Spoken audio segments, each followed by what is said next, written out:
without warning you. Wow, what we getting into? But she really leaves me no choice. I gently open the door. Oh my god. I know this is blood. Is this El Diablo? Is this piss? Or I'm talking to you, Anthony. Me?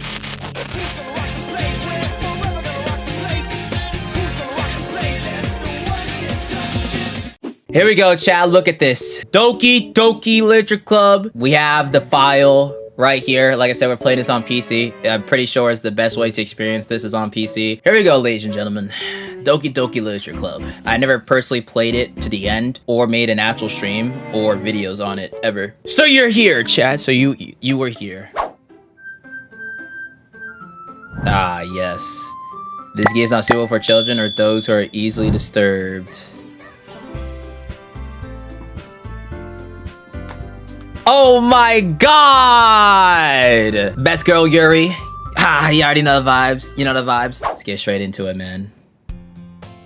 Hey! I see an annoying girl running toward me from the distance, waving her arms in the air like she's totally oblivious to any attention she might draw to herself. That girl is Sayori, my neighbor and good friend since we were children. Ah, the classic childhood friend.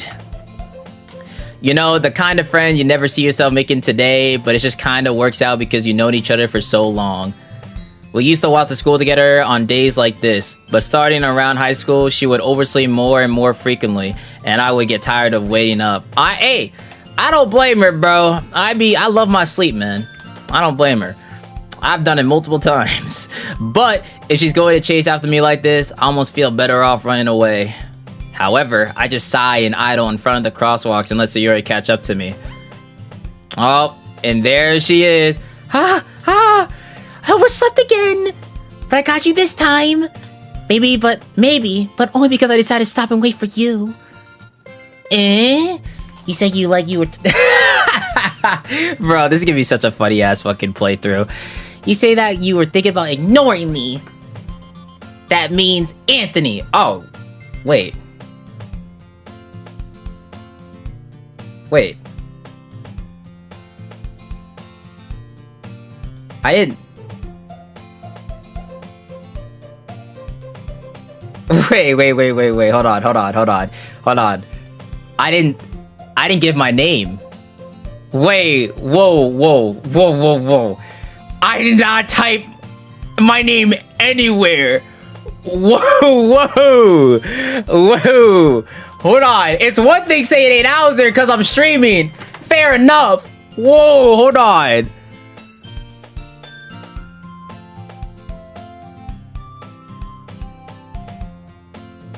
Wait, hold on. I'm so confused. Where did I get that from? Well, if people stare at you for acting weird, then I don't want them to think we're a couple or something. Fine. But you did wait for me after all. I guess you don't have it in you to be mean if you want to. What do you say, Sayori? Yo, how did he get my name? Wait, but how did he get my name though?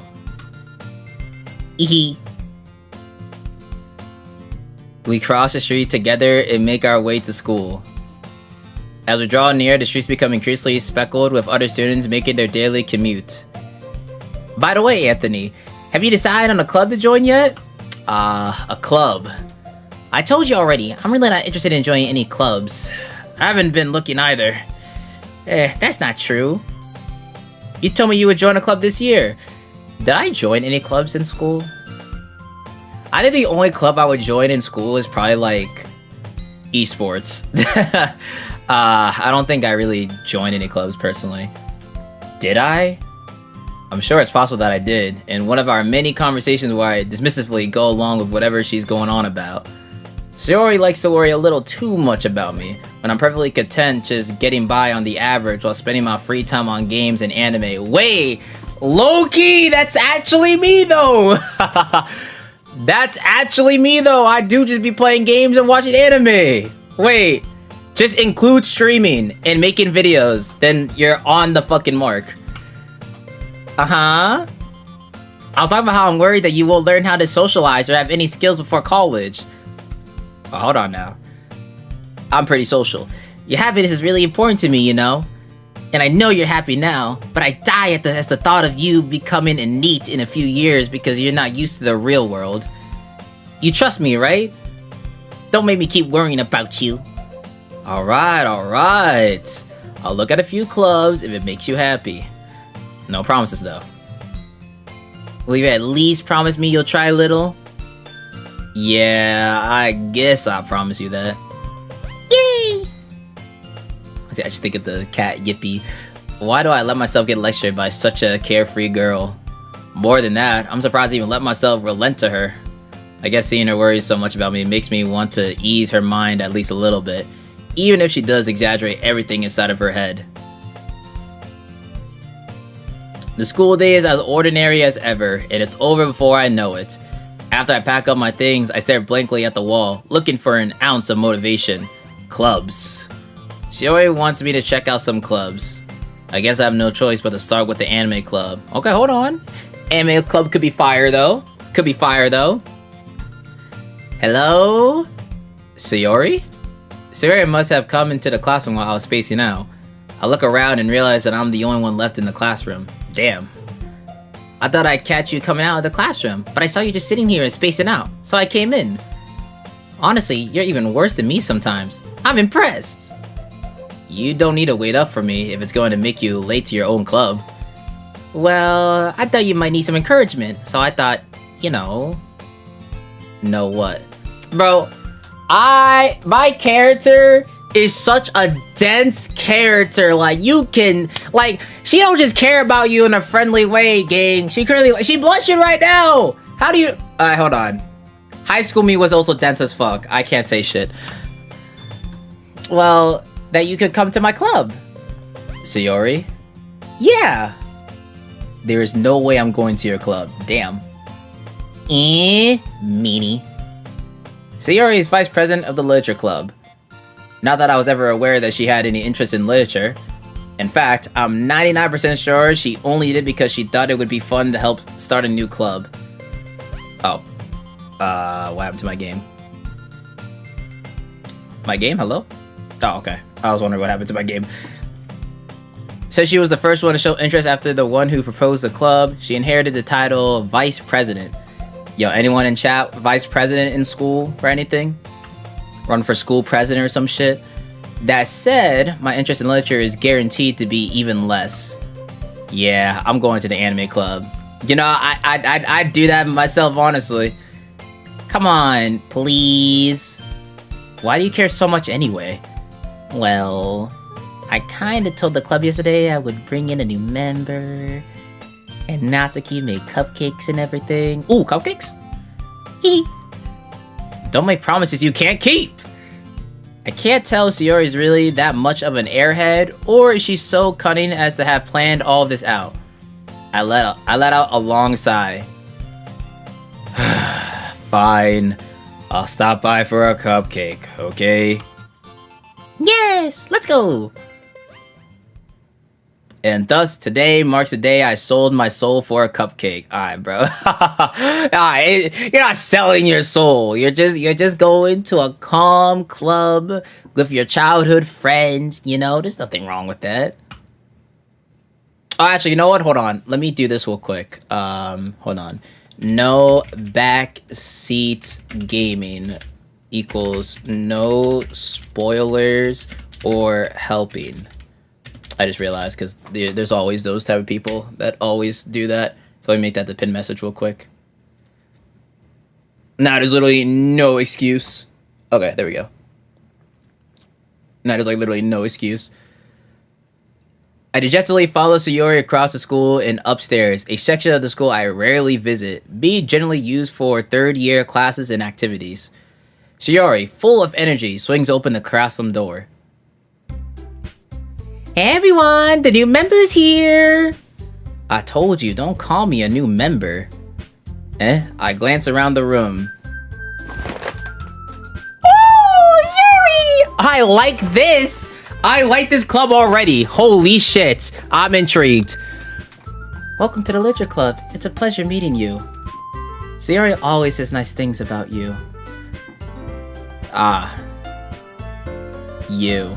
Seriously, you brought a boy? Way to kill the atmosphere. Hey, dummy Monica. Can't be mad at Monica. Ah, Anthony, what a nice surprise. Welcome to the club. That was probably like the most leader introduction possible. All words escape me in this situation. Yeah. I'm looking. You could probably tell. This club is full of incredibly cute girls. What are you looking at? I was looking at Yuri, not you. If you want to say something, say it. Sorry. Natsuki. The girl with the sour attitude, whose name is apparently Natsuki, is one I don't recognize. Her small figure makes me think she's probably a first year. She is also the one who made cupcakes, according to Sayori. You can just ignore her when she gets moody. Sayori says that quietly into my ear, then turns back toward the other girls. Anyway, this is Natsuki, always full of energy. And this is Yuri, the smartest in the club. Don't say things like that. Yuri, who appears comparably more mature and timid, seems to have a hard time keeping up with people like Sayori and Natsuki. Ah, well, it's nice to meet the both of you.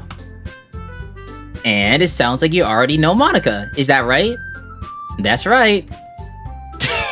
Yo, she's staring dead into my soul. Jesus. It's great to see you again, Anthony. Wait, again?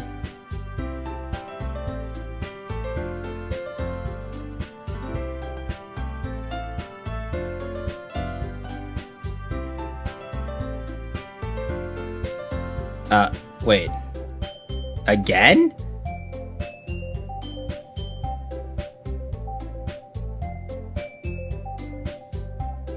I'm confused. I've never met her. It's I honestly don't remember. The fuck? Monica smiles sweetly. We do know each other. Well, we rarely talked, but we were in the same class last year. Oh, okay. Monica was probably the most popular girl in class. Smart, beautiful, athletic. Ooh, low-key that's honestly how I describe myself. Like, facts, you know? Tall, athletic, ABG, God Gamer. You know, we have something in common. Basically, completely out of my league. So having her smile at me so generally feels a little... You too, Monica. Come sit down, Anthony. We made room for you at the table, so you can sit next to me or Monica. I'll get the cupcakes. Hey, I made them. I'll get them. Sorry, I got a little too excited. Then how about I make some tea as well? The girls have a few desks arranged to form a table. As Sayori mentioned, it's been widened so that there is one space next to Monica and one space next to Sayori. Natsuki and Yuri walk over to the corner of the room, where Natsuki grabs a wrapped tray and Yuri opens a closet. Still feeling awkward, I take a seat next to Sayori. I mean, I would have sat next to Yuri, but... Natsuki proudly marches back to the table, tray in hand. Okay, are you ready? Ta-da! Whoa! Natsuki lifts the foil off the tray to reveal a dozen white, fluffy cupcakes decorated to look like little cats. Paw cats. The whiskers are drawn with icing, and little pieces of chocolate were used to make ears. So cute! I had no idea you were so good at baking, Natsuki. Well, you know. Just hurry and take one. Sayori grabs one first, then Monica. I follow. See, and this is where I get one for Yuri and be like, hey, I got you. It's delicious. Sayori talks with her mouth full and has already managed to get icing on her face. I turn the cupcake around in my fingers, looking for the best angle to take a bite. How do y'all eat your cupcakes? Do you like go from the side, or do you go straight from the top? Do you eat it in one gulp? Like, I don't like how do you go? I mean, I guess it depends on the size of the cupcake. I guess like a normal size cupcake. Like, what do you do? Side, eat from the top. I eat the paper. Okay, bro. You're not supposed to eat the paper. Natsuki is quiet. I can't help but notice her sneaky glances in my direction. Is she waiting for me to take a bite? I finally bite down. The ices is sweet and full of flavor. What if she made it herself? This is really good. Thank you, Natsuki. Well, why are you thanking me? It's not like I... Haven't I heard this somewhere before? Made them for you or anything. I thought you technically did. Sayori said, well, maybe. But not for you. You know, you, dummy. Holy Sunare. Oh my lord. Alright. I give up Natsuki's weird logic and dismiss the conversation. Okay. Do people actually do that in real life? Like, on a real? Like, do people unironically do that in real life?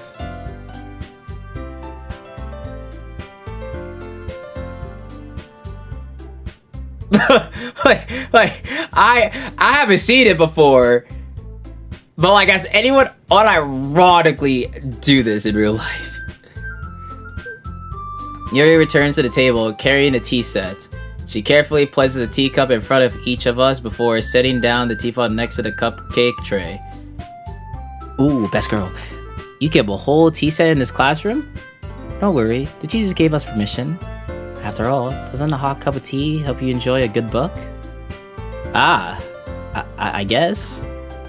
Don't let yourself get intimidated. Yuri's just trying to impress you. That's not... Insulted, Yuri looks away. Yo, Monica, come on now. I meant that, you know. I believe you. Don't worry. Well, tea and reading might not be a pastime for me, but I at least enjoy tea. I love tea.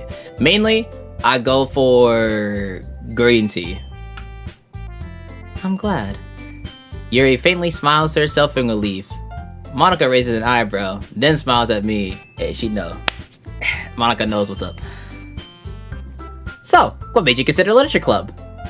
I was forced here by my childhood friend. I was afraid of this question. Something tells me I shouldn't tell Monica that I was practically dragged here by Sayori.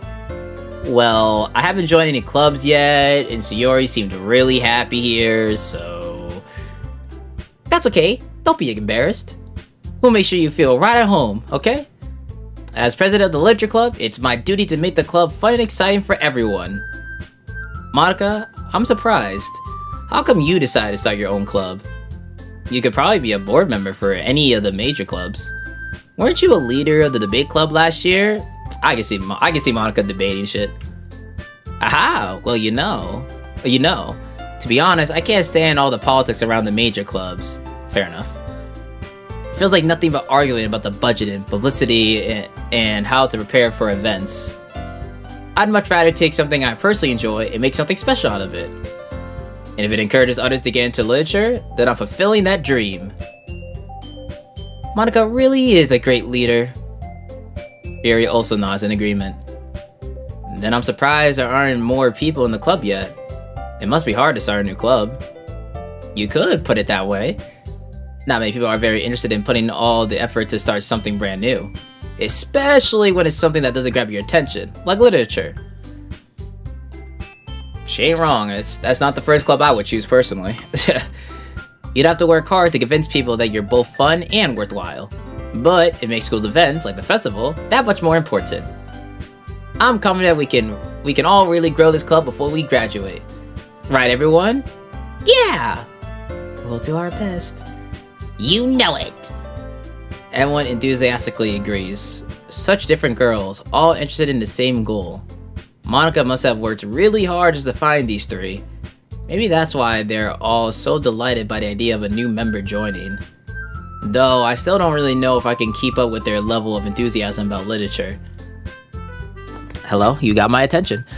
So, Anthony, what kind of things do you like to read? You see, I'm a manga person. You know what I mean? I'm all about manga. I can read some comic books. But, do you have any suggestions? Considering how little I've read these past few years, I don't really have a good way of answering that.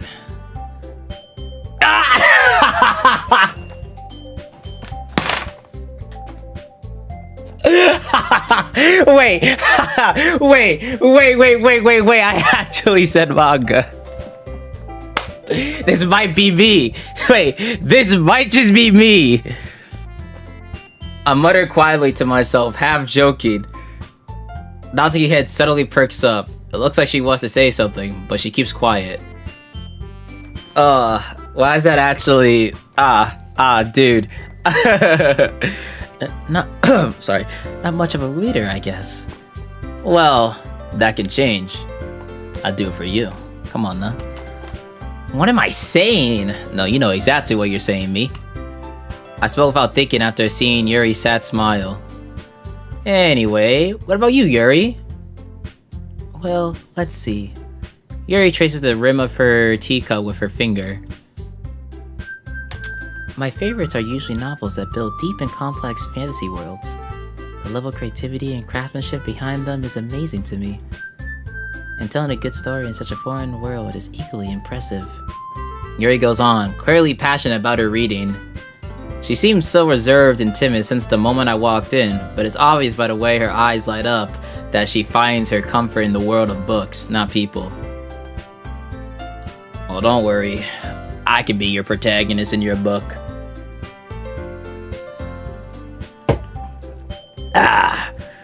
But you know, I like a lot of things.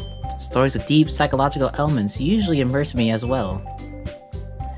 Isn't it amazing how a writer can so deliberately take advantage of your own lack of imagination to completely throw you for a loop? Anyway, I've been reading a lot of horror lately. Oh, you like horror? Oh, hold on now. I read a horror book once.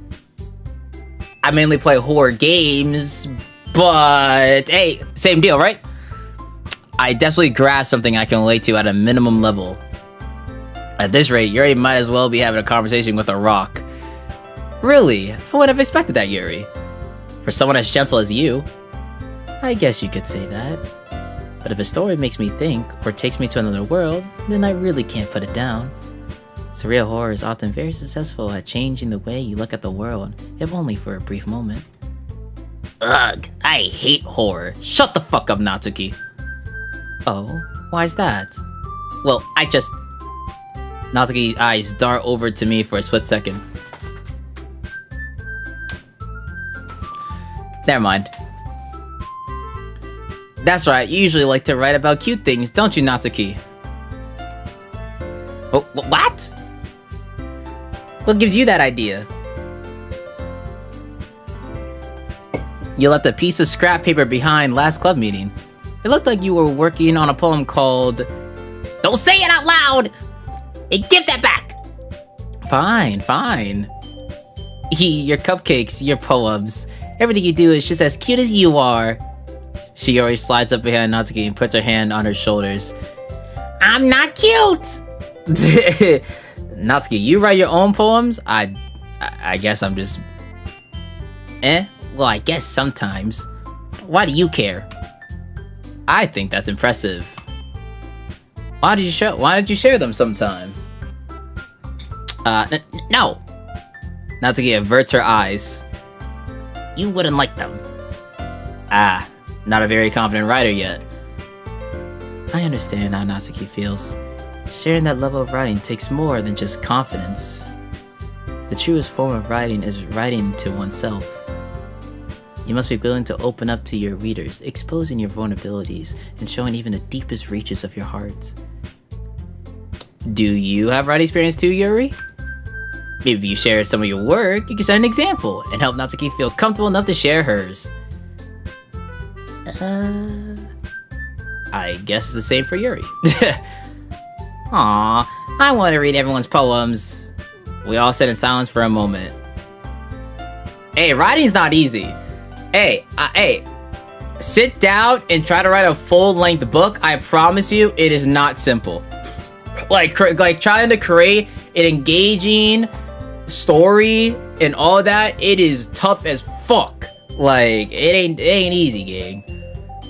Okay, I have an idea, everyone. Natsuki and Yuri look quizzically at Monica.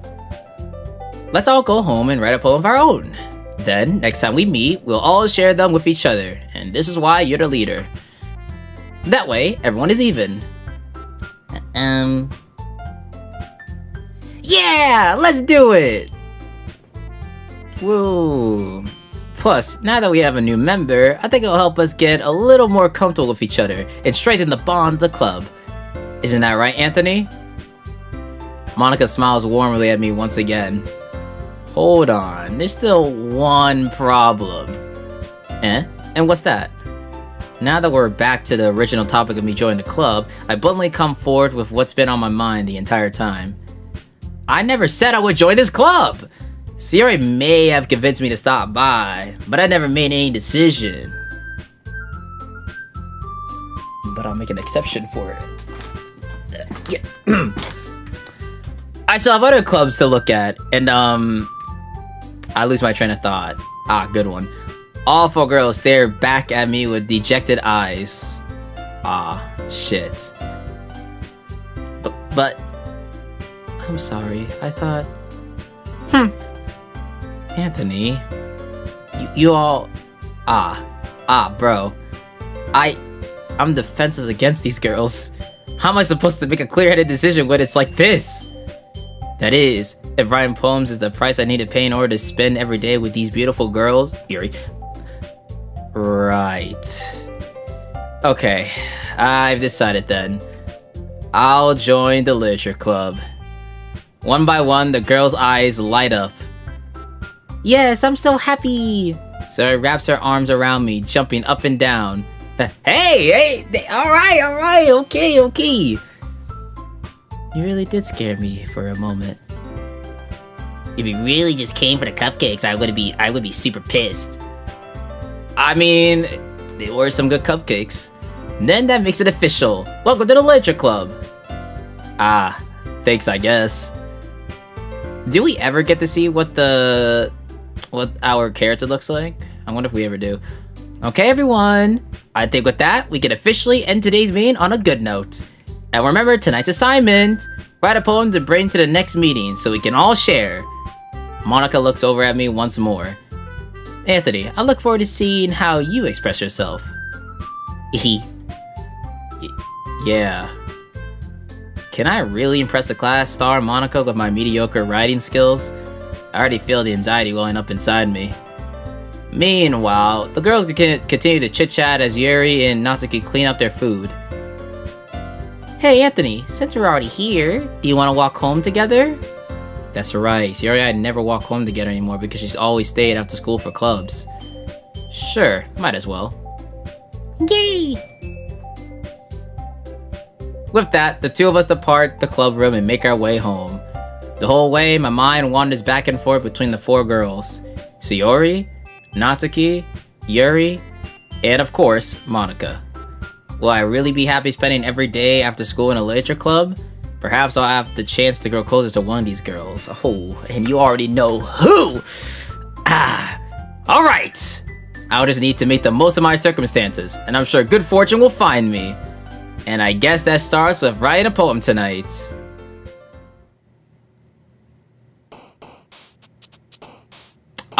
Okay. It's time to write a poem. Pick words you think your favorite club member will like. Something good might happen with whoever likes your poem the most. Okay.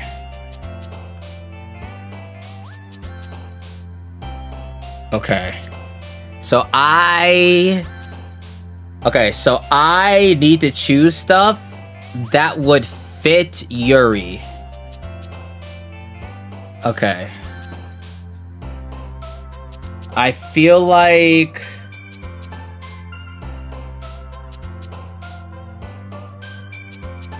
she likes horror. She's very like calm, like kind of like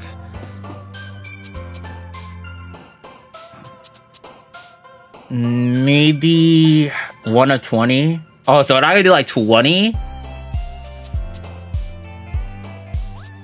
I feel like comfort, daydream, grief, bouncy, joy, insight, Ooh, secretive? That yeah. Cause Monica was like, oh, I didn't realize you're into that. Probably secretive. Definitely not joy, bouncy, date. No, grief. I mean, I guess if you really like horror, I could see like grief with like certain characters.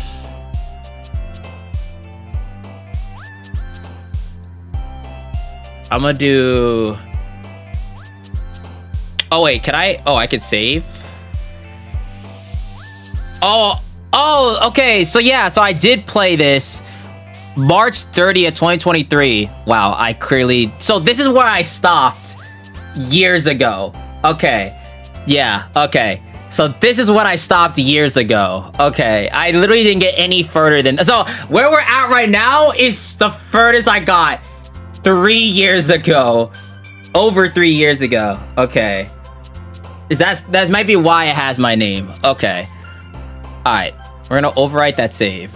Yeah, this is the first. So this is now I'm in like territory that I never got to. Okay. I honestly even remember any of this, I'm gonna be honest. It's been 3 fucking years. Now it makes sense. All right, so let me save here for I can go back and redo it if I need to. I would say secretive, maybe? Skipping, peace, crimson, adventure, cheer, awesome, bunny, extraordinary, depression, ambient.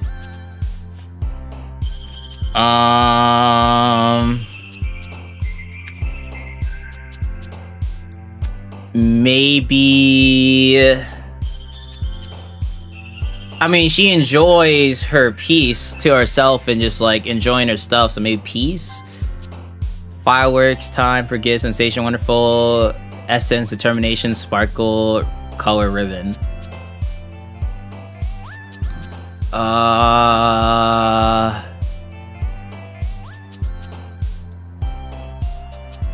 Maybe no, she was talking about how like she likes how like it gets her involved, like when the story gets her hooked and all that. I guess like that's sensation in a sense, right? Okay, Kitty's clearly Natsuki. Fun, strawberry happiness, pink, raindrops, flower, hopeless.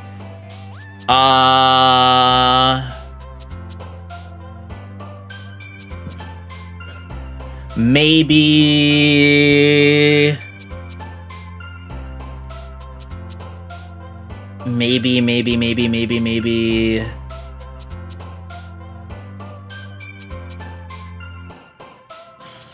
I mean, if she likes horror a lot, death is pretty common in horror. Like a lot of characters, like when you like horror shit, characters typically die. So maybe death could make sense? Because of horror?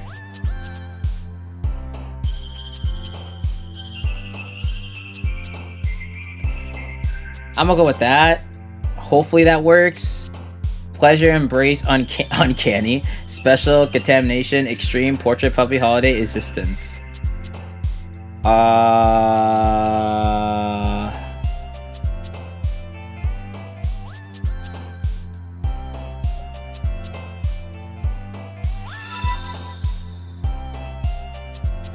And Rosalina joins the chat.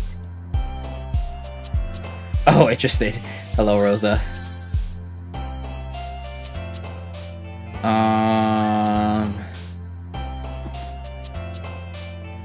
What would work here? I don't know.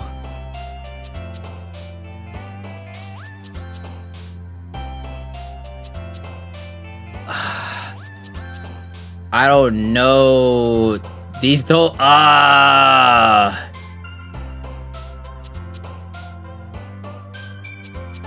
Maybe...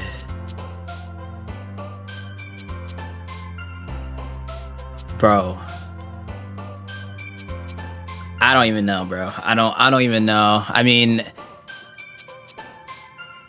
Horror...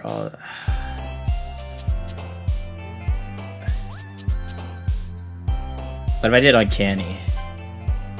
Oh, wait, hold on, yeah. Oh, they jump when it relates to them. Oh. Oh. I was not paying. I thought they just did that casually. Oh, I didn't look there when I was choosing these. Oh. Okay, I get it now. I did not know that. So, damn, so I didn't even know that. Now, I don't even remember who was jumping earlier. Fuck. I have an autosave I can go back to, so it's fine. What happens if you did graveyard? Okay.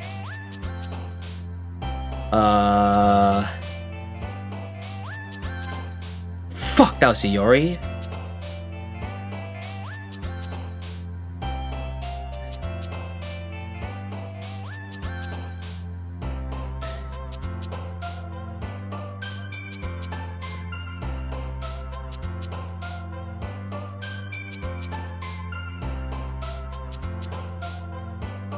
I don't know what,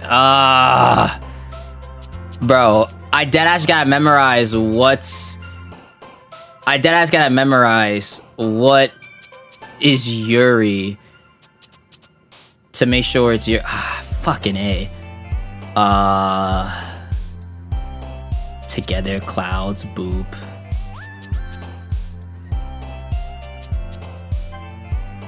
Okay, that was her.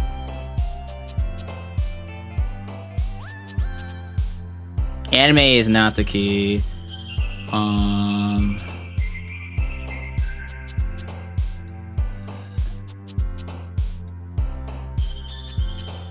Definitely not loud.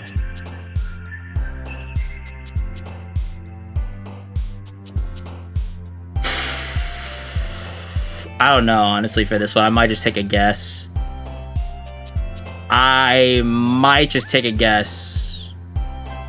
Ah, motherfucker. Fuck you.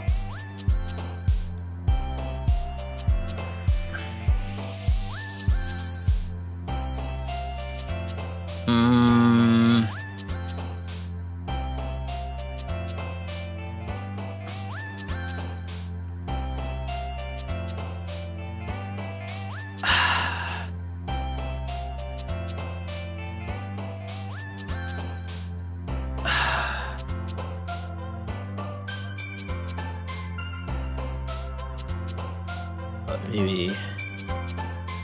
Okay.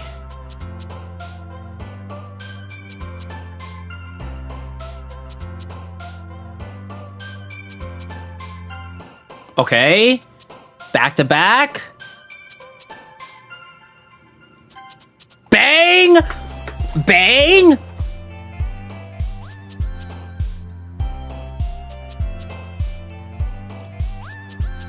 Bang! Oh my god, hold on. Wait. This is a good fucking streak right now. Hold on.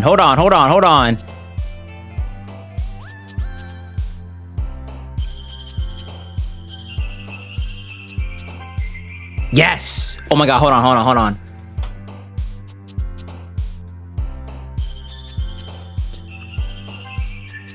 I'm cooking.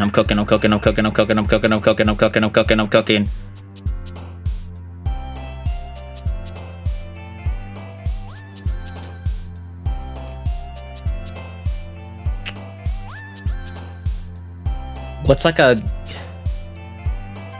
Yes!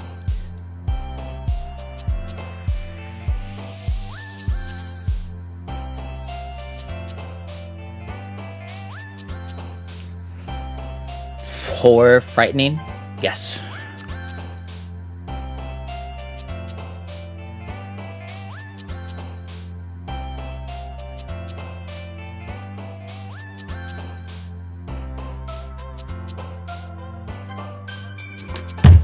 Fuck.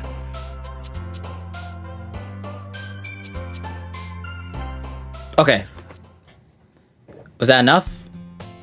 Okay, please. I had like a crazy streak. I don't know what it was earlier though. Hi again, Anthony. Glad to see you didn't run away on us. Yep. I mean, technically 3 years ago, I technically stopped at this point, but nah, don't worry. This might be a little strange for me, but I at least keep my word. Well, I'm back at the Literature Club. I was the last to come in, so everyone else is already hanging out. Did I do it? Thanks for keeping your promise, Anthony. I hope this isn't too overwhelming of a commitment for you. Making you dive headfirst into literature where you're not accustomed to it? Please tell me, did I get Yuri? Did I get Yuri? Did I get Yuri? Did I get Yuri? Did I get Yuri? Oh, come on! Like he deserves any slack. She already told me you didn't even want to join any clubs this year. And last year too. I don't know if you plan to just come here and hang out or what. But if you just don't take us seriously, then you won't see the end of it. Natsuki, you sure have a big mouth for someone who keeps her manga collection in the club room. Natsuki finds herself stuck between saying Monica and manga. Manga is literature! Swiftly defeated, Natsuki plops back into her seat. Don't worry, guys. Anthony always gives it his best as long as he's having fun. He helps me with busy work without me even asking. Like cooking, cleaning my room. How dependable. You already know, Yuri. You already know. Sayori, that's because your room is so messy, it's distracting. And you almost set your house on fire once. Dude. Is that so? You two are really good friends, aren't you? I might be a little jealous. Oh, don't worry about that. We can be friends. We can go further if you need. How come? You and Anthony can become good friends too. Sayori. As usual, Sayori seems oblivious to the weird situation she just put me into. Oh, Yuri even brought you something today, you know? Wait, Sayori. Me? Not really. Don't be shy. It's really nothing. What is it? Never mind. I think I got Yuri. Sayori made it sound like a big deal when it's really not. What do I do? I'm sorry, Yuri. I wasn't thinking. I guess that means it's up to me to rescue the situation. Put me in, coach. I'm lagging. If you're lagging, refresh your stream. It's either your internet or YouTube's being buggy. Just refresh. Hey, don't worry about it. First of all, I wasn't expecting anything in the first place. So any nice gesture from you is a pleasant surprise. It'll make me happy no matter what. Is that so? Yeah, I won't make it a big deal if you don't want it to be. Alright. Well, here. Yuri reaches into her bag and pulls out a book. I didn't want you to feel left out, so I picked out a book that I thought you might enjoy. It's a short read, so it should keep your attention, even if you don't usually read. And we could, discuss it if you wanted. I'm in, bitch, I'm in. I'm fucking in. This is... How's this girl accidentally being so cute? Accidentally? We're in, buddy! She even picked out a book she thinks I'll like, despite me not reading much. Yuri, thank you. I'll definitely read this. I enthusiastically take the book. Phew. Well, you can read it at your own pace. I look forward to hearing what you think. Yes! Let's fucking go. I don't know how bad I was doing earlier in that mini game, but I fucking locked the fucking game. That doesn't seem to be the case. Sayori and Monica are having a cheery conversation in the corner. Yuri's face is already buried in a book. I can't help but notice her intense expression. Yeah, that ain't the real Rosa. Come on now. That ain't the real Rosa. I don't know who the real Rosa is. Unfortunately, that ain't the real one. I can't help but notice her intense expression, like she was waiting for this chance. Meanwhile, Natsuki is rummaging around the closet.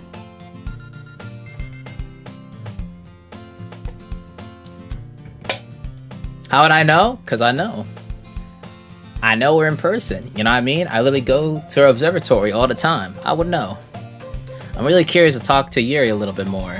But at the same time, I feel bad for distracting her from reading. I catch a glimpse of the cover of a book. It looks like the same book that she lent to me. More than that, she seemed to be on the first few pages. Oh, I see what she's doing here. Ah. Crap. I think she noticed me looking at her. She sneaks another glance at me, and our eyes meet for a split second. That only makes her hide her face deeper in her book. So sorry. I was just spacing out. I muttered this, sensing I made her uncomfortable. Oh, it's fine. If I was focused, then I probably wouldn't have noticed it in the first place. I'm just rereading a bit of this, so... And that's the book you gave me, right? And locked the hell in? What are you talking about? I'm locked in with Yuri right now. What are you talking about? I wanted to reread some of it. Not for any particular reason. Just curious. How come you have 2 copies of the same book? Well, when I stopped at the bookstore yesterday... that's not what I meant. I mean, I just happened to buy 2 of them. I see. There's something fairly obvious here that Yuri isn't telling me, but I decided to let it go. I'll definitely start reading it soon. I'm glad to hear. Once it starts to pick up, you might have a hard time putting it down. It's a very engaging and relatable story. Is that so? What's it about anyways? Okay, we're making good conversation.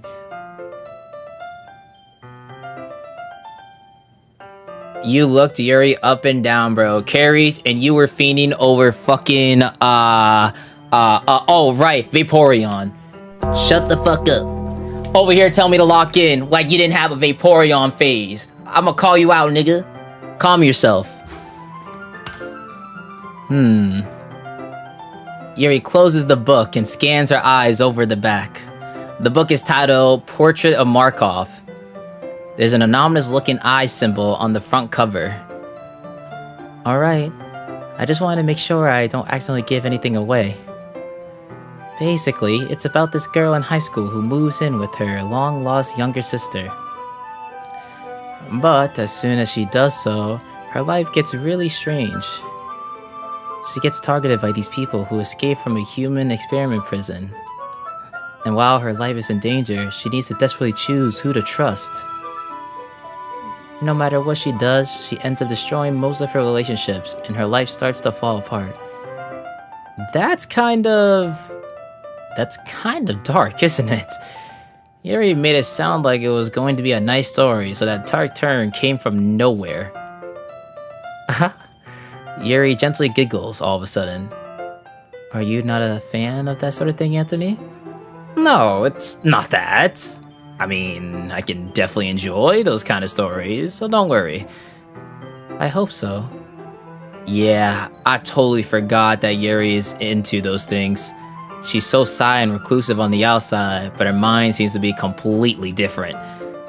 It's just that those kinds of stories, they challenge you to look at life from a strange new perspective. When horrible things happen not just because someone wants to be evil, but because they have their own goals or their own philosophy that they believe in. Then suddenly, when you thought you related to the protagonist, they're made out to be the naive one for letting their one-sided morals interfere with the villain's plans. I'm rambling, aren't I? Not again. I'm sorry. Hey, don't apologize. I love when you talk. Hold on. I haven't lost interest or anything. Well, I guess it's alright then. But I feel like I should let you know that I have this problem. When I let things like books and writing fill my thoughts, I kinda forget to pay attention to other people. So I'm sorry if I end up saying something strange. And please stop me if I start talking too much. Hey, listen, I'm a yapper myself. Do not worry, I'm a yapper myself when I like something. I really don't think you need to worry. That just means you're passionate about reading. The least I can do is listen. It's a literature club, after all. Ah, that's... well, that's true. In fact, I might as well get started reading it, right? You don't have to. Haha, what are you saying? Just a moment ago, you said you were looking forward to it. Let me just get the book. I quickly retrieved the book that I had put into my bag. Alright, it's fine if I sit here, right? I slip into the seat next to Yuri's. Yeah. Are you sure? You seem a little... apprehensive. I think I said that right. That's... I'm sorry. It's not that I don't want you to.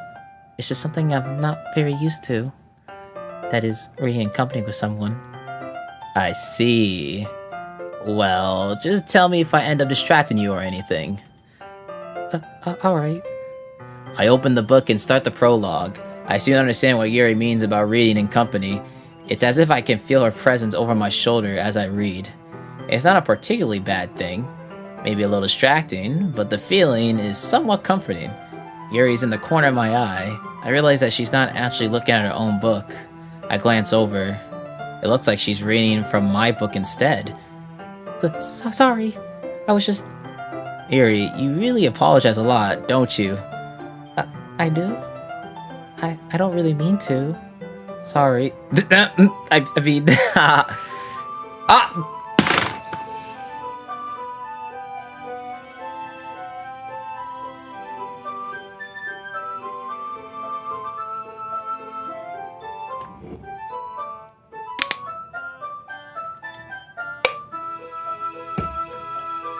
Alright.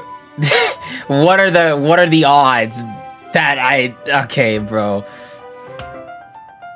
Here, this should work, right? I slide my desk until it's up against Yuri's and hold my book more between the two of them. I suppose so. Yuri timidly closes her own copy. Once we each lean in a little bit, our shoulders are almost touching. It feels like my left arm is in the way, so instead I use my right hand to hold the book open. I guess that makes it kinda difficult to turn the page. Here. Yuri takes her left arm and holds the left side of the book between her thumb and her forefinger. I do the same with my right arm on the right side of the book. That way, I turn a page and Yuri slides it under her thumb after it flips to her side. But in holding it like this, we're huddled even closer together than before. It's actually kind of distracting me.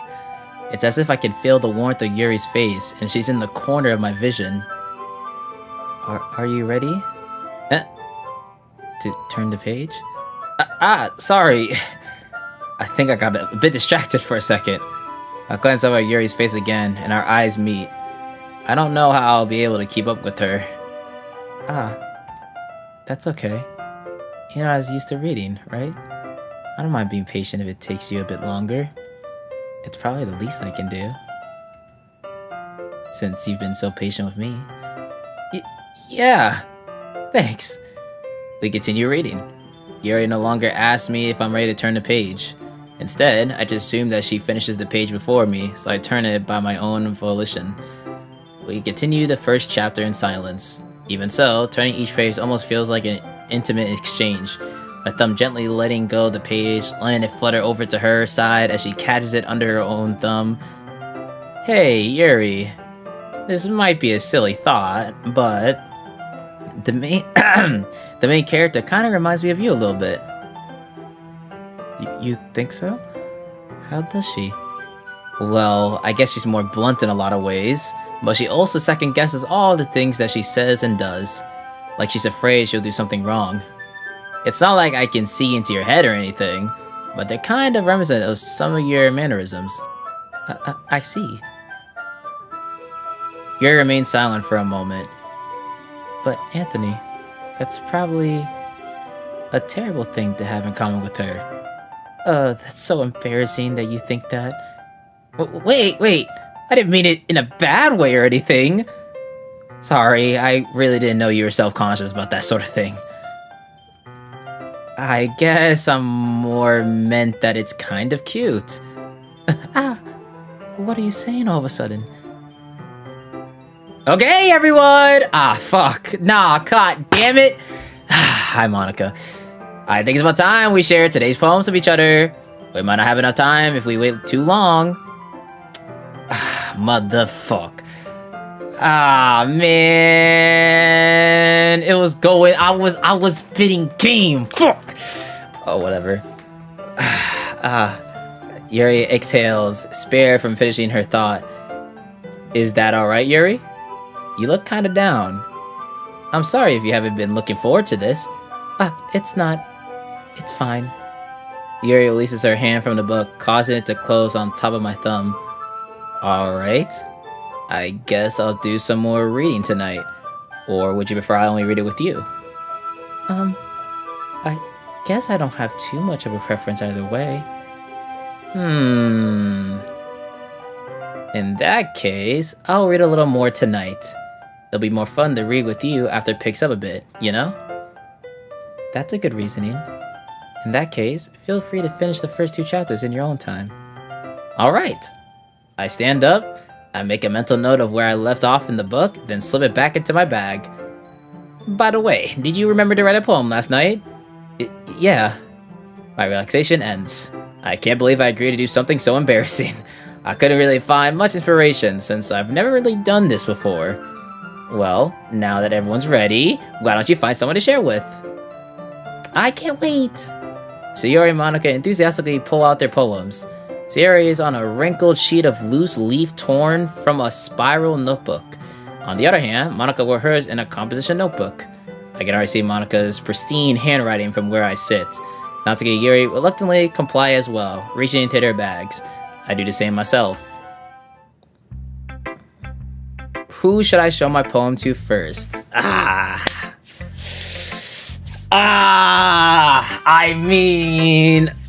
It's such a hard decision.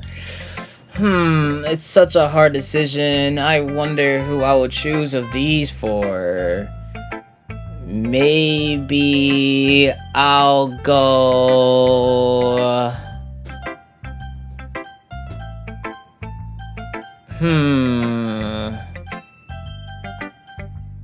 I wonder... Hold on. I'm gonna save real quick. Because I don't know if maybe there's like a certain decision I have to do here. So I'm gonna save just in case. You know what? Let's just do Natsuki. Psych! Yuri seems the most experienced, so I should start with her. I can trust her opinion, to be fair. As Yuri reads the poem, I notice her eyes lighten. Exceptional. Eh? What was that? Did I say that out loud? Yuri first covers her mouth, but then ends up covering her whole face. He's going to hate me. You really didn't do anything wrong, Yuri. I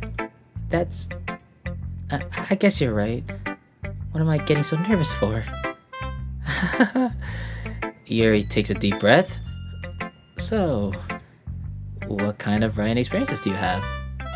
Your use of imagery and metaphors indicates you've written a lot of poetry before. Really? Wow, that's a huge compliment coming from you. This is actually my first time, really. Huh? Yuri stares at me blankly, then looks at my poems again. Well, I know that.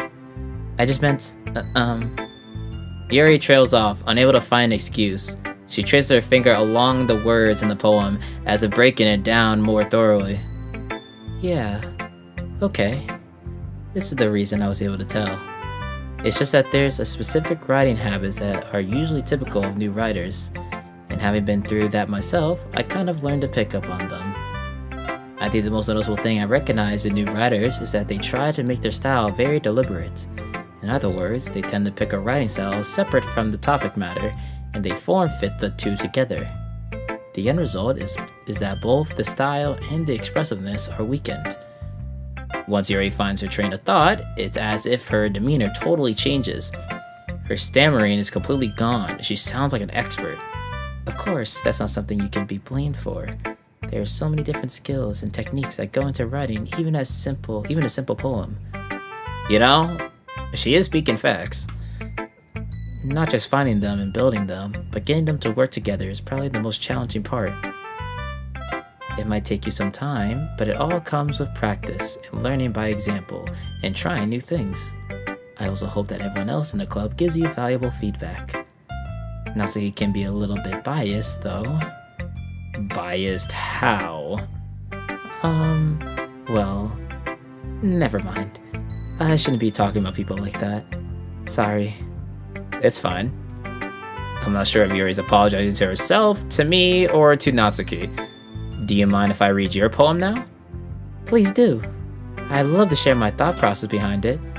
Yuri smiles dreamily, as if that's a rare opportunity for her, which itself is kind of funny. After all, isn't this supposed to be a literature club?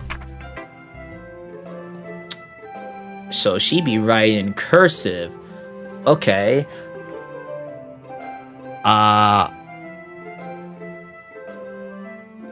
Okay. Kinda. I forgot that I forgot that cursive can be kinda hard to read at moments. Ghost, I think it's Ghost Under the Light.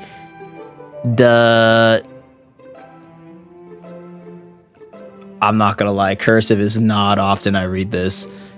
I remember I had a class where I had to learn how to write in cursive, and it kinda affected my writing in a sense, but my hair illuminate beneath the it's like I can read some of the words, but some of them I can't. I forget like what this is supposed to be. Glow, bathing. It must be this one. The last remaining streetlight to have withstood the test of time. The last yet to be replaced by the sickening blue-green hue of the future. I bathe. Gosh.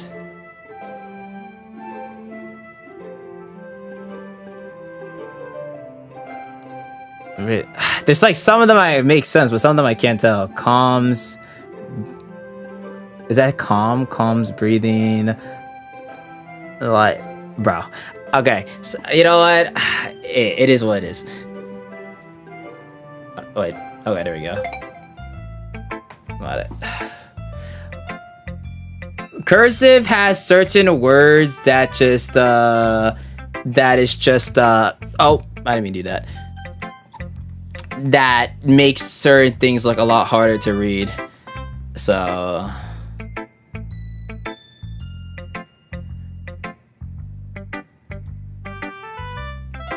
I'm sorry I have such terrible handwriting. No, it's good. No, cursive is not. Do schools even teach cursive anymore? Do they still do that? I don't even know if like schools even still do cursive writing. Cursive is not for the light. No, it's not.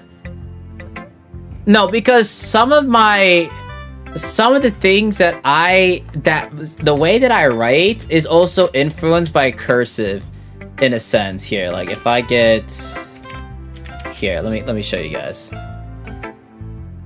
So like just for example, like an A would look like this typically, right?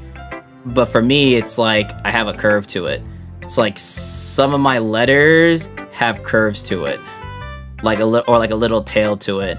This is solely because of that class where I had where I learned cursive. So certain words that you would just do like downwards, it has a little tail to it. So here, if I just wrote my name in, see, I'm on mouse, so it looks a little weird, right? So like some of my letters have like little tails on it. When like a T, for example, typically she's just like this, right? But I have like a tail at the end of mine, and that was solely because of that. And I don't know why I've always liked it, and because of that cursive class, I think it was like in second grade that I had it. So cursive feels like a acquired type of handwriting. I feel like maybe I don't know. I feel like cursive is not something a lot of people even talk about in terms of writing nowadays. Honestly, it's probably more maybe back in the day. But you know.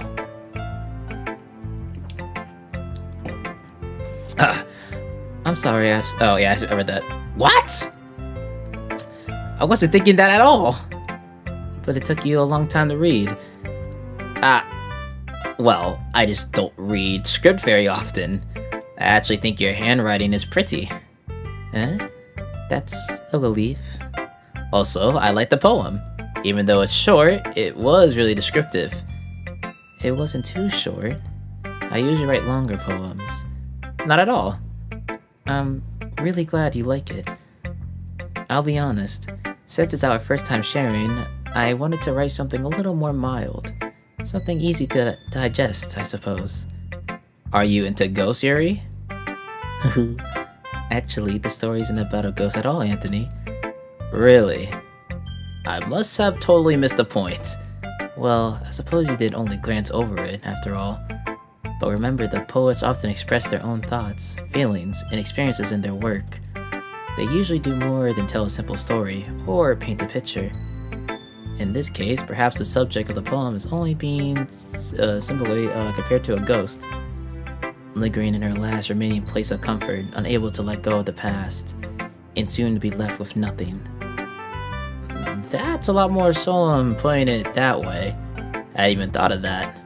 That's impressive. Huh? It's nothing, really. Yours was impressive too, so... I mean, I made mine to specifically impress you, so I'm glad it got that across. Nah, if anything, I could probably learn a thing or two from you. You think so? Yeah, of course. You know, I was really nervous about doing all this, but in the end, I enjoyed it. I'm going to keep doing my best for you, Anthony. Me too. Yeah.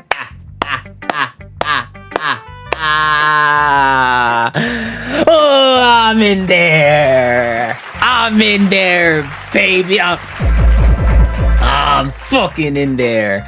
Okay. Alright, now we go down the list. So, my second favorite, Monica. Hi, Anthony. Having a good time so far? Yeah. Good, glad to hear it. By the way, since you're new and everything, if you ever have any suggestions for the club, like new activities or things we can do better, I'm always listening. Don't be afraid to bring things up, okay? Alright, I'll keep that in mind. Of course, I'll be afraid to bring things up. I'm much better off just going with the flow until I'm more settled in. Anyway, want to share your poem with me? It's kind of embarrassing, but I guess I have to. Don't worry, Anthony. We're all a little embarrassed today, you know? But it's that sort of barrier that we'll all learn to get past soon. Yeah, that's true. I hand Monica my poem. Great job, Anthony. I was going, ooh, in my head while reading it. It's really metaphorical. I'm not sure why, but I didn't expect you to go for something so deep. I guess I underestimated you. It's easiest for me to keep everyone's expectations low. That way, it always counts when I put in some effort. Aha! That's not very fair. Well, I guess it worked anyway. You know that Yuri likes that kind of writing, right? You don't you say? Don't you say, Monica? Writing that's full of imagery and symbolism. Unlike Shiori, who likes using simple and direct words to describe happiness and sadness, Yuri likes it when readers are left to derive their own meaning out of it. It's very challenging to write like that effectively, both allowing people to get something out of it just by feel, or letting them deeply analyze all the nuances. It could take years of practice, which I'm assuming Yuri has at this point. I never really asked though. I'm sure I'm nowhere near her level yet. Don't worry so much about that. You do your own thing. I'm gonna do my own thing. Just keep exploring and learn by trying new things. I'm sure I'll end up trying different things a lot. It could take a while before I feel comfortable doing this. That's okay. I love to see you try new things. That's the best way to find the kind of style that suits you. Everyone might be a little bit biased towards their own kinds of styles, but I always help you find what suits you the most. So don't force yourself to write the way everyone else wants you to write.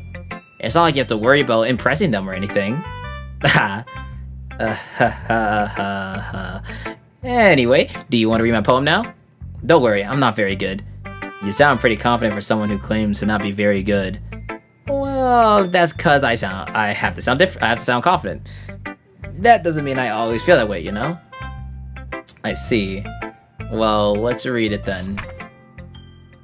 Hole in a wall. It could have been me. See the direction the spat. What the? Is that supposed to be spackle? Direction the spackle protrudes. Is that what is that? That's spackle, right? I'm not reading that wrong. Okay.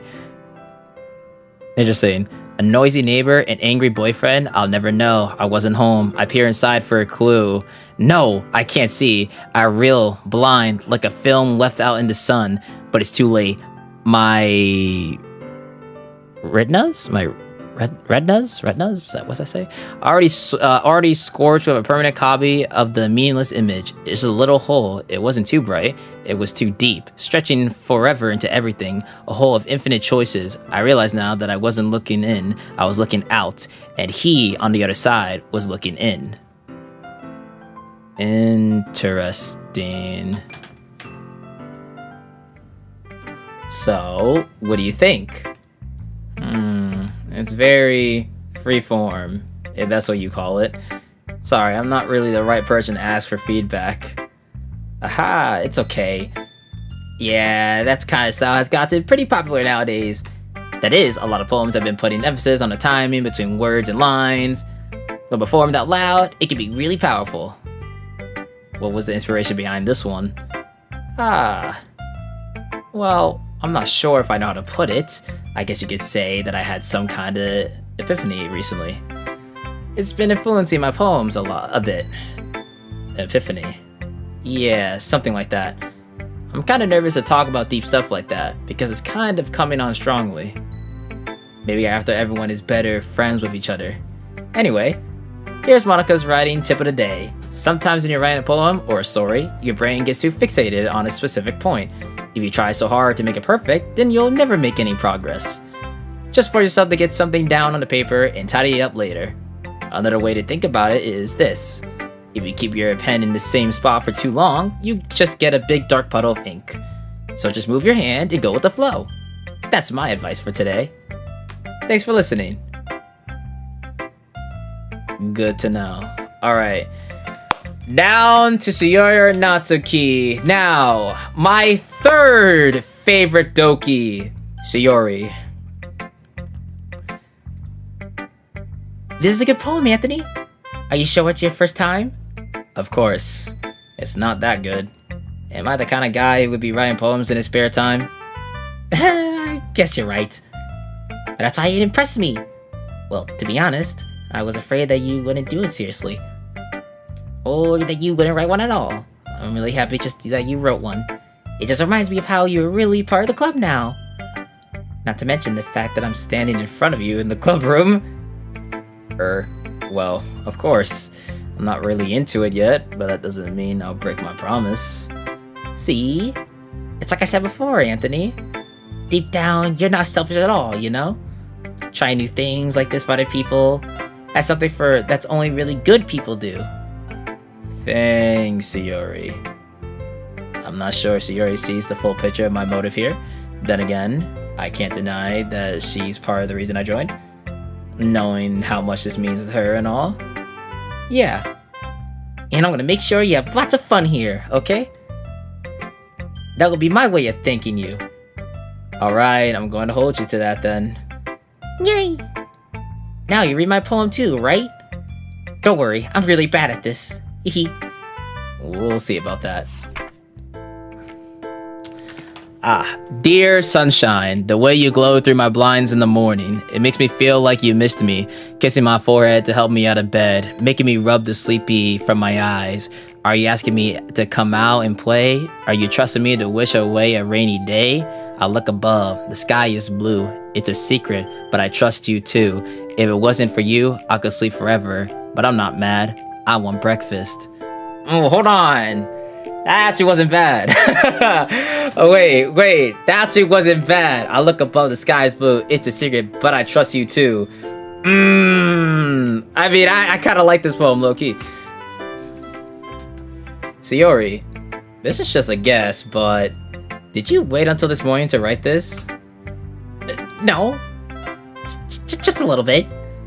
You can't answer just a little bit to a yes or no question. I forgot to do it last night. Well, at least that makes me feel a little bit better about myself. I mean, for on the spot, it's not bad. It's better than what I would come up with on the spot, so. Don't be mean. I still try my best. Yeah. I didn't mean to say that it was a bad poem. It came out nice, or how should I put it? It sounds just like you. Really? Yeah. Especially that last line. I made eggs and toast. Even though you were late to school. It's bad to skip breakfast. I get all cranky. Well, I guess there's no point in arguing. See, I don't eat breakfast, period. Like, I know there's some people that need to have breakfast in the morning to function, but like, I've went through all my life not eating breakfast. Like at most I would have in the morning for school is like a yogurt. Or like I guess college. Sometimes I'll just grab like cookies like that my college has. They usually have like 3 pieces of cookie in like a little bag or whatever. But like I feel like the reason I don't really eat breakfast is because when I'm not waking up early for like college or school or anything like that, I'm typically sleeping through the morning. Like I typically sleep till basically the afternoon or like 12, 1, you know what I mean? So I feel like for me, I can function without eating breakfast. Like, but I know some people like need it though. But I mean, if I wake up really, really early and I didn't eat the night before, then yeah, I could probably eat breakfast just because I was already hungry. But I'm not the type of person that's like grumpy in the morning though. Like even if I barely get any sleep, like I'm not grumpy. There's some people that are like straight grumpy as fuck when they wake up. Anyway, thanks for showing me. This was so much fun. Monika's the best. Yeah. But next time, I won't forget. And I'm gonna write the best poem ever. Well, I guess I look forward to it. And last...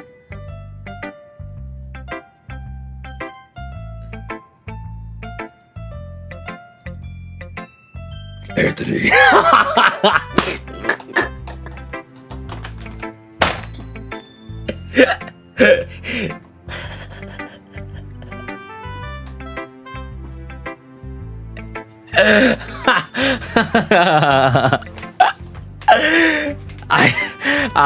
I don't know why I wanted to do that so fucking badly. I'm not gonna talk in that voice for this long. My voice would actually fucking die eventually. If you're not going to take this club seriously, then go home. What? Harsh. I have an idea.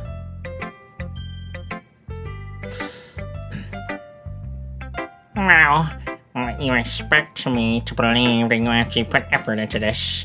Do you think I'm stupid? I am not a writer. Oh wait, this is me. Maybe it's not very good, but yeah, I did put in effort. We all start somewhere, right?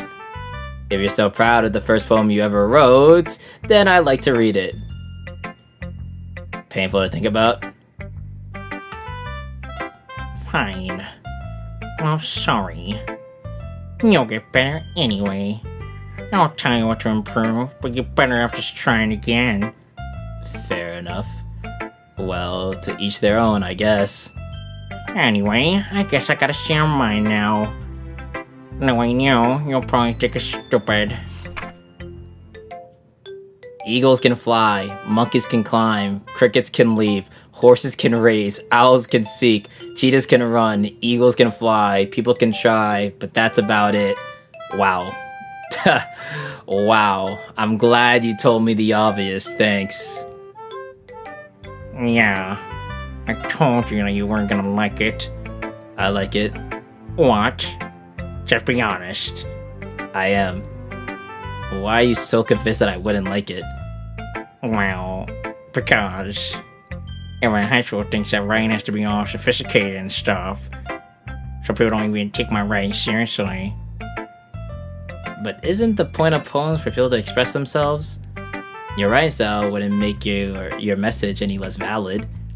Yes, exactly. I like it when it's easy to read, but it hits you hard. Like in this poem, seeing everyone around you do great things can be really disheartening, so I decided to write about it. Yeah, I understand. But the other thing about simple writing that it puts more weight on the wordplay. Like I set up for a rhyme at the end, and then I made it fall flat on purpose. It helps bring out the feeling in the last line. So you did. I guess more went into it than I realized. That's what it means to be a pro. I'm glad you learned something. Didn't expect you from the youngest one here, did you? Yeah, I guess not. I decided to humor her with that last comment. I don't really care how old everyone is, but if Natsuki is feeling proud, then I won't take that away from her. Whew! I guess that's everyone. I glanced around the room. That was a little more stressful than I anticipated. It's as if everyone is judging me for my mediocre writing abilities. Even if they're just being nice, there's no way my poem can stand up to theirs. It's a literature club after all. I sigh. I guess that's what I ended up getting myself into. Across the room, Yuri and Monica are happily chatting. My eyes land on Yuri and Natsuki. They gingerly exchange sheets of paper, sharing their respective poems. As they read in tandem, I watch each of their expressions change. Natsuki's eyebrows furrow in frustration. Meanwhile, Yuri smiles sadly. What's with this language? Did you say something? Oh, it's nothing. Natsuki dismissively returns the poem to the desk with one hand. I guess you could say it's fancy. Ah, thanks. Yours is cute. Cute? Did you completely miss the symbolism of something? It's clearly about the feeling of giving up. How can that be cute? I know that. I just meant the language, I guess. I was trying to say something nice. Huh? You mean you have to try that hard to come up with something nice to say? Thanks, but it really didn't come out nice at all. Well, I do have a couple suggestions. If I was looking for suggestions, I could have asked someone who actually liked it. Because people did, by the way. Yuri liked it. And Anthony did too. So based on that, I'll gladly give you some suggestions of my own. First of all... Excuse me. I appreciate the offer, but I spent a long time establishing my writing style. I don't expect it to change anytime soon, unless of course I come across something particularly inspiring. Which I haven't yet. And Anthony liked my poem too, you know? He even told me he was impressed by it.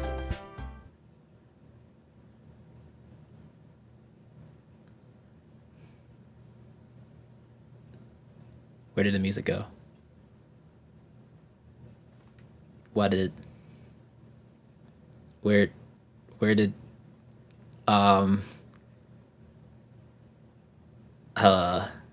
Natsuki suddenly stands up. Oh, I didn't realize you were so invested in trying to impress our new member, Yuri. Oh, okay. What the oh, okay. That's not what I... you just... Yuri stands up as well. Maybe you're just jealous that Anthony appreciated my advice more than he appreciated yours. Huh? And how do you know he didn't appreciate my advice more? Are you that full of yourself? No. If I was full of myself, I would literally go out of my way to make everything I do overly cutesy. Is everything okay? Well, you know what?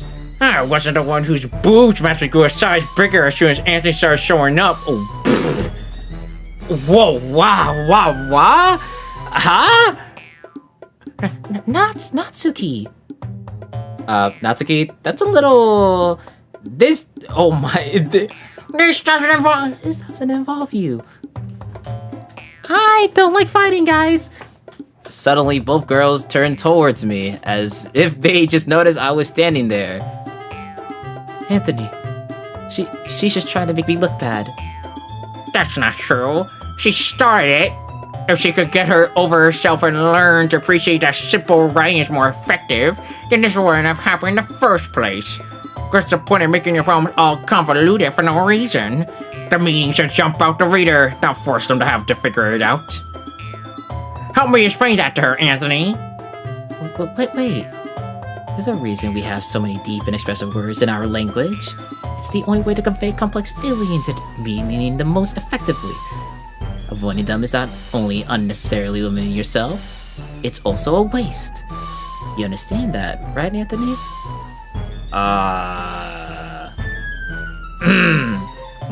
Well. How did I get dragged into this in the first place? It's not like I know anything about writing, but whoever I agree with, they'll probably think more highly of me. So of course, that's going to be...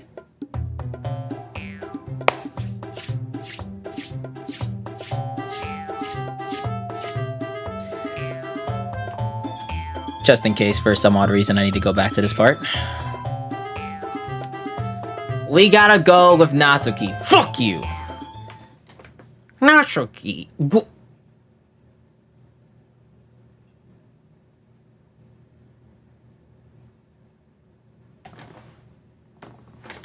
I did not press that. Bitch!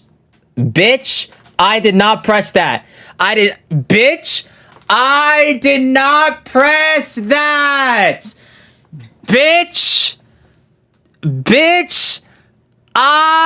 No.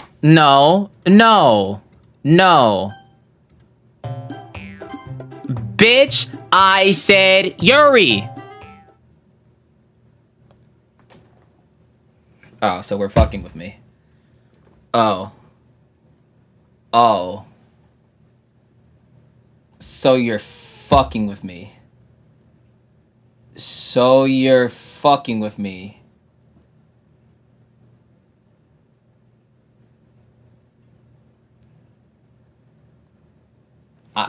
I can always load again.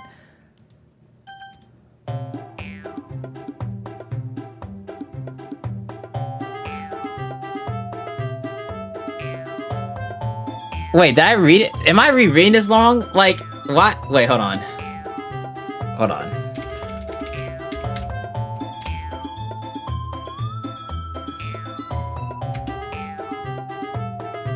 Whoever I agree with, they'll probably think more highly of me.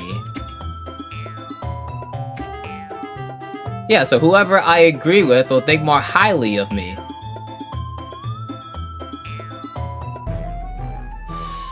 Okay, no, I am doing this correctly. Okay, I had to make sure I'm not geeking out. The game just doesn't allow me to say Yuri. It's actually trolling me. What if I do Natsuki? Wait. The game geeks me out. Oh, it's doing some voodoo shit. See,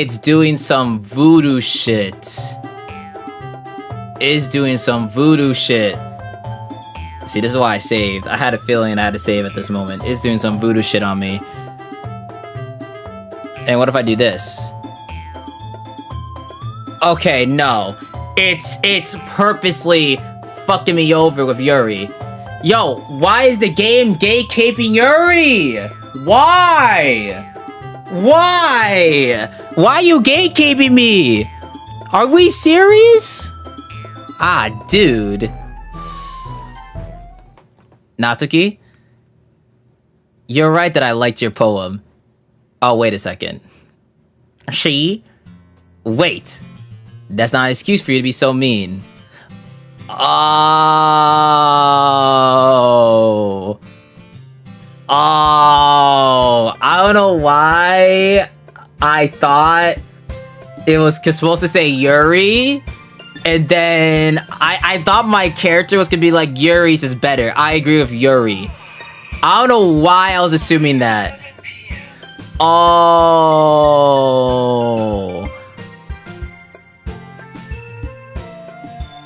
I thought I was just gonna straight. I was like pre-firing what I thought my character would say in the game. Oh.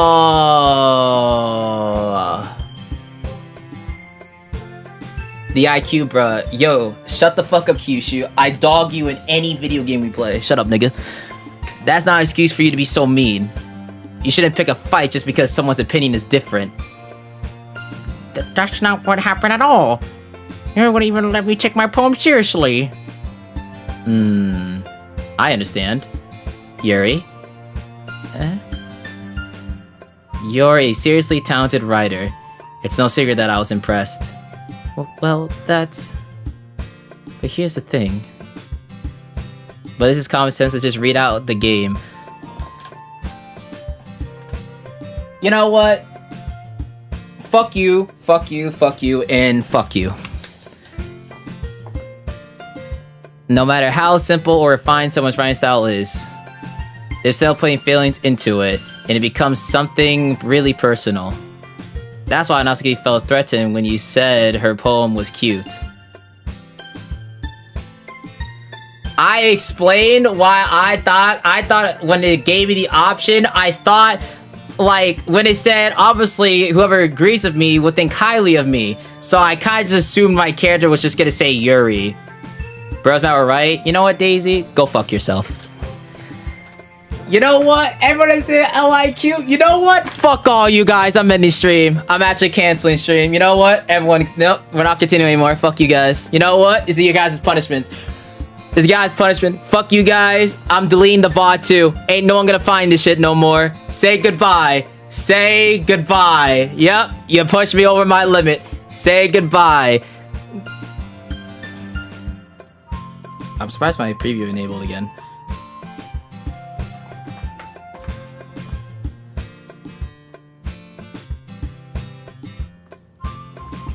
Chat's punishment from moving on forward. Every time we do video games, it'll only be Smash Bros for a month straight. Only Smash Bros. Only me 3-stalking everybody. I will have no one will enjoy any type of gameplay, and just I'll make everyone feel every type of suffering. No Roblox, no Mario Kart, no nothing. Just pure suffering on everyone's end. Say goodbye. I didn't notice that I'm sorry. Ooh. But Natsuki, you took it way too far. Yuri means well, and if you just told her how you felt, then this wouldn't have happened in the first place. Are you kidding? That's exactly what I did. It was her that... Natsuki, I think that's enough. You both said some things that you didn't mean. Yuri apologized. Don't you think you should too? Natsuki clenches her fist. In the end, nobody has taken her side. She's trapped at this point, being defended, and only because she can't handle the pressure. I end up feeling bad for her. Nope, I don't feel bad for shit. Sometimes when I'm hurt, it helps take a walk and clear my head. Sayori, she doesn't need to. You know what? I'm going to do that. It'll spare me from having to look at all your faces right now. Without warning, Natsuki snatches her own poem up from the desk and storms out. On her way out, she crumbles up the poem with her hands and throws it in the trash. Natsuki? She really didn't need to do that. I look across the room. Yuri has her chin buried in her hands while she stares down at her desk. I casually approach her and sit in an adjacent chair. Everything alright? I'm so embarrassed. I can't believe I acted like that. You'll probably hate me now. No, Yuri! How could anyone not have gotten frustrated after being treated like that? You handled it as well as anyone could. I don't think any less of you. Well, alright. I believe you. Thanks, Anthony. You're too kind. I'm thankful to have you a part of this club now. It's nothing. One more thing. That one thing that Natsuki said about, I would never do anything so shameful. So, what thing did Natsuki say?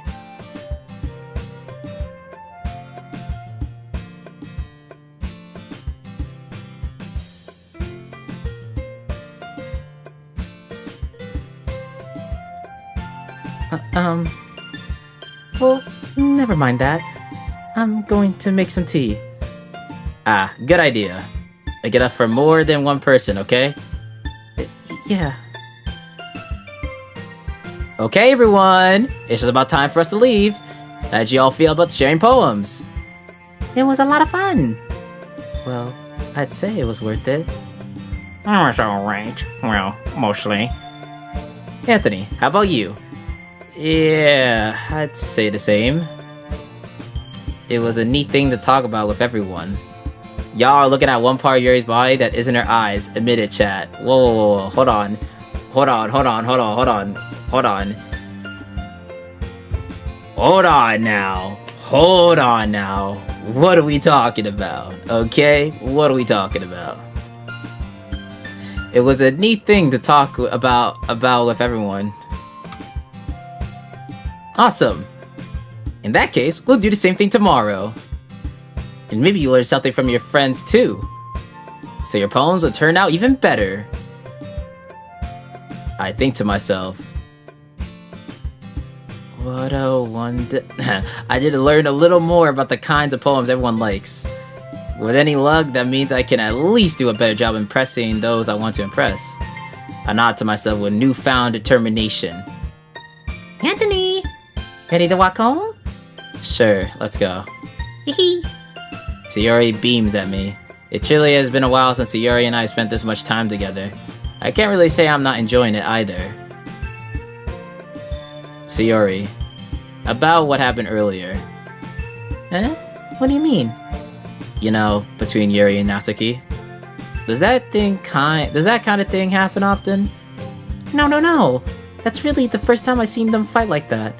I promise they're both wonderful people.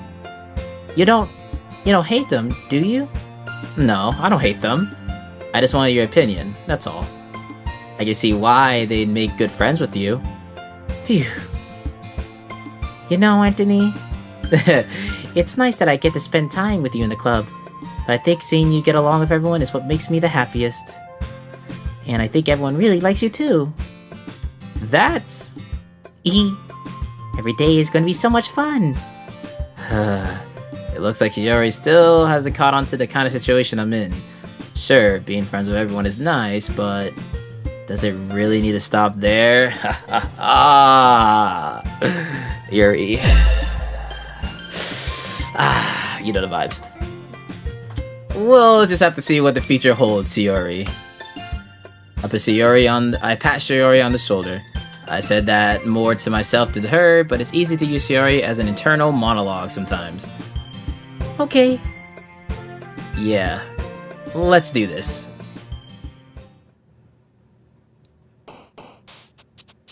Okay, I have to keep locking in. Okay. Yep. Okay. We have to keep locking in and getting Yuri. We just gotta make sure we get her more than enough times out of 20. Okay. At least from what I've learned, Yuri's is like the more complicated words. So, okay. Okay, I'm like 2 for 2 for both.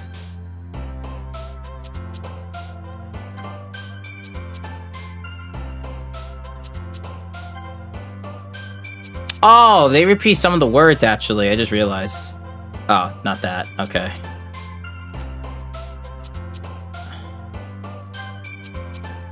Oh, some of the words are repeated. Okay, so I gotta just remember what some of them are. Okay.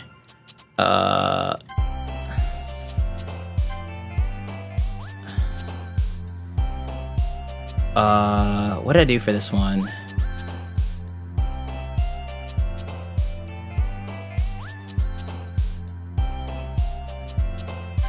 Yeah.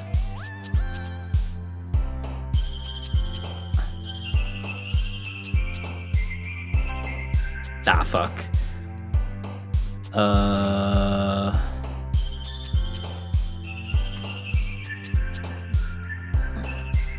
Some of these... Okay, some of the words are not as... I gotta, like, remember. I think I'm still in favor of Yuri here, though, so that's fine.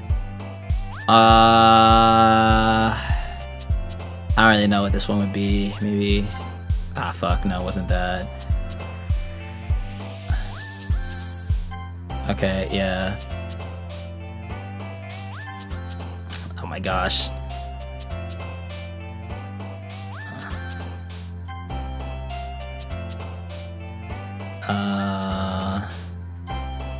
Okay. Okay.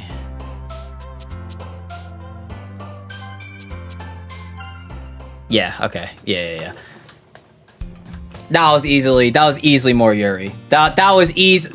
I definitely clutched up. That was easily more Yuri. Like, for sure.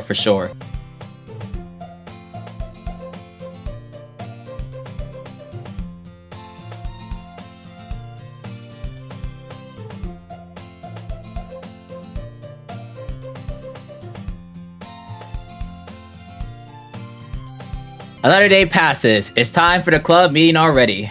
I've gotten a little more comfortable here over the past couple days. Entering the club room, the usual scene greets me. Hi, Anthony. Yo, Sayori. Looks like you're in a good mood today. Hehe. I'm just still not used to you being in the club, that's all. I see. That's a pretty simple thing to get you in a good mood. I wonder why. But I guess it's always the simple things with you anyway. Speaking of which, I'm kinda hungry. Will you come with me to buy a snack? No thanks. Damn. That's not like you at all. I have my reasons. Why don't we take a look at your purse, Sayori? Why that? All of a sudden. No reason, really. I just wanted to look at it. Sayori nervously retrieves her coin purse. She fumbles with the latch and it gets it open. Then she turns it upside down and lets its contents spill onto the desk. Only 2 small coins fall out. I knew it. I could see right through you, Sayori. That's not fair. How'd you even know? It's simple. If you had enough money in the first place, you had bought a snack before coming to the club room. So either you're not hungry and want an excuse to take a walk, or you plan to conveniently forget that you spent all your money so that I would lend you some. But there's one more thing. You're always hungry. And so, that only leaves the one option. I give up. Don't make me feel guilty. If you feel guilty, that means you deserve to feel guilty. Yuri suddenly giggles. I didn't notice that she was listening in. Her face is in her book, as always. I wasn't listening or anything. It was just something in my book. Yuri! Tell Anthony to let me borrow some money! Don't get me involved like that, Sayori.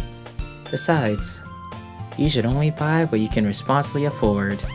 And frankly, after pulling a mischievous little stunt like that, your suffering is fair enough for retribution.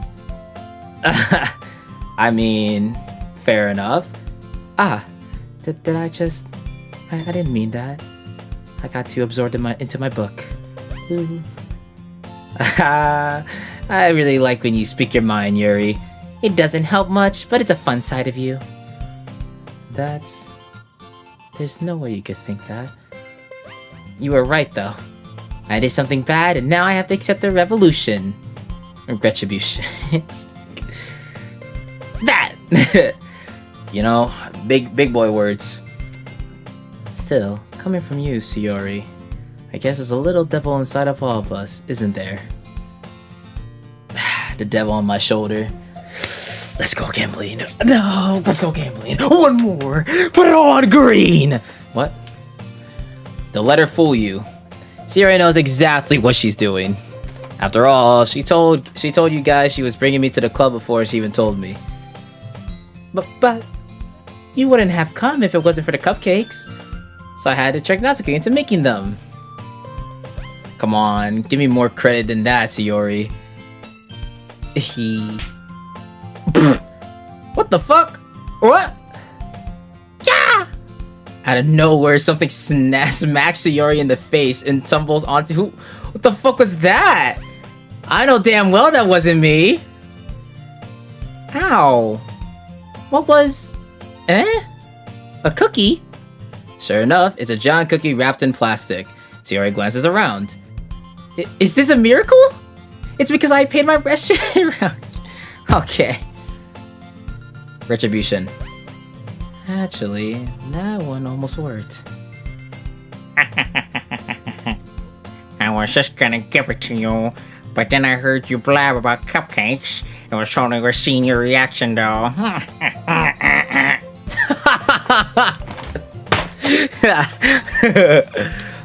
Natsuki! That's so nice of you! I'm so happy! Sayori hugs the cookie. Jeez, just eat it.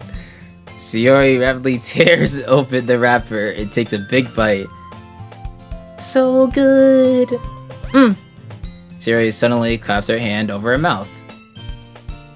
I bit my tongue! You're going through a lot over just one cookie. Wait, we're acting up. Wait, hold on.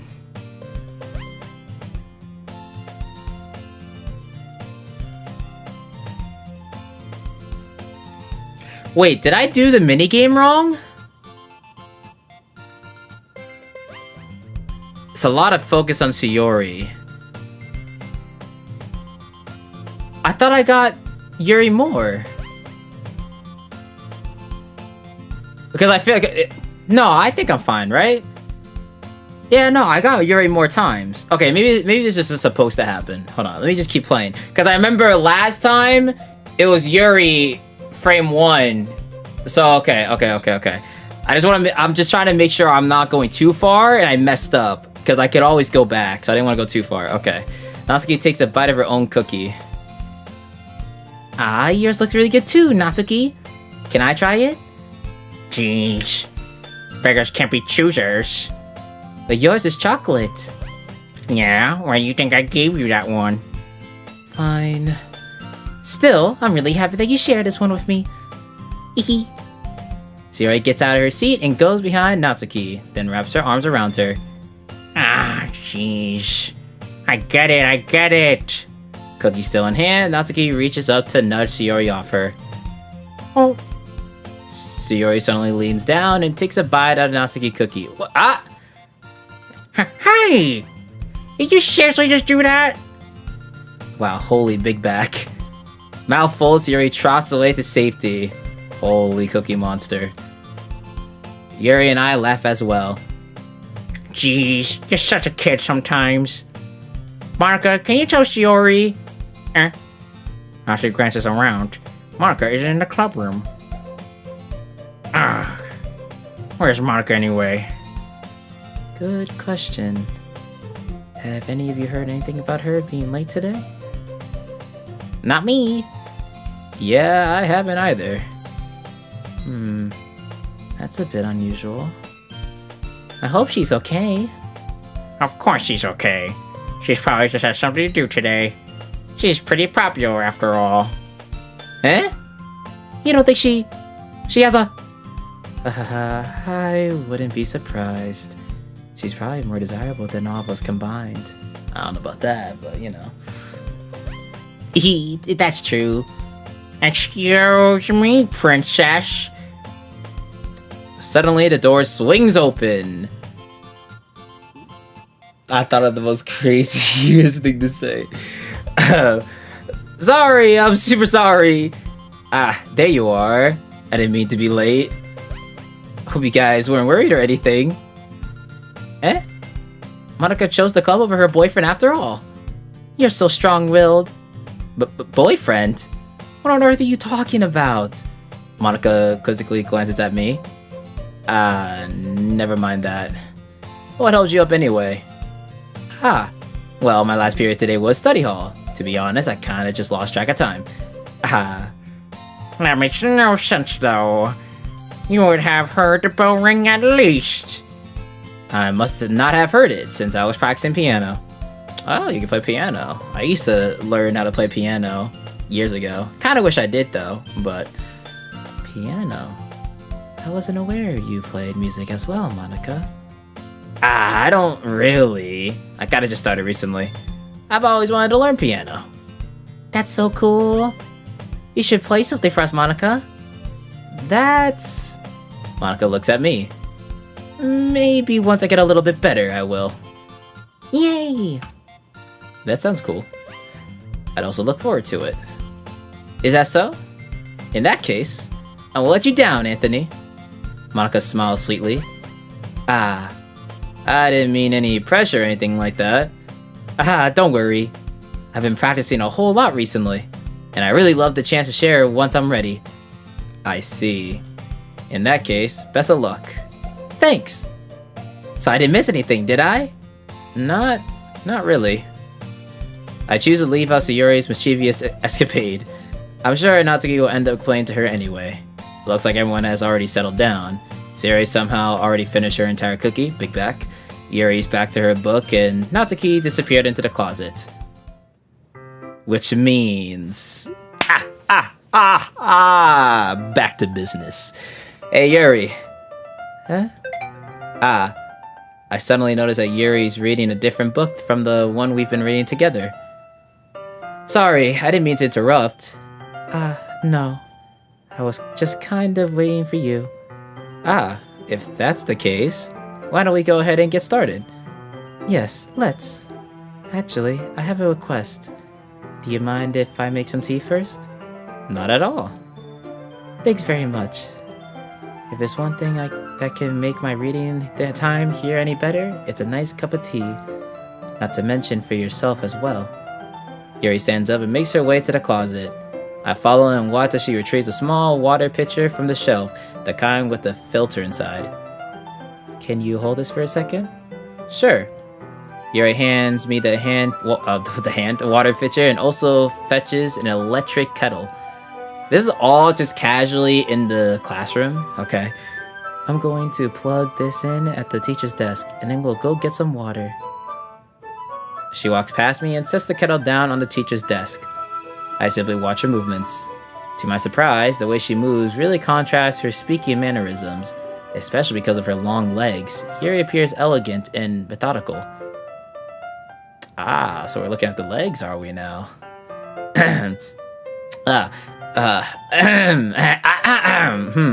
Interesting, Anthony in-game. Okay, may I have the water pitcher? Thanks, I'll be right back. I might as well walk with you. Yeah, why not?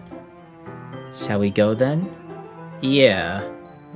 Where are you two off to? God fucking damn it, Monica! Stop popping in! I'm trying to do my thing, Monica, fuck! Yuri was going to make some tea, so... I suddenly realized how weird it sounds to explain this to Monica. We're just filling the water pitcher. Okay. Sorry, I was just a bit curious. That's kind of a one-person job, isn't it? That's... Monica, please mind your own business for once. Or do you want to tell me there's something wrong with helping involve Anthony in club activities? My mouth gapes. I suppose there's nothing wrong with that. Then let's go, Anthony. Yuri quickly exits the room, and I follow.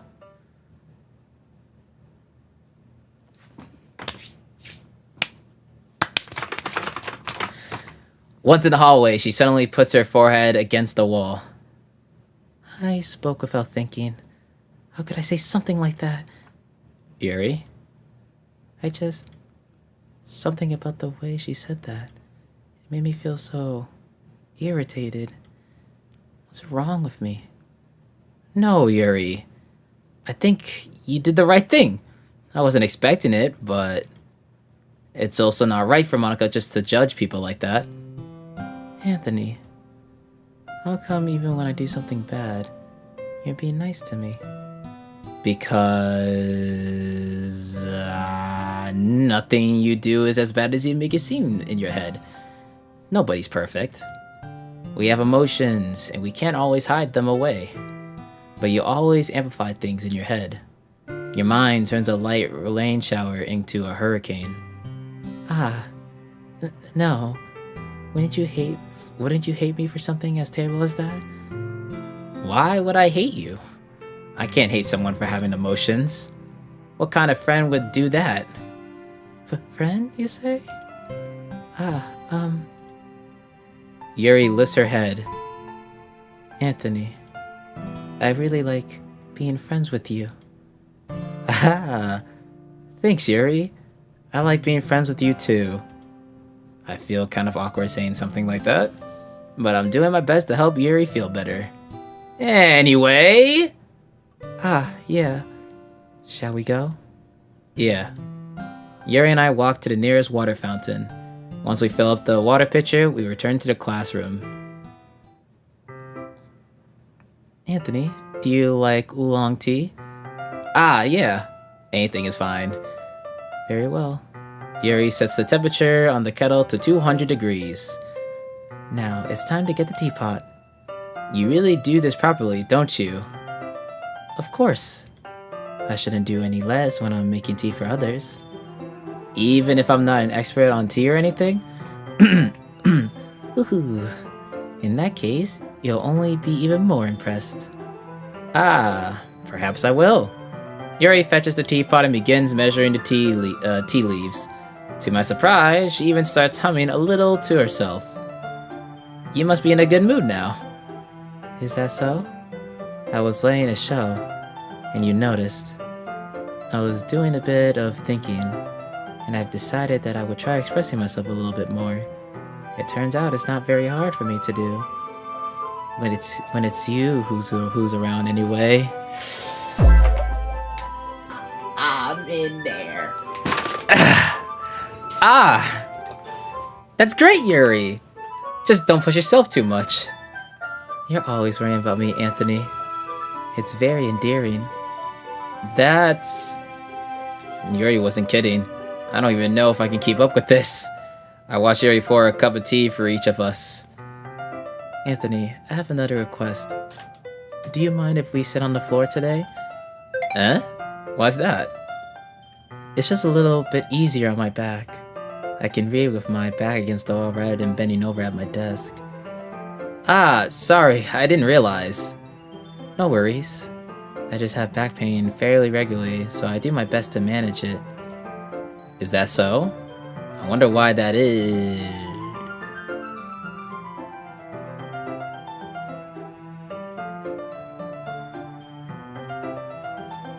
Lock in.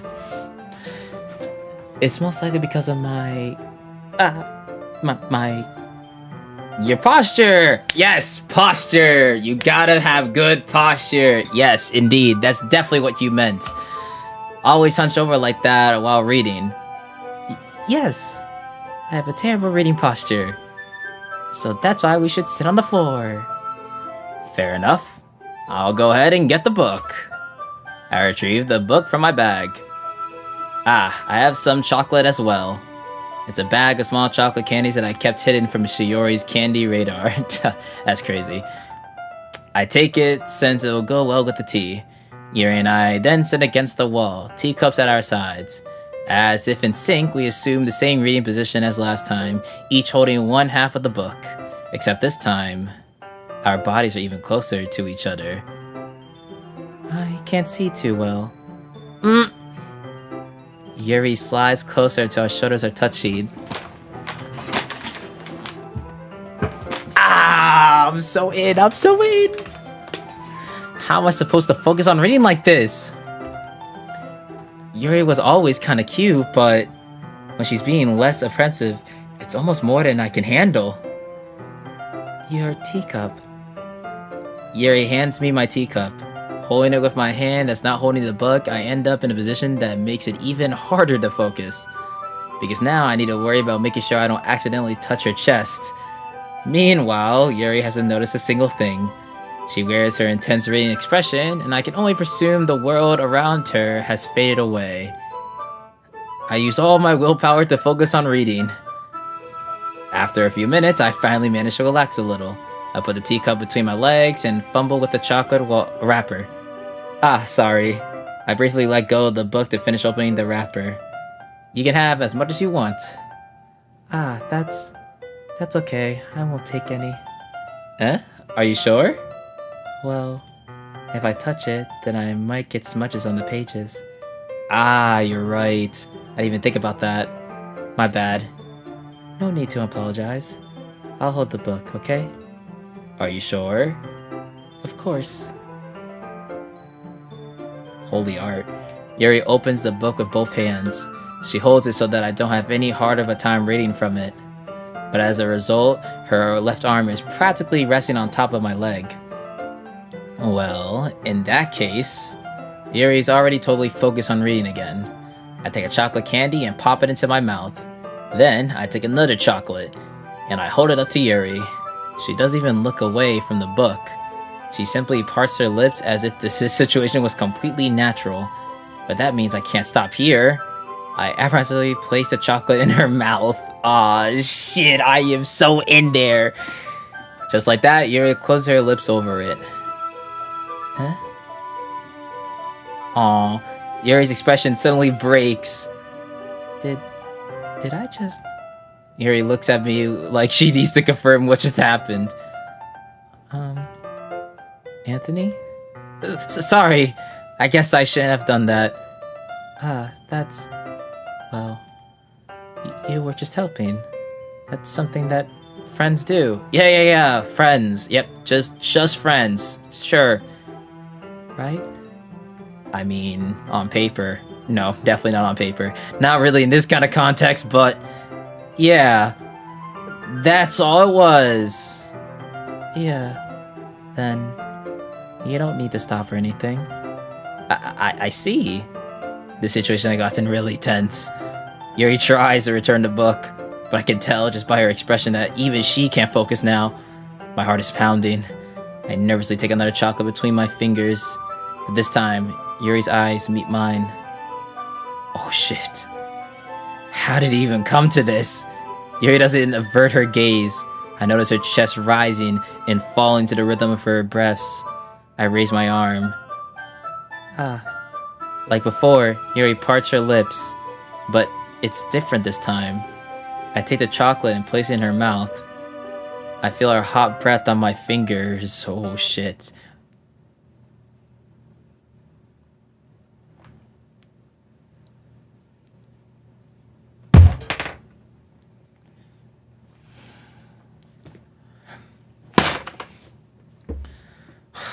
Dude, bro, come on! Fuck! Dude! I was, bro, she's done this 10 million times. Oh my god. Oh my god. Oh my god. Stop, man! Yuri jolts back. It's time to share poems!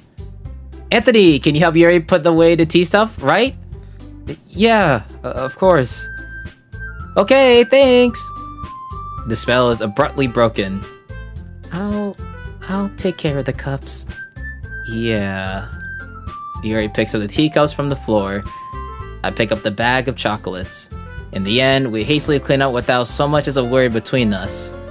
I get the feeling this is something neither of us will have the courage to bring up. Man, it was going so well, man. Fuck! Like, damn it, bro.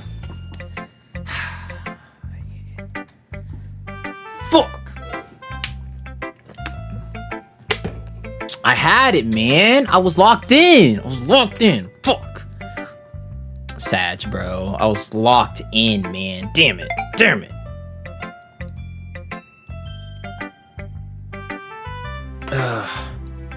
Alright, well, okay.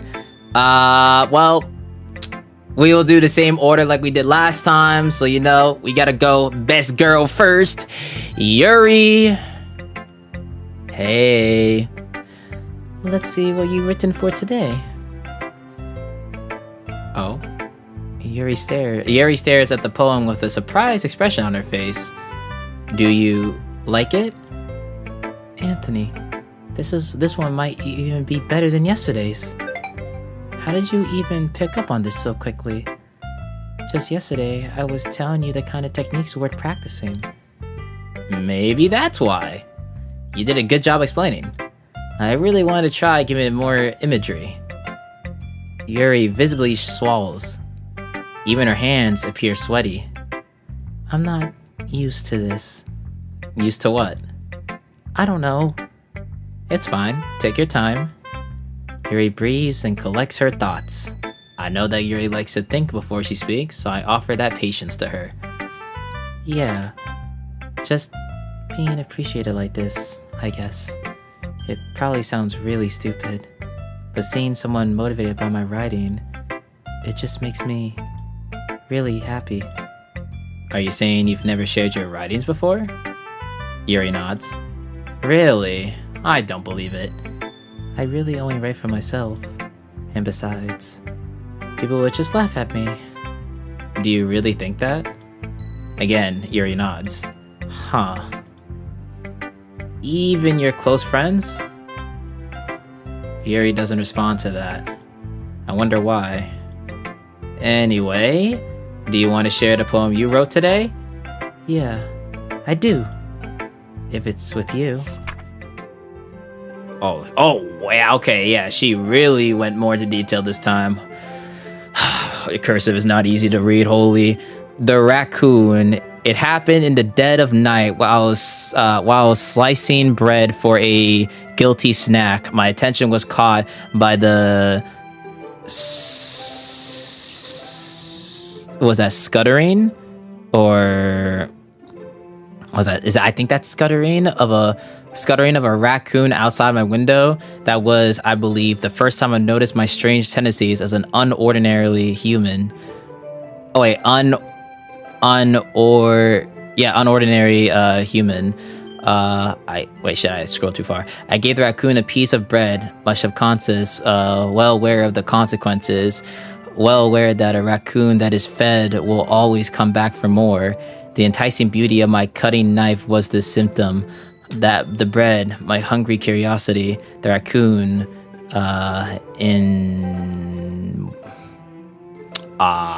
what is that? What does that say? And I know that says GE. What is this? Urge? An urge? I think?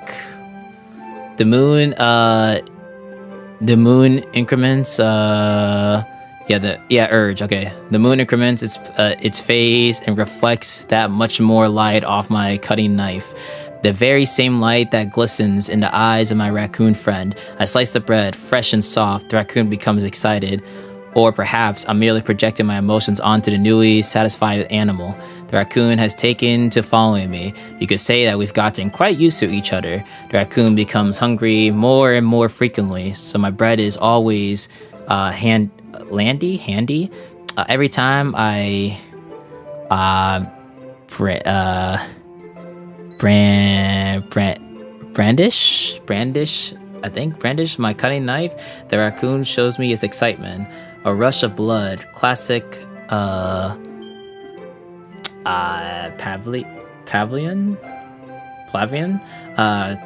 conditioning. I slice the bread and I feel myself again. I had a little bit of an easier time reading that one, but there's some words that look really hard to read. I was a little more daring with this one than yesterday. I can see that. It's a lot more metaphorical. I don't know if it's my fault, but I can't begin to imagine what this poem is about. That's right. It's a bit closer to my preferred writing style, using a poem as a canvas to express vivid imagery and conveying emotions through them. Yeah, if I take it at face value, then I can't even figure out what it's supposed to mean. Well, I think it's something that different people can relate to in their own way. I want to express the way it feels for me to indulge in my more unusual hobbies. It's those sort of things I usually force to keep to myself, so I sometimes enjoy writing about them. Why do you keep them to yourself? Because they're embarrassing, and people would make fun of me. Don't you have anything like that, Anthony? Well, yeah, I guess I do. I feel like everyone has a little something like that. The best we can do is respect each other and our individualities.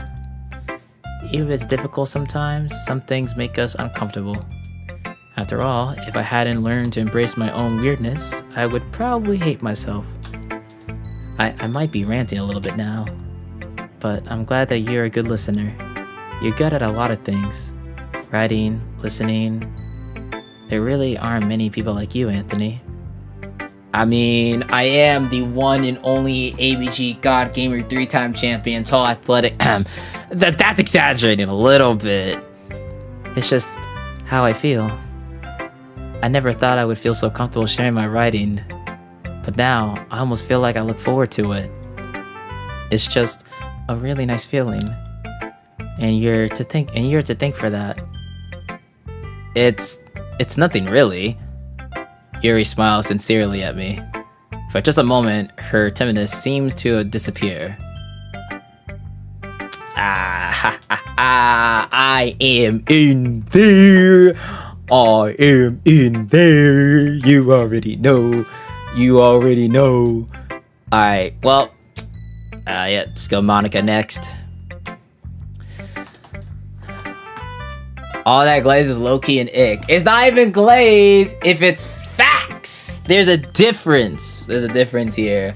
I'm just only speaking facts. There's nothing wrong about speaking facts. Hi again, Anthony. How's the writing going? Alright, I guess. I'll take that. As long as it's not going bad. I'm happy that you're applying yourself.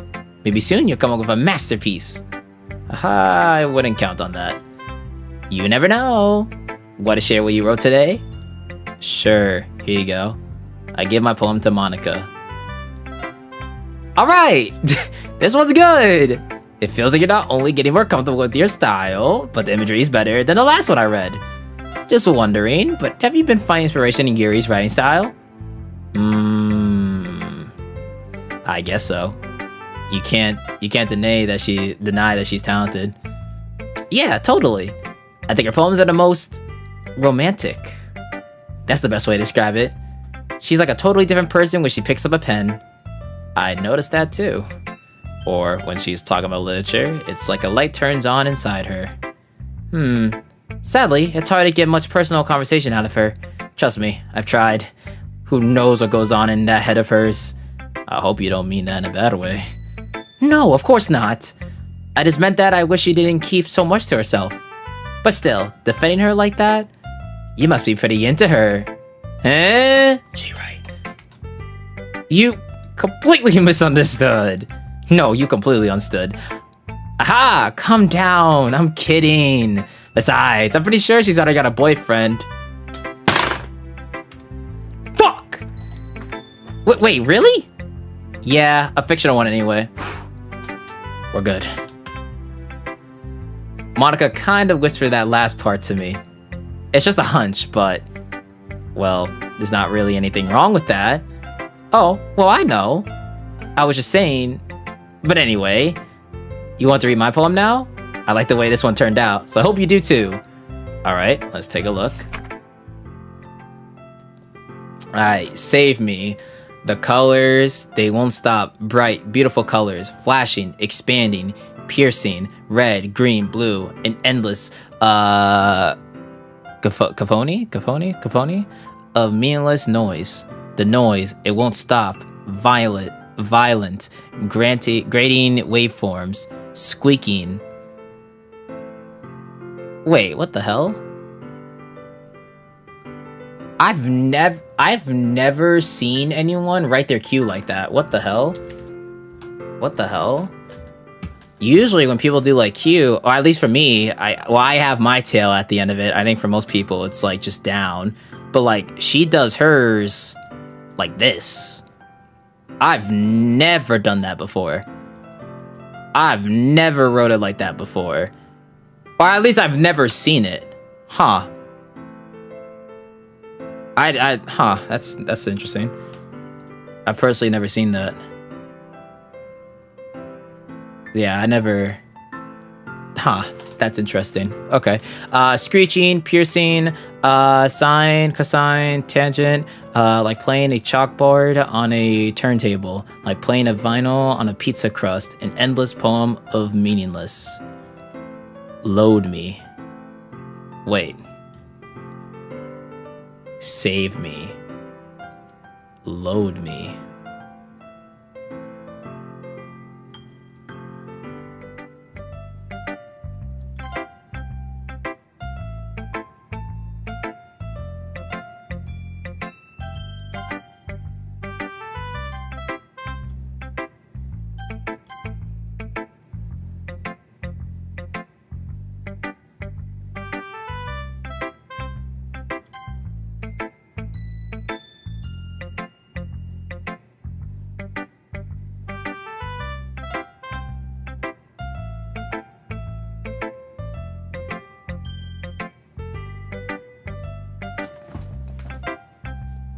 Do I want to do this?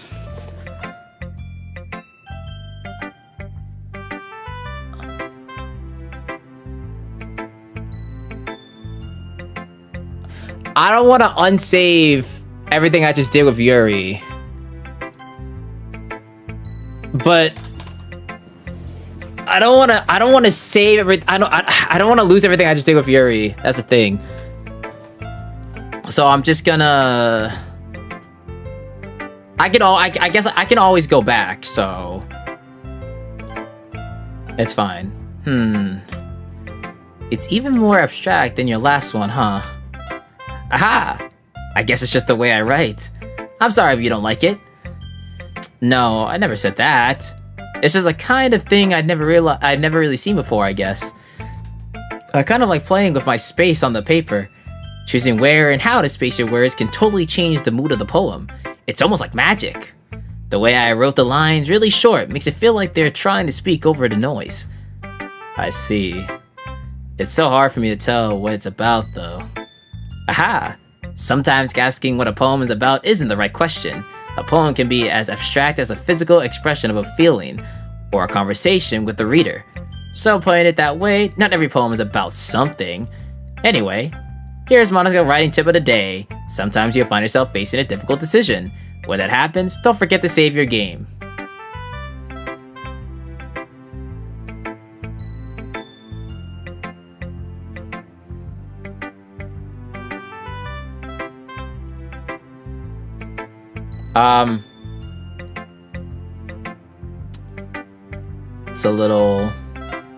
It's quite an interesting tip you got there, huh? You never know what you might change when you might change your mind, or when something unexpected may happen. Wait, is this tip even about writing? What am I even talking about? Ha! That's my advice for today. Thanks for listening.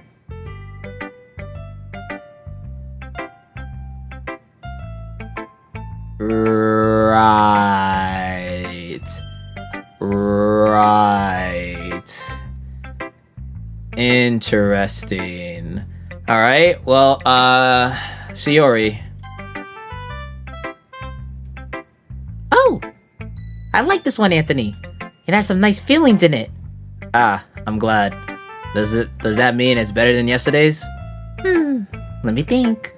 I don't know. I guess I like them both. That's not very helpful, you know. Well, I'm not very good at figuring out if poems are good or bad. But that's why I just go by my heart. If it makes me feel things, then it must be a good poem. I'm not sure that that's exactly how it works. Then again, I guess conveying feelings is a pretty important part of this whole thing. Yeah, maybe.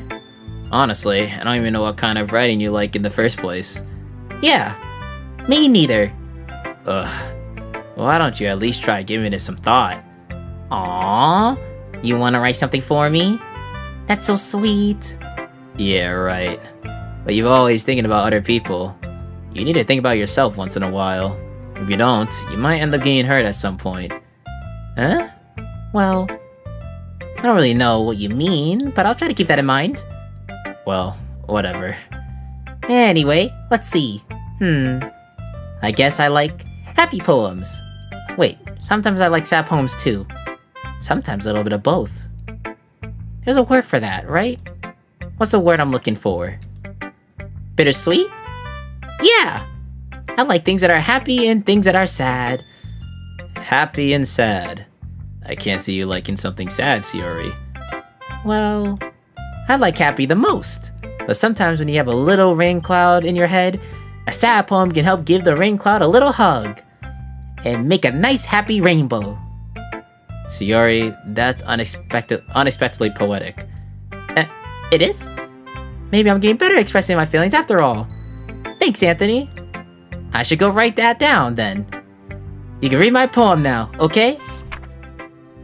Oh, wow, okay. God damn, you did a lot for this. Bottles. I pop off my scalp like the lid of a cookie jar. It's the secret place where I keep all my dreams, little balls of sunshine, all rubbing together like a bundle of kittens. I reach inside with my thumb and forefinger and pluck one out. It's warm and tingly, but there's no time to waste. I put it in a bottle to keep it safe, and I put the bottle on the shelf of all the other bottles. Happy thoughts, happy thoughts, happy thoughts and bottles, all in a row.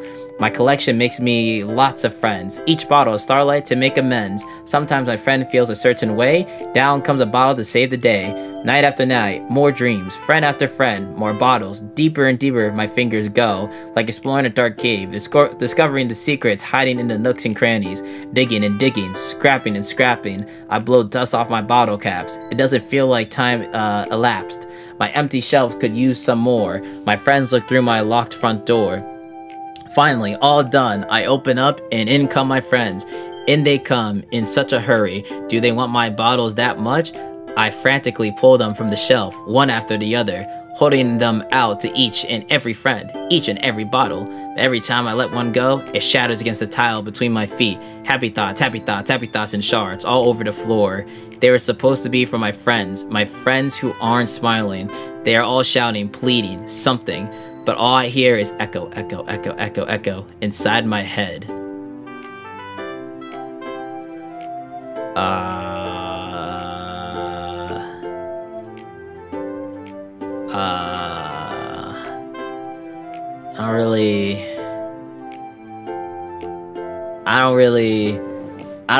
I don't really like how that end. I don't really like how this poem ended. I'm not gonna lie. I feel like it got pretty dark. It got pretty dark at the end.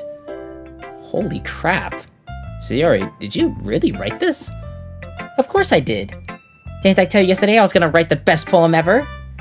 Yeah, but I mean, I didn't expect something like this coming from you. Monica taught me a whole lot. I've been really in touch with my feelings recently. I see that. It's almost kind of creepy. Creepy? Well, not exactly. It may be because I'm so used to you being cheerful. Well, never mind. I'm thinking too hard about it. The point is, it came out good, so you should be proud of it. Aw, thanks. I feel like I was meant to express myself this way. It even helps me understand my own feelings a little bit better. Writing is like magic. You've gotten pretty passionate about this, huh? I hope you keep it up. Yeah. Writing's the best. I'm gonna keep writing until I die. Haha. Don't get ahead of yourself. Shiori's always had a habit of getting obsessed with something before dropping it no more than a week later. Oh. I wonder if this is one of those times, but seeing the passion in her eyes makes it hard for me to be pessimistic. And now, Natsuki.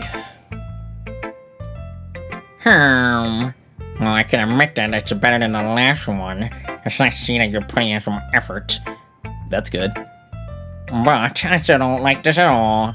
is trying too hard to be serious. What do you mean by that? Poems don't need to be all deep sounding to express something. It's going to sound to your fortune. Someone in the chat says Squidsuki. It's going to sound like you're fortunate unless you really don't suck at it. Honestly, don't bother trying to write poems like this until you're on Yuri's level. Natsuki stops sore all of a sudden. Don't tell me. You're not trying to impress Yuri, are you? What? What are you talking about? And keep your voice down. Fuck.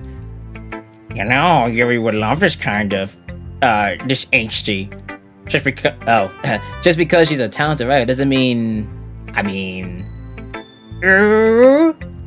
Looks like I'm in trouble. I somehow struck a nerve, though what I did is beyond me. I'm so done with you. Natsuki shoves the poem I handed her back over to me. Take your stupid poem. If you wrote it for someone else, just don't show it to me. Ouch. This is what I get for letting a younger girl step into my business. Unless I was a mind reader, I was destined to be a world of pain from the start. At least Natsuki wasn't really the girl I was trying to impress in the first place. Damn, we don't even get to read. We don't even read her poem. Damn. We don't even read her poem. Holy. Okay, everyone. We're all done reading each other's poems, right? I have something extra planned today, so if everyone could come sit at the front of the room. Is this about the festival? Well, sort of.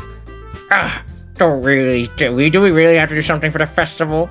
It's not like we could put together any good in just a few days. We'll just end up embarrassing ourselves to gain any new members. That's a concern of mine as well. I don't really do well with last-minute preparations. Don't worry so much. We're going to keep it simple, okay? We will need much more than a few decorations. Siri has been working on posters. I've designed some pamphlets we can get out during the event. Okay, that's great and all. But that doesn't tell us what we're actually going to be doing for the event. Sorry. I thought you heard about it already. We're going to be performing. Performing? Monica? Yeah, we're going to be having a poetry performance. Each of us are going to choose a poem to recite during the event. But the cool part is, we're also going to let anyone else come up and recite poems too. So you're always putting it all on the posters in case anyone wants to prepare ahead of time.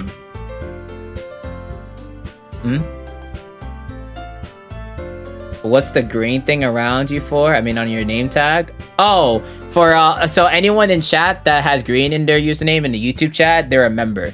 So if you're a member, your name turns green, you get a sub badge next to your name, and you get tons of emotes and other benefits as well. So anyone that has a green is a member, which is only $1. Also, thank you, a kid with the 1,000 jewels with the gold trophy. Appreciate it. So y'all who's been calling a poster, holds it up for us to see. Are you kidding me, Monica? You didn't already start putting those posters up, did you? Well, I did.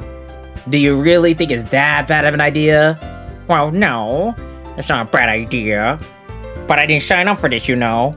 There's no way I'm going to be performing in front of a group of people like that. I agree with Natsuki. I could never, in my life, do something like that. Imagine it. Yuri shakes her head in fear. Guys! It's 12 a.m. Indeed it is. No, Sayori. I understand where they're coming from. Remember that Natsuki and Yuri have never shared their poems with anyone until just a couple days ago. It's a lot to ask for them to recite their poems out loud to a whole room full of people. I mean, I guess realistically we're kind of doing that since... Little did they know we're streaming. I guess I kind of overlooked that. So I'm sorry. But I still think we should give it our best. We're the only ones responsible for the fate of this club. If we start the event and each put on a good performance, then it will inspire others to do the same. And the more people who perform, the better we'll be able to show everyone what literature is all about. Yeah. It's about expressing your feelings, being intimate with yourself, finding new horizons, Animal Crossing New Horizons, and having fun. That's right. And it's those reasons that we're all in this club today. Don't you want to share that with others? To inspire them to find the same feelings that brought you in here in the first place? I know you do. I know we all do. And if that all it takes is standing in front of the room for 2 minutes and reciting a poem, then I know you can do it. Naotoki and Yuri remain silent. Sayori looks worried. I guess that leaves me no choice. I agree. I don't think it's too much to ask. I think that Sayori and Monica have been really trying hard to get new members. The least we can do is help them out a little bit. Well, maybe, but... It looks like Natsuki doesn't have any arguments left. Oh, okay, fine. I guess I'll just have to get it over with. Alright! Phew. Thanks, Natsuki. What about you, Yuri? Yuri dejectedly glances around at everyone else's expectant faces. I guess I don't have really a choice. Aha! That's everyone! You're the best, Yuri! This club is seriously going to be the death of me. Oh gosh. You'll be fine, Yuri. But anyway, let's move on to the main event! I want each of you to choose a poem of yours. We're going to practice reciting them in front of each other. No way! Monica, this is too sudden. Well, if you can't recite your poem in front of the club, how do you expect to do it in front of strangers? Oh no. Don't worry. I will start off to help everyone feel a little more comfortable. Can I go next? Aha, of course. Now, let's see. Monica flips through her notebook to the specific poem she has in mind for herself. She then stands behind the podium.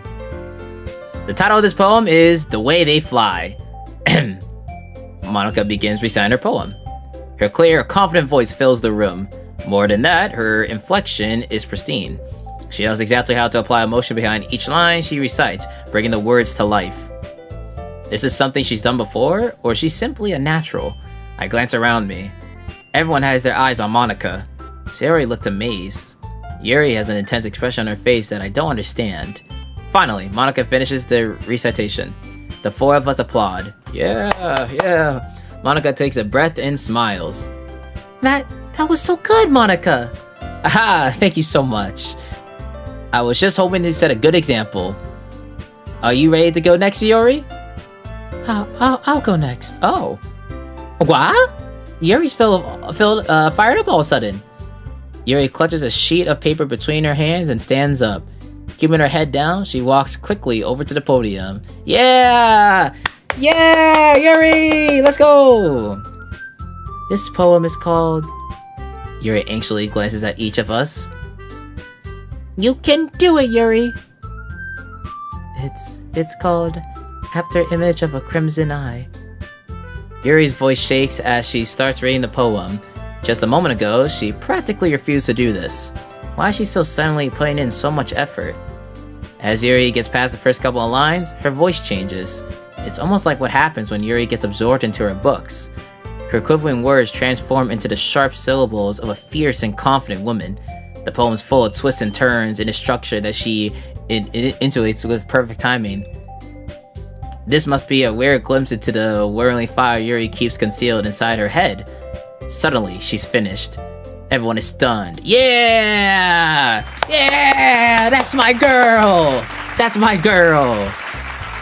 Yuri snaps back into reality and glances around her if she's bewildered with herself. It's up to me to save this situation. I'm the first to start applauding. Yeah! Everyone joins me afterwards, and we give Yuri the recognition she deserves. It's not that we didn't want to applaud for her, but we were caught so off guard that we must have forgotten. As we applaud, Yuri holds the poem to her chest and rushes back into her seat. Oh, she zoomed. Yuri, that was really good. Thank you for sharing. Looks like Yuri is down for the count. Okay, I guess I'm next then. Siri hops out of her chair and cheerfully walks to the podium. This one's called My Meadow. Sorry, I giggled. Sayori. It's a lot harder than I thought. How did you guys do it so easily?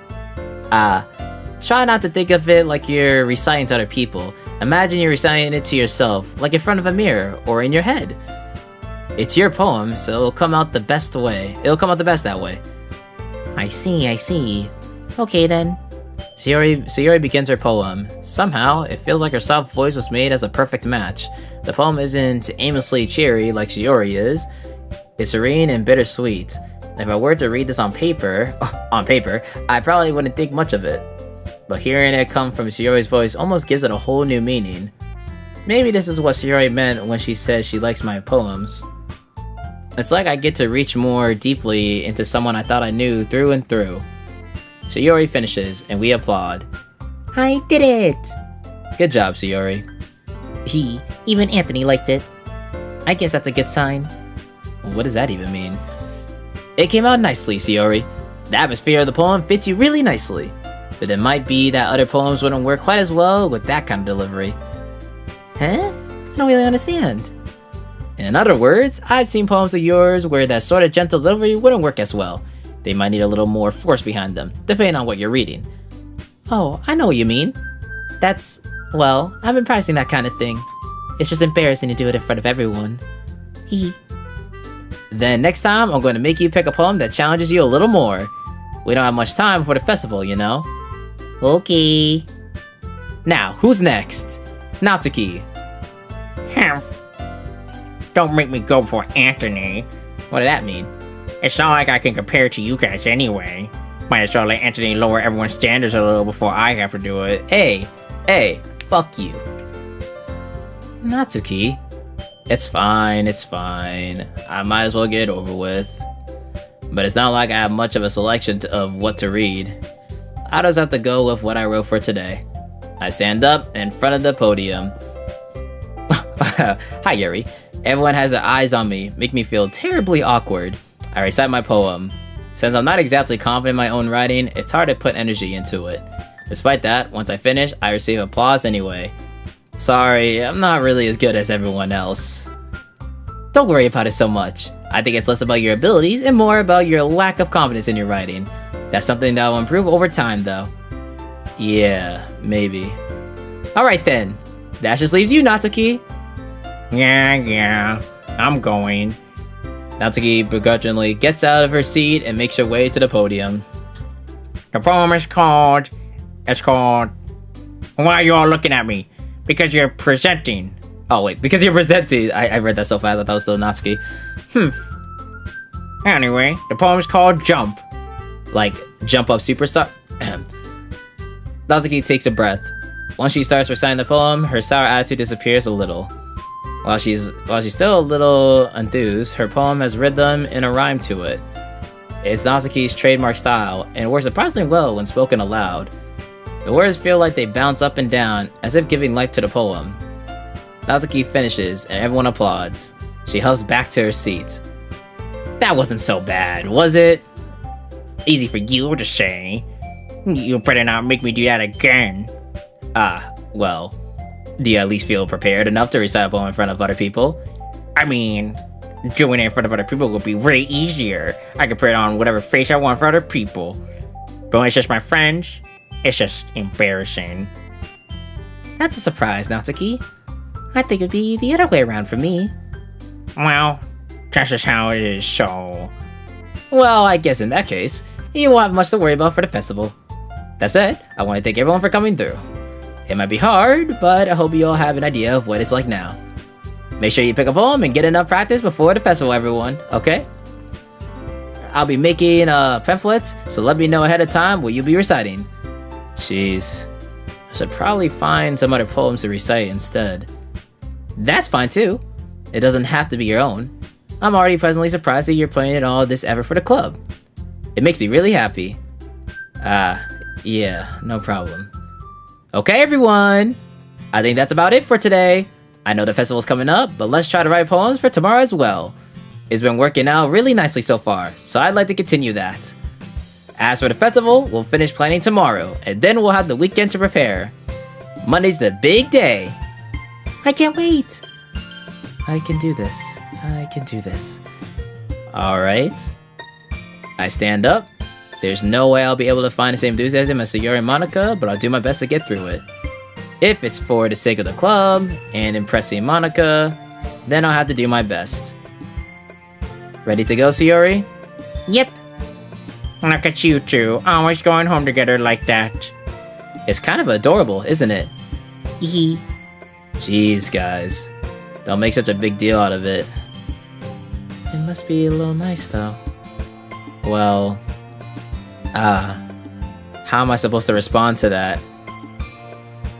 It's okay, Anthony. You don't have to say it. Whatever. Let's go already. I mean, Yuri, if you want to walk home too, we could just say the word. I mean, you know? Just say the word, you know what I mean? Alright. Ugh. I walk home with Sayori once more. Even though it's only been a few days, a lot of things have already changed. But today, Sayori's been a little quieter than usual on the way home. Hey, Sayori. Sorry, I was spacing out. No wonder. I was thinking about something from earlier. I like how we get to... Sayori fumbles with her words.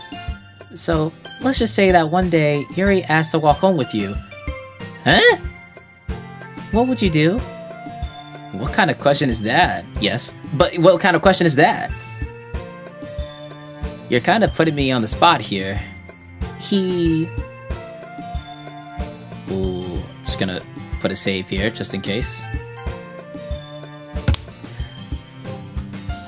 Well...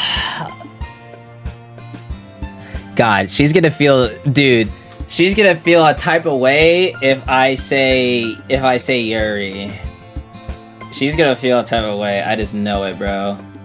She's gonna feel a type of way.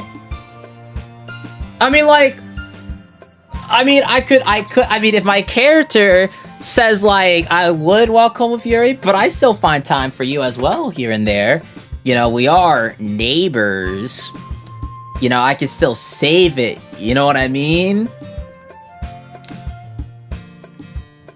Don't take it personally. Walking home with Yuri, huh? Why does the thought of that make my heart pound?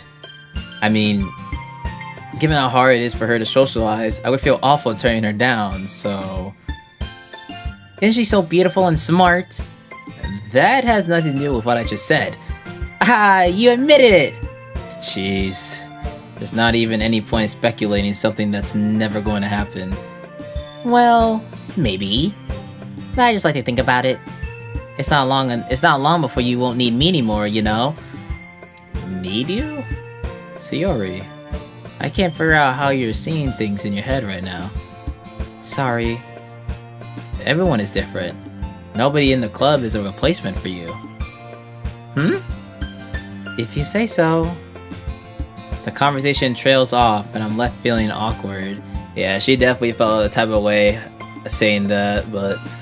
Like, listen, we chill, Sayori. We chill. But you know, like, we just friends, though. But it was kind of her fault for trapping me with such a weird question. I can't just lie to her. But if there's something that makes her happy, I would hate to take that away from her.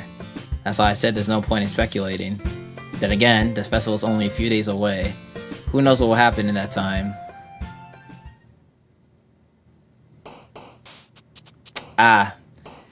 And back to minigame. Okay, I'm gonna save here as well, just in case if I mess up. Just in case I mess up, I can always return. Alright, so like I said, everything seemed to be like very, like... I had a feeling that was gonna be that. Fuck! Okay, that's already 2 for Sayori by accident. God damn it. Okay. I just gotta lock in it a bit more.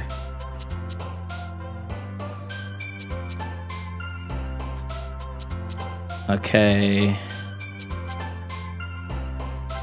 Okay. I'm back in the lead. Yeah. Back in the lead. Back in the lead. Back in the lead. Oh, yeah. Yeah, I definitely brought it back. Yeah, I brought that shit completely back. Oh my god. Brought that shit Brought that shit completely back. Brought that shit completely back. Oh my lord. Okay, well, alright, there we go. I guess there is bound to have one fail there.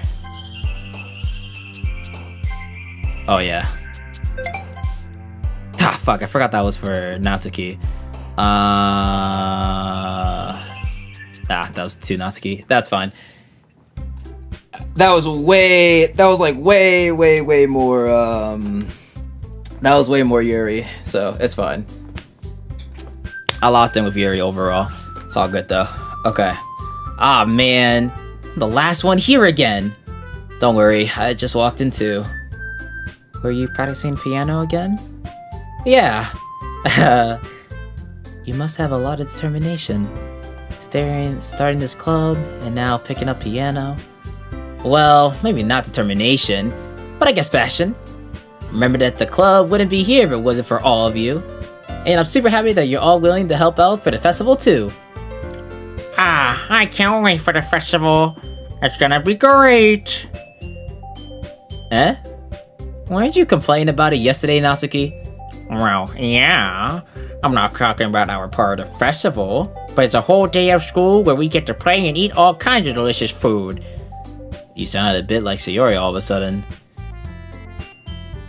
Monica, do they usually have fried squid? Squid? That's a pretty specific thing to look forward to. Oh, come on. Are you saying you like squid? You of all people? Eh? I didn't say I don't like it. Besides, what do you mean, you of all people? Because it's right in your name. Monica. Eh? That's not how you say my name at all. Also, the joke makes no sense in translation. Ah, never mind. Let's just focus on our own event for now, okay? Fine. Your reactions aren't as fun as Yuri's or Yuri's anyway. Excuse me? Where is Sayori anyway? Oh, there you are. Sayori sitting at the desk in the corner of the room, looking down at nothing. Ah, no, she's definitely still thinking about what happened earlier. Fuck. I walk over to her. Hey, Sayori. I wave my hand in front of her face. You're spacing out again. Sorry. Don't mind me. You can go talk to everyone else. Huh? Is everything alright? Of course. Why wouldn't I be? It just feels like you're a little off. Sorry for assuming things. Jeez, you worry too much about me. I'm fine. See? That's lies, but okay. Sayori shows me a big smile. Don't let me distract you from having fun with everyone. Well, alright. If you say so. I worriedly glance at Sayori before turning back toward everyone else. But the conversation has already dispersed, with everyone back at their usual activities. Maybe I should ask Monica if she noticed anything about Sayori recently. Since they've been preparing for the festival, they must be spending a lot of time together. I timidly approached Monica, who was shuffling through some papers at her desk. Anthony, what's up? Hey, this might sound a little strange, but have you noticed anything up with Sayori recently? Anything up with her? In what way do you mean? Maybe I'm reading into it a little too much, but she seems a bit downcast today. Oh, you think so? I can't say I've noticed anything about her. Monica peers across the room at Sayori, who is idly dragging a rubber eraser up and down her desk. Maybe there is something on her mind. But I'm surprised I'm not the one asking you, Anthony. You certainly know her a lot better than I do. Yeah, but she's never really like this. She's always talked to me about things that bothered her. But this time, when I asked her, she was really dismissive. Sorry, I know it's not your problem. I just wanted to ask if you knew anything, so I'll drop it now. No. It's important to me too. I mean, I'm also friends with her. And I also care about the well-being of my club members, you know? Maybe I'll try talking to her myself. Eh? Are you sure about that? She seemed like she wanted to be left alone. Are you sure?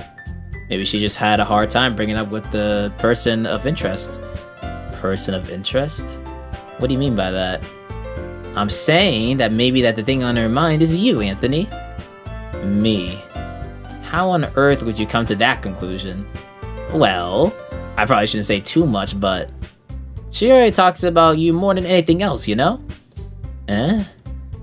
She's been so much happier ever since you joined the club. It's like an extra light was turned on inside of her. What? No way. Sayori is always like that. She's always been full of sunshine. It's not any different now that it's always has been. My character might be a little dense. Little's an understatement.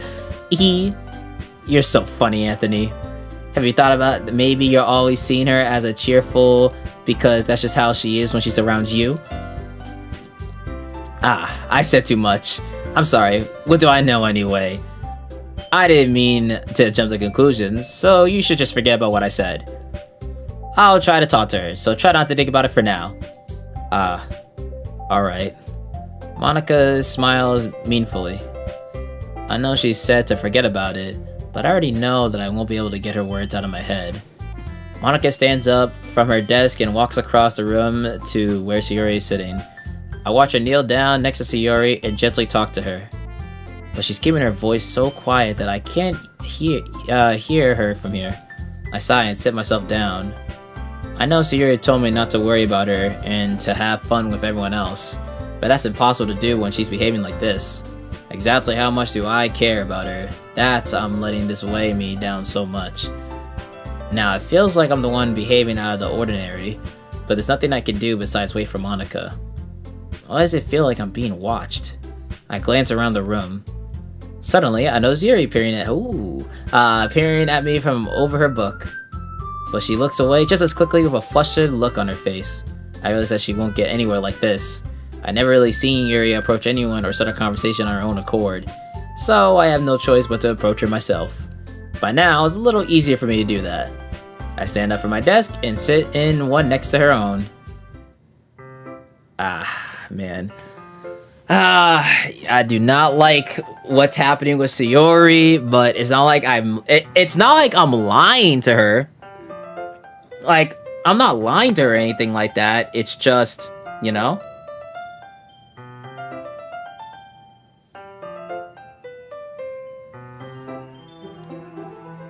But it's not like I'm lying to her, though.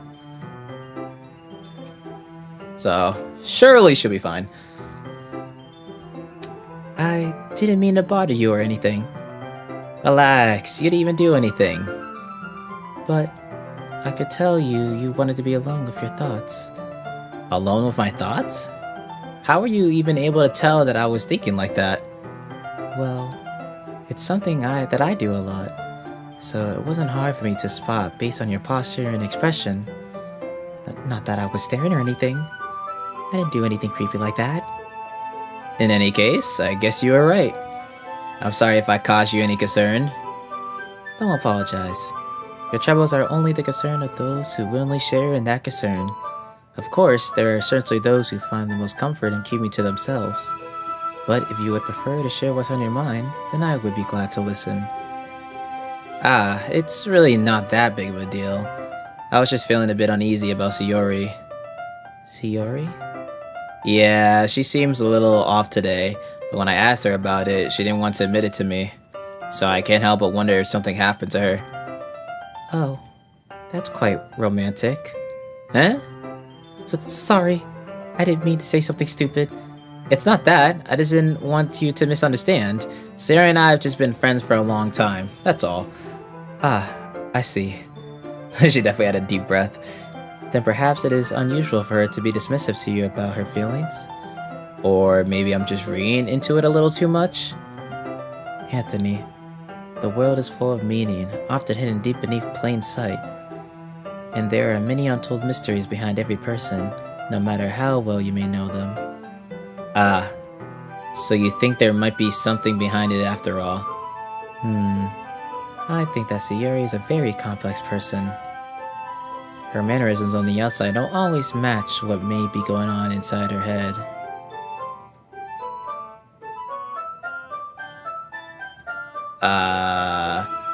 I don't think there's any mods in chat. I don't think there's a single mod in chat, so I'm gonna have to do that myself. Her mannerisms on the outside don't always match what may be going on inside her head. And she may not always know what she wants. I noticed her strange behavior today, too. And I also feel some concern for her. But in your case, it looked like she was fully occupying your thoughts, wasn't she? Well, I guess that was the case. Sayori, she really means a lot to you, doesn't she? I guess. But you don't need to put it that way. We're just good friends, that's all. Yuri suddenly looks deeply into my eyes. Her expression is gentle and curious, as if she was searching for something. Embarrassed, I avert my gaze.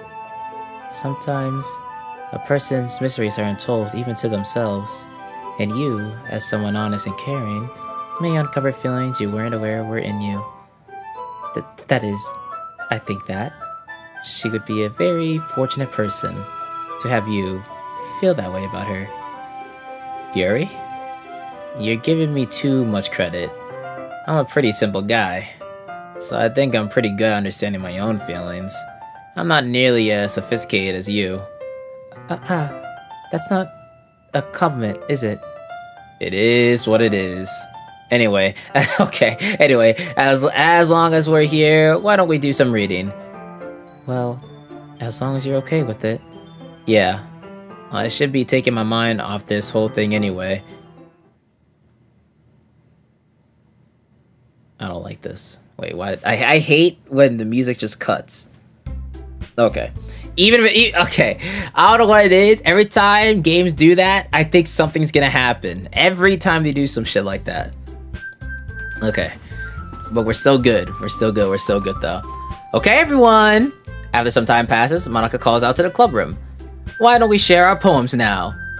Before I know it, everything is back to normal. Everyone goes to retrieve their poems, and I do the same. I make eye contact with Monica, and she smiles at me.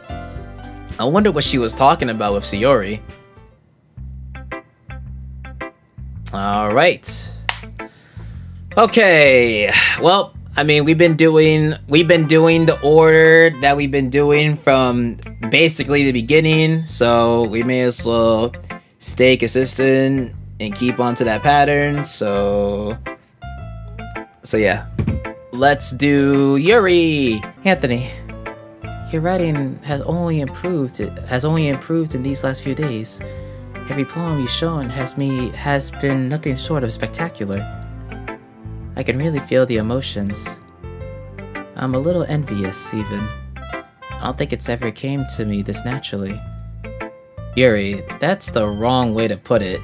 This never did come to me naturally, or it never did come to naturally to me. But I've been able to improve so much thanks to you. You're really the example I was chasing after. Is that so? Yuri gently smiles to herself. This feeling. I'm so glad I got the chance to share my writing. I never thought it would feel like this. I remember you mentioning that yesterday. I can't believe that you're so good at something and you're never even shared it with anyone. It's kind of a shame. What a shame. Maybe, but it's not like I really had a choice. What do you mean? Well, Yuri smiles sadly. Anthony, during lunchtime, I eat by myself. Did you know that? It's a great time to find a quiet spot and do some reading. In fact, I always have some books with me. You could say I really enjoy reading. Well, that's one way to put it, anyway. But books are so full of amazing and inspiring people. People you want to fall in love with. Or people you just know would make a really good friend. Cheerful people who always put a smile on your face. Or deep thinkers and problem solvers who discover the mysteries of life. So when you look at it that way, I'm surrounded by friends every day. You know? And those friends don't laugh at me. They don't tease me for spacing out all the time. They don't make fun of my body type. And they don't hate me for acting like a know-it-all. People say that about you? I'm not a know-it-all, Anthony. It's the opposite. I don't know anything. I don't know how to talk to people. I don't know how to make people see me as normal. I don't even know how to make myself happy. I have all these feelings, and all I could do with them is read and write. But it wasn't until now that I started sharing it with you that I really understood what was missing all this time. But I haven't really done anything. No, that's wrong. Just being patient and respectful. That's really important to me. I know I'm a difficult person, Anthony. I speak too slowly. I second guess myself all the time. I read too deeply into things. But every time, you've always treated me like anyone else. It's so rare that I find comfortable with myself when I talk to others. But that's why every time I talk to you, I just feel really happy. I see. Well, I treat you how you deserve to be treated, Yuri. And if other people don't see it that way, then screw them. I mean, I joined this club hoping I would make friends, and I would say I've had at least one success. Wouldn't you? If you put it that way, yeah. We really are friends now, aren't we? Yuri puts her head in her hands, but this time she's smiling as she does it. Do you want to show me your poem? Yeah, I do. Let me get it for you. We are in there! We are in there! Yes, fucking sir! Okay, here we go. Ghost Under the Light Part 2. The trendles of my hair illuminate beneath the ambient glow, bathing. In the distance, a blue-green light flickers. A lone figure crosses its path, a silhouette obstructing the eerie glow. My heart pounds. The silhouette grows closer. I open my umbrella, casting a shadow to shield me from visibility, but I am too late. He steps into the streetlight. I gasp and drop my umbrella. The light flickers. My heart pounds. He raises his arm. Time stops. The only indication of movement is the amber light flickering against his outstretched arm. The flickering light is in rhythm with the pounding of my heart, teasing me for succumbing to this forbidden emotion. Have you ever heard of a ghost feeling warmth before? Giving up on understanding? I laugh. Understanding is overrated. I touch his hand. The flickering stops. Ghosts are blue-green. My heart is amber. I'm actually kind of surprised. I kind of read that pretty smoothly, considering cursive is not easy to read. Finishing the poem, I start to hand it back to Yuri, but instead of taking it from me, she looks away. Do you dislike it? No, of course not. I just don't really know how I should respond. Despite Yuri's poems usually being cryptic, it wasn't hard to figure out what this one was about. I don't know if I'll be able to explain this one. That's fine. I understand this one. Shit. Yuri's having an even harder time speaking than usual. Does this one mean a lot to you? Yuri nods. I'm not really good with words, but I'm happy that you shared it with me. So thank you. And I hope we keep spending time together. Despite my inability to make eye contact, I see a faint smile emerge on Yuri's lips. I'm in there. I once again try to hand the poem back to her, but instead, Yuri gently takes my hand and pushes them back toward me. Oh? I hesitate in response to her warm touch. You can, the poem is... Once again, Yuri fails to form a complete sentence.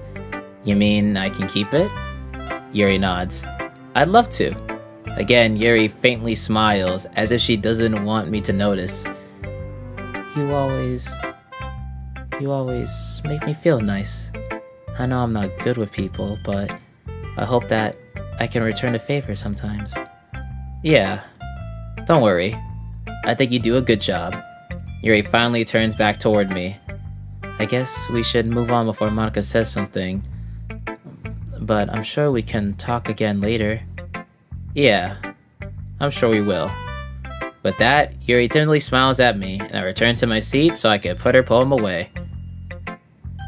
We are in there. We are in there. Alright, Monica. Hello, Monica. Hi, Anthony. Have you thought about what you want to submit to perform at the festival? Well, being in this club is one thing, but performing in front of a bunch of people, I'll have to give it some more thought. Okay, no pressure. But whatever you do, I'm sure it'll turn out great. It would also make me happy to see. Aha! Anyway, let's take a look at today's poem. Sure. I let Monica take the poem I'm holding in my hands. Your style's gotten so refined, Anthony. Yuri's been teaching you a lot of things, hasn't she? Well, I guess so. Yeah, I've been noticing how much time you spend with her. I think I've heard her say more words these past couple of days than she's talked in the whole year. Not sure how you did it, but that's pretty impressive. Well, she just needs some patience and a way to talk about all the things in her head, I guess. I'm still getting the hang of it myself. You're certainly putting in a lot of effort. You must really like her. Aha! It's awfully suspicious, you know. Spending time with her in the clubroom every day, reading that edgy novel with her.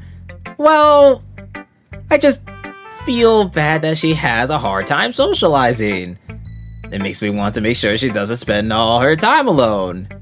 Besides, the novel isn't too bad either, you know? Alright, I get you. Just be careful, alright? I know that Yuri is used to opening herself up, so if something bad happens while she's vulnerable, then it could be really hard for her. Her books aren't a total escape from reality. They're just a bandage. You say that like I'm going to hurt her. Sorry, I didn't mean it like that. If anything, she might accidentally hurt herself. Anyway, I don't like that either. I'll share my poem with you now, alright? Alright. The Lady Who Knows Everything.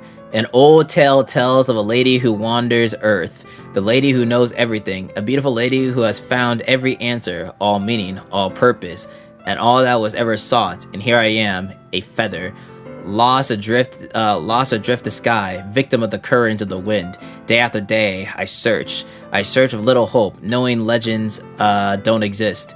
But when all else has failed me, when all others have turned away, the legend is all that remains. The last dim star glimmering in the too-lit sky.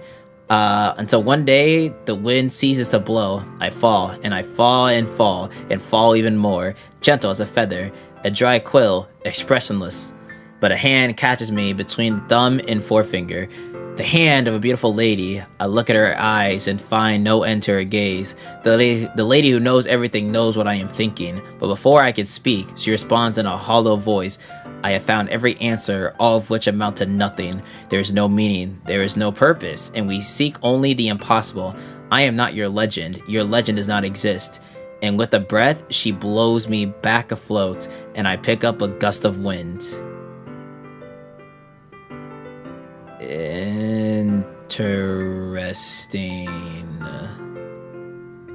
Interesting, Monica. You know, I feel like learning and looking for answers are the sort of things that give life meaning. Not to get too philosophical or anything, but it was kind of on my own, so that's what I wrote about. I see. I never really put much thought into this. In a way, it's almost paradoxical. Because if we hadn't all the answers, wouldn't the world start to lose its meaning? You know, there's one thing I noticed. It seems like everyone in the club prefers writing about things that are more sad than happy. Ha! Are you surprised? I mean, if everything was okay, we wouldn't really have anything to write about, would we? Humans aren't two-dimensional creatures. I think you know that better than anyone.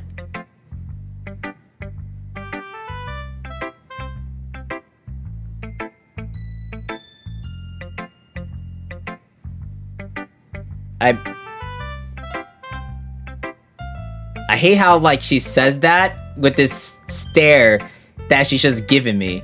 I don't... That's... Okay. Is that... Alright? You mean one-dimensional. Ah! Yeah, that. Anyway, here's Monica writing tip of the day. Are you ever too shy to share your writing because you're afraid it's not that good? It can be really disheartening to get a lukewarm response to something you put so much into. But if you find other people who enjoy writing, then sharing becomes a lot easier. Because instead of just telling you that your writing is good, or okay, or bad, they'll want to focus more on everything that went into it, and the things you can work on. It's much more encouraging that way, and it'll make you want to continue improving. It's almost like having your own little literature club. Doki Doki literature club, don't you think? That's my advice for today. Thanks for listening. No, like, fourth wall type advice this time. Okay, good to know. Oh, hey, it's 1 a.m. Yes, Tom, it is.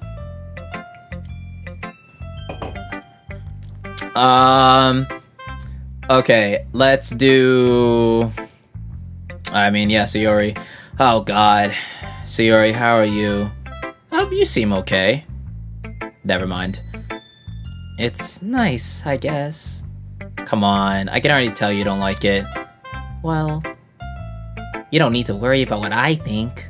After all, you wrote this for someone else, didn't you? Probably Yuri. Eh?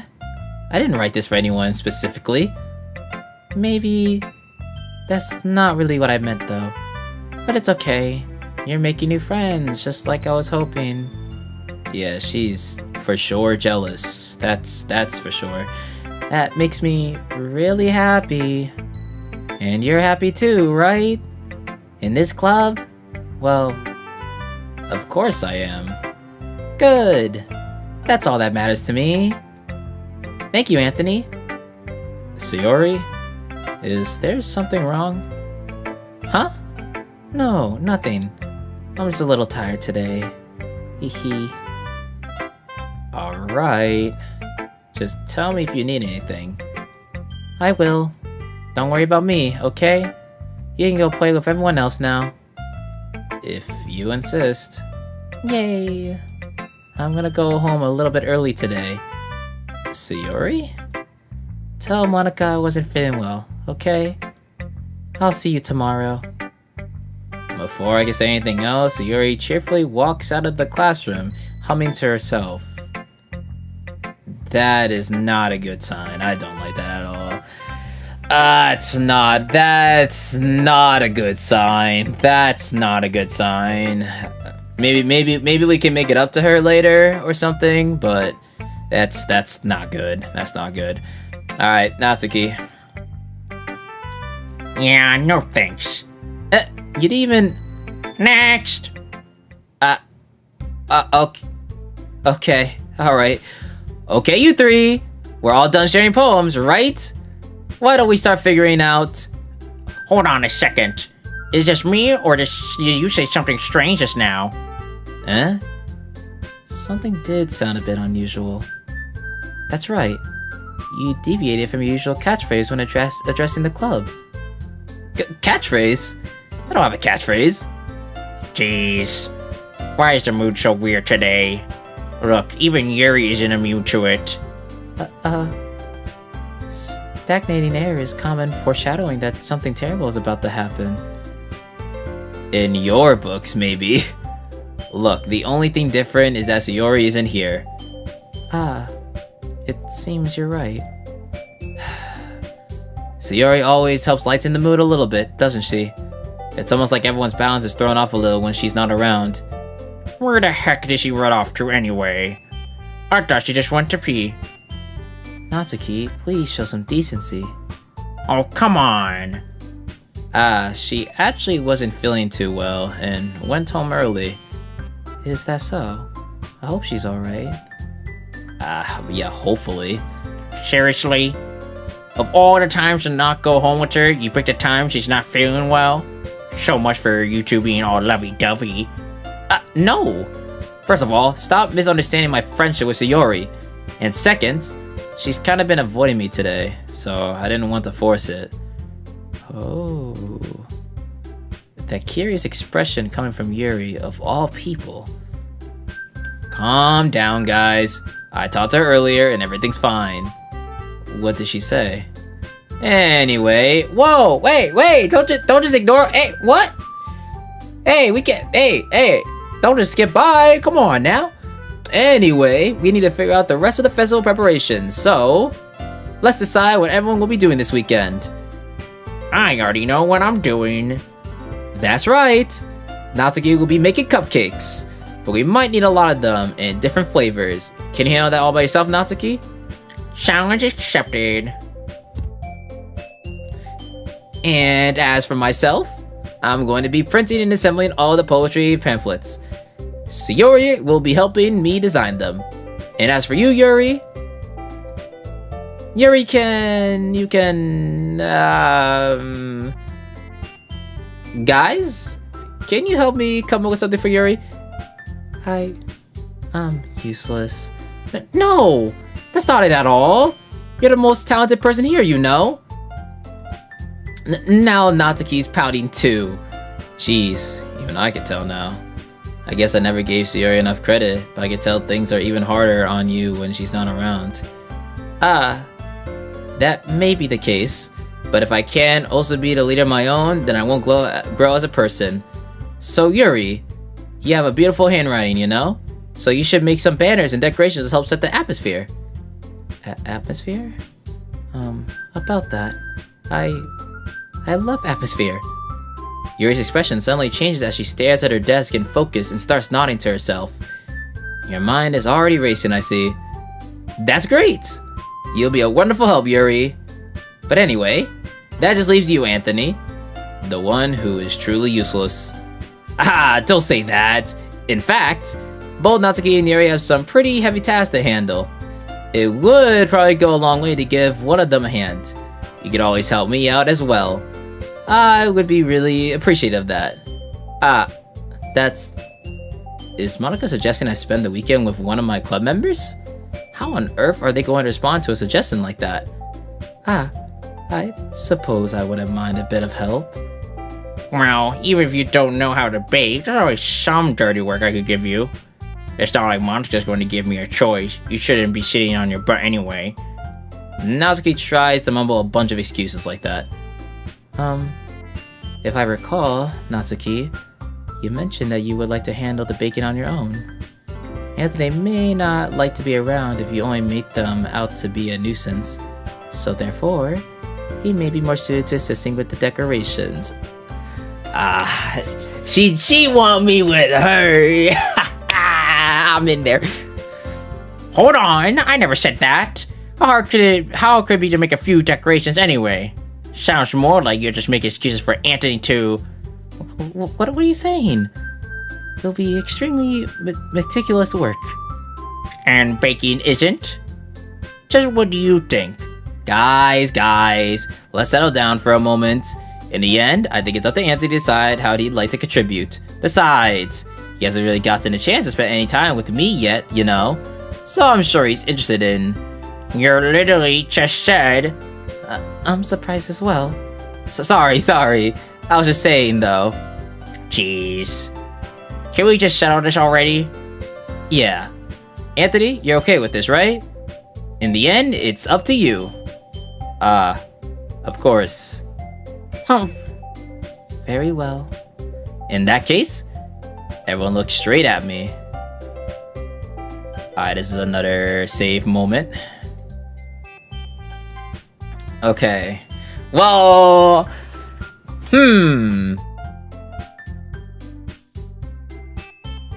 I wonder who I'm going to choose. I hate that Sayori is just ... I hate that though.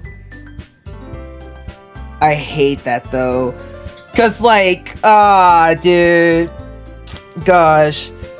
Yeah, us saying we'd walk home with Yuri while we didn't lie, it definitely made Sayori feel a very certain type of way though.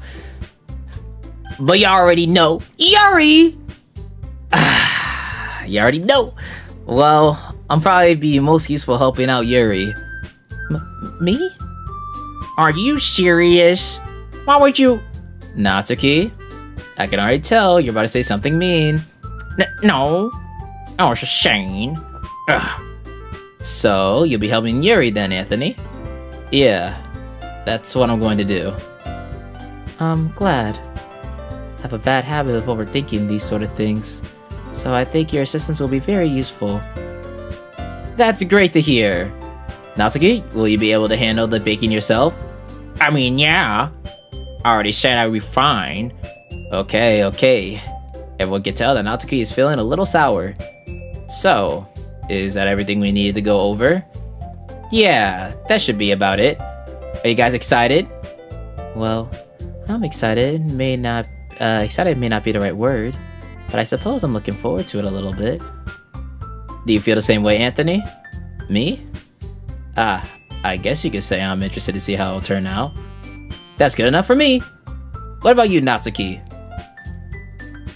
Natsuki? What? Why is everyone yelling at me? I didn't even do anything. No, that's not what I meant at all. Yuri anxiously glances between everyone in the room. I'm sorry for this. I don't really know why Anthony picked me. And also, your cupcakes are the best cupcakes I ever had. They go really well with my tea. And nothing that I do for the event will compare to that, so... I get it. I'm kind of surprised, though. Why? Well, I'm not the one acting immature. I'm the one acting immature. I already know that. But you're trying to cheer me up all of a sudden. I know I'm not very good at it. I'm sorry if I said something bad. Natsuki isn't the only one surprised. Monica and I are also taken back by Yuri's words. When she already has trouble with words, trying to cheer someone up must be far out of her own comfort zone. But I begin to understand. Yuri was trying to sound like Sayori. Even if it didn't work perfectly, I could tell that she tried to say something Sayori would say at a time like this. Because Sayori always helps everyone smile and feel good about themselves. No. Hey, W Sayori for having a W influence though. I kinda appreciate it. I'm sorry for making a big deal out of nothing. But I'm going to say this. You better bet that my cupcakes are going to be the best part of the whole event. I believe you. Yeah! I hope to see everyone do their best. But with that, there's nothing more for today, so I guess it's time for us to head out. Alright, let's get out of here then. Everyone packs up their things. I start to follow Monica and Natsuki out the door as they chat between each other. Oh, shit. Huh? I turn around. Sorry. I realized that I don't have any way of contacting you this weekend. Hey, you want my phone number? I got you. It is 888888888. Oh, you're right. I can't believe that slipped my mind. Should I give you my phone number? I think that would be the best way, yes. Alright then. Yuri and I exchange phone numbers. Okay, then I'll be stopping by your house on Sunday. Huh? My house? Is that a problem? No, not at all. I just thought that I would be the one going to your house since I'm the one helping you. I suppose that makes sense. But if you don't mind, I think I would prefer going to your house.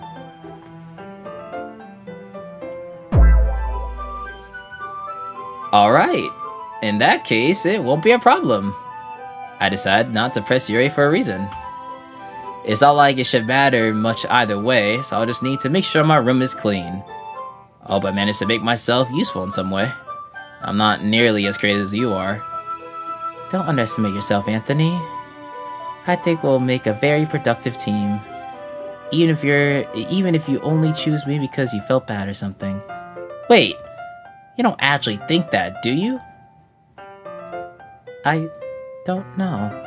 It's difficult to come up with any other reason you may have chosen me. You're forgetting the one reason with the most common sense. Oh wait, I just read that as Yuri, my fault. You're forgetting the one reason with the most common sense. I chose to help you because that's what I want to do. But Yuri thinks to herself with an extremely tense expression. Yuri, you're overthinking this. You wanted me to point out when you're overthinking, right? I didn't realize. I'm telling you, I want to. That's all there is to it. Do you believe me? Yuri thinks really hard again. She looks straight into my eyes for a long while. I believe you. As if it took her tremendous effort, Yuri finally says that and relaxes her expression. And I'm really looking forward to Sunday. Yeah, I am too. After that exchange, I make my way out the door and Yuri follows. I can't believe this. Yuri's going to be coming to my house on Sunday. Bang! My anxiety shoots through the roof. Even though I've gotten pretty used to handling her at this point, there's no telling what might end up happening when we're outside of school. More than that, she told me that she was looking forward to it. Is this a chance I have to make something happen between us? Or is it too early for that? Only time will tell. But until then, I won't be able to take my mind off it. 3-point green! I seriously can't wait. Lock the fuck in. Lock the fuck in. It's already Sunday. I've been getting increasingly anxious about Yuri's upcoming visit. I keep telling myself there's no reason to be nervous, but it doesn't help much. Yuri is clearly an introvert and also an intimate person in general. There's no doubt she'll open up a little bit when it's just the two of us. Meanwhile, we've been texting occasionally. She was extremely apprehensive at first, but it wasn't long before I was already learning more about her. But putting Yuri aside, I haven't heard a thing from Shiori since she left the club early the other day.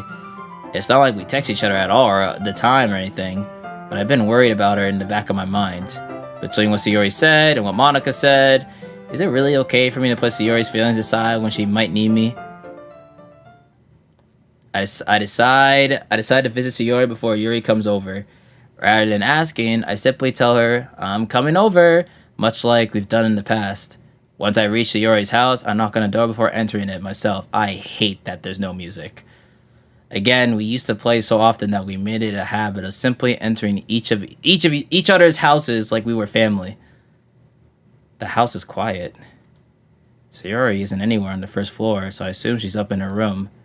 It's already strange of her not to run down and greet me. I head up to her bedroom where I finally find her. Shiori? Oh, she's just not home. Ooh, okay, I thought something was gonna happen. Oh, you good? Whew. Oh my god. They made that so ominous. I thought some shit was gonna go down. Jesus. Okay. Hi, Anthony.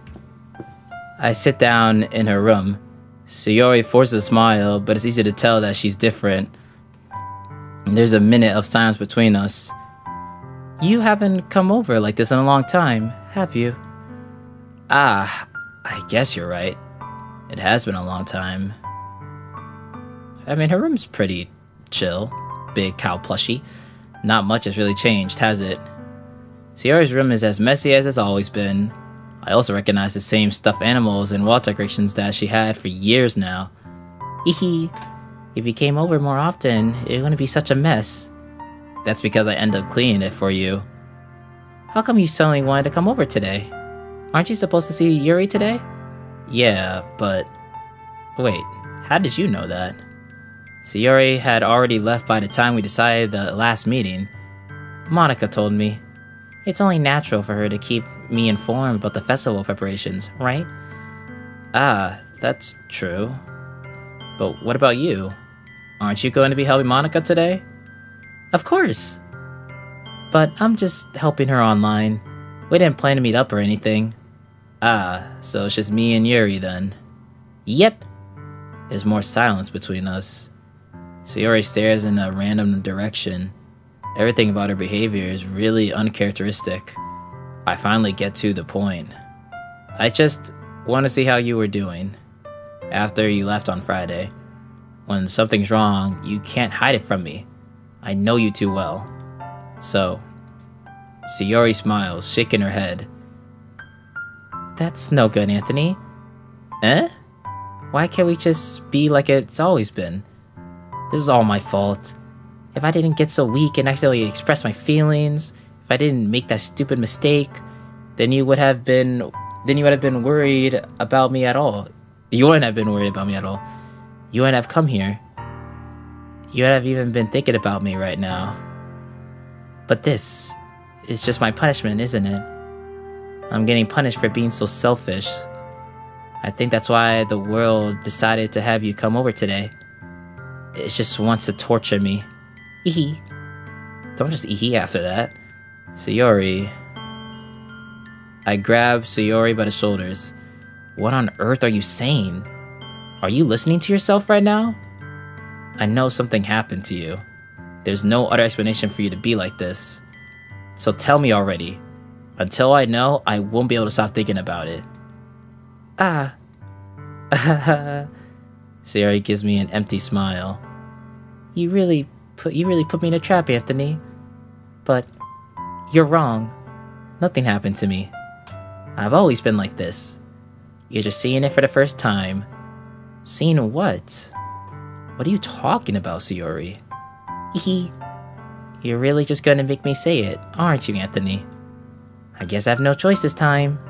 The thing is, I've had really bad depression my whole life. Did you know that? Why do you think I'm late to school every day? Because most days, I can't even find a reason to get out of bed. What a reason is there to do anything when I fully know how worthless I am?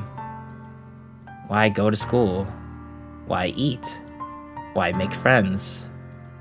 Why make other people put their energy and caring to waste by having them spend it on me?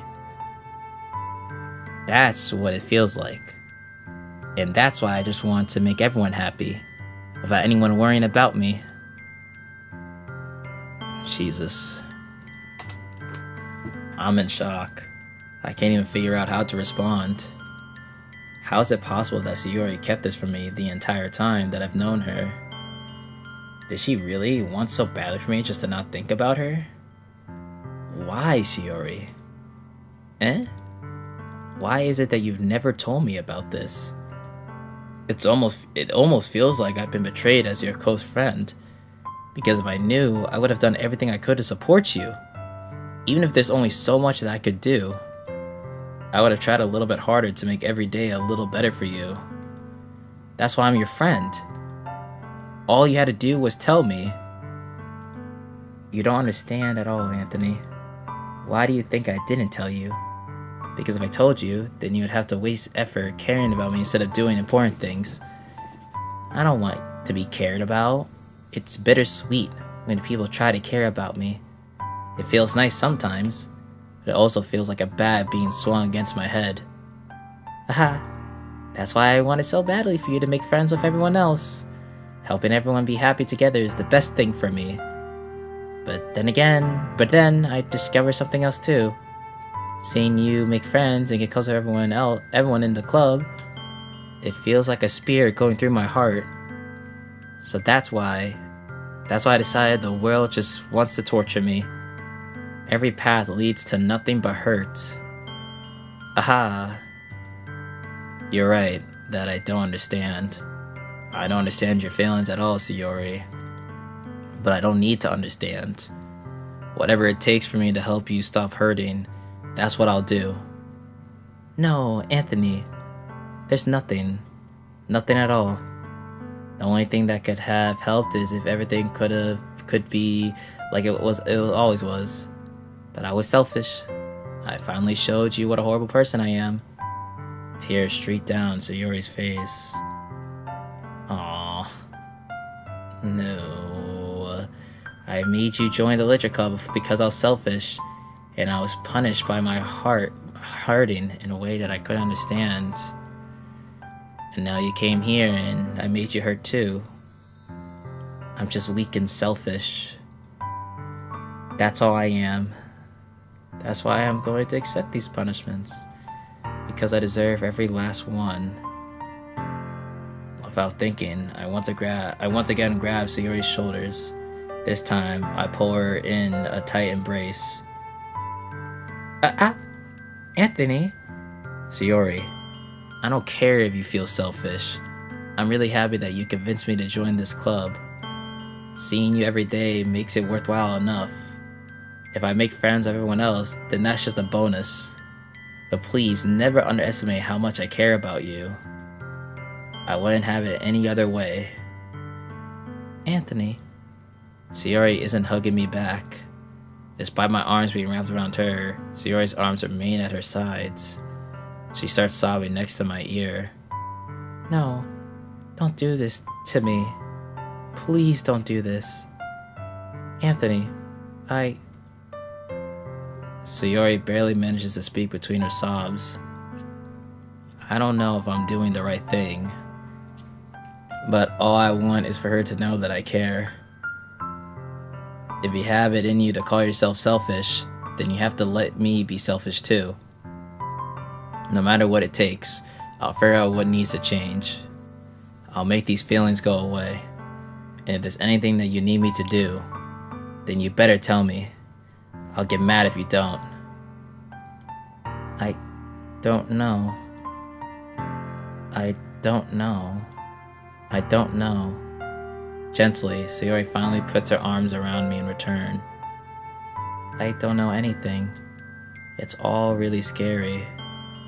I don't understand any of my feelings, Anthony. The only time I'm feeling nothing is when I'm feeling pain. But your hugs are so warm. And that's really scary too. Sayori lets me go. As she does so, I let her go as well. The festival is tomorrow. Yeah. It's going to be fun, right? Yeah. How would you like for me to spend it with you? It's what I want. I promise. I think that would be nice, then. Yeah. Sayori wipes her eyes. If I could spend the whole day here, I would. Of all days, this has to be one where I have other plans. Maybe I should cancel. No, don't. Please don't.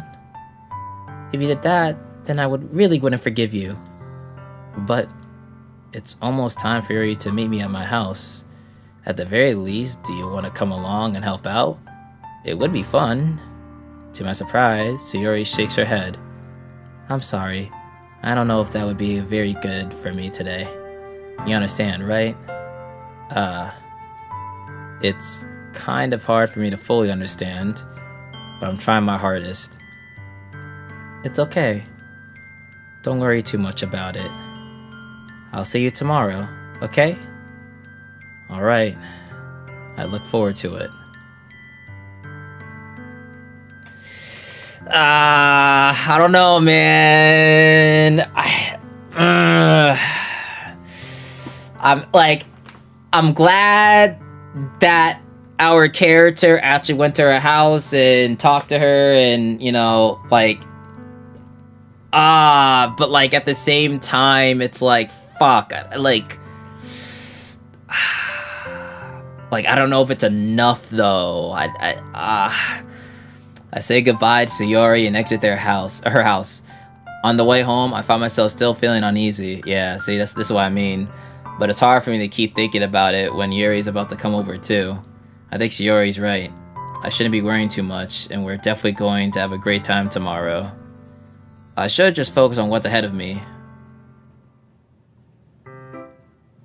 We have like the same house, nice. As I approach my house, I see something that makes me feel a moment of panic. Yuri! She looked pretty. Thank goodness. You're a little early. I'm sorry I wasn't home yet. Were you waiting for a long time? No, I just got here. But I started to get really nervous when nobody answered the doorbell. You always could have texted me. If I'd known, I would have reassured you and hurried more on my way home. I suppose that's true.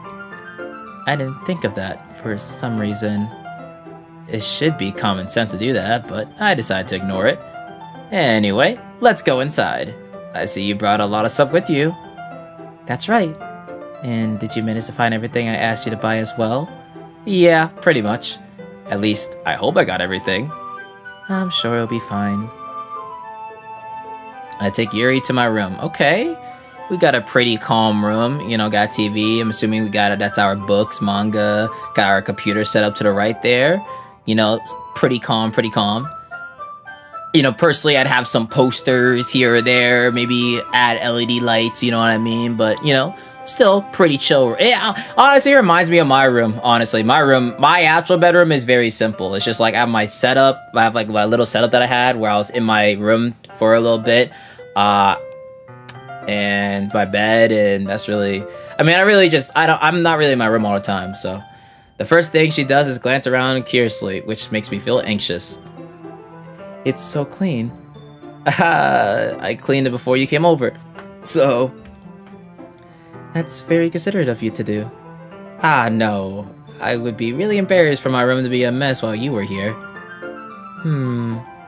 Well, I do enjoy cleaning. I would have gladly helped you clean. That would be even more embarrassing. Wait, don't look in there! I snatched Yuri's wrist, which was in the process of opening a desk drawer of mine. Oh, wait, she was opening that? I'm sorry. I wasn't thinking for some reason. I was just spacing out. It's fine, it's fine. I let go of Yuri's wrist. She puts both her hands firmly in her lap as making sure she's keeping track of them. So, should we get started? Yes. I have a few things planned that you can help with. Decorations and other atmospheric enhancements. Atmospheric enhancements. You know, mood lightning, aromatherapy candles. Oh, wow. I didn't know you planned on taking it that far. Of course. I wanted to help take our guests to a faraway place. Although many will stop by just out of curiosity. And for cupcakes, I guess. I'm determined to provide an experience that will leave them wanting more. That's great. It's easy to forget that you're a pretty intense person. Intense? I guess that's the best way to put it. Is that a bad thing? No, not at all. It's something I like about you, actually. Is that so? That makes me feel relieved. And kind of happy. Yeah, no need to be so anxious. You can relax a little. Relax? I brought some things for relaxation. I was going to use them during the poetry event. Oh yeah? Like what? Let's see. Yuri rummages through her bag. She pulls out a few candles and a wooden cylinder-shaped object. I did some shopping on the way here, so I happen to have these in my bag. I plan to cover the windows in black paper and use candles to light the room. Oh, we're really setting a mood, huh? I think that would be amazing, don't you? Yeah, that would be really neat. What's that wooden thing, though? Oh, this? It's a diffuser for essential oils. How familiar are you with I keep saying that. aromatherapy? Not familiar at all. Is that so? It's one of my favorite contributors to a positive atmosphere. Depending on the oils or herbs you choose, you could change the mood of the air itself. You can even feel its permeate through your body. Relaxation, positive energy, romance, reflection. It's almost like magic. Yuri takes the cylinder and pushes a switch on the bottom. In a moment, a thin ray of vapor begins to spout through a small hole on the top. Wow, that smells wonderful. Oh, is it like those I don't know what the word for it, but like, does anyone have like an air purifier or whatever it is in their room? Like, I know there's some things to like, you know, get all the like dust in the air or whatever to eliminate dust, or like make the humidity not as bad or something of the sort. Basically make the room feel better in a nutshell, and it usually basically what she just described in a nutshell. I think I had one of those in my old house because my old house had, at least the basement of my old house had a really bad issue with like that, so we needed it. Wow, that smells wonderful. What kind of mood is that one for? This is a jasmine essential oil. It smells a little sweet and flowery, right? Yeah, that's a good way to describe it. I choose Jasmine for the event because it provides more than relaxation. Jasmine enhances your emotions and helps you feel them flow through your body. You feel warmer and your heart pounds more heavily. Don't you think that it'll be perfect for sharing our poems? It does sound suitable. Yeah, humidifier, yeah, that. But you seem to know a lot about this, so I'll trust your opinion with anything. Yuri smiles gently, clearly enjoying herself. She again reaches into her bag and pulls out several spools of thin ribbon. What are those for? Well, did you purchase the origami paper I asked you to get? Paper Mario Origami King? What? Yeah, I have it over here. We won't be using the paper for folding origami. What I'd like to do is write a different word on each paper. We'll need about 100 of them. Oh yeah? What will those be used for? Well, I'm going to cut pieces of ribbon to hang from the doorway of the classroom. Then we can fasten the paper onto the ribbons to create a doorway curtain. Wouldn't that be beautiful? It would also catch the eye of those passing by the room. It may attract some to peek inside. That's really creative. I had no idea you'd be so good at this, Yuri. Is that so? Well, I suppose I do get a little intense, as you put it. Yuri giggles with red cheeks. Is it just me, or is she more relaxed when it's just the two of us? Oh, no, really? Or maybe it's the excitement she feels from sharing something that she enjoys. Here's a marker, Anthony. You write any characters you want. I'll help you once I finish cutting the ribbons. Ah, alright. Sitting on the floor together, the two of us get to work. I carefully draw a different character on each paper, doing my best to manage my bad handwriting. Yuri unravels a long strand of red ribbon to her desired length. Then she reaches into her bag once more and pulls out a pocket knife. What? What? Wait, oh, I just read that casually. Wait, huh? Eh? The knife is strangely beautiful. The silver handle has an intricate pattern of waves etched into it. The blade itself is gently tinted blue. That's no ordinary pocket knife. It looks really fancy. I mean, I want to get myself like a cool ass knife where I can use to unbox things. But why is she carrying that though? Like outside of her home though? Well, embarrassed, Yuri looks away. What is it? You're going to think it's weird. Yuri, whatever it is, I have no reason to judge. To each their own, you know? If you promise you won't be weirded out. Yeah, I promise. Alright. The thing is, I'm kind of into knives. Okay. They're just so pretty. I can't help it. I don't know what it is. The combination of craftsmanship and feeling of danger, maybe. What I'm saying. Please don't think I'm weird for this. Aha. Hey, man. Could be for defense, you know? Hey, I mean, if you look at CSGO, I mean, there's a whole gimmick of trying to, you know, get the best knife in CSGO and cool looking knives and all that jazz. And there is really cool looking knives and all that jazz. So, I mean, you know what? Yeah, sure. You're laughing at me. No, I'm not laughing at you.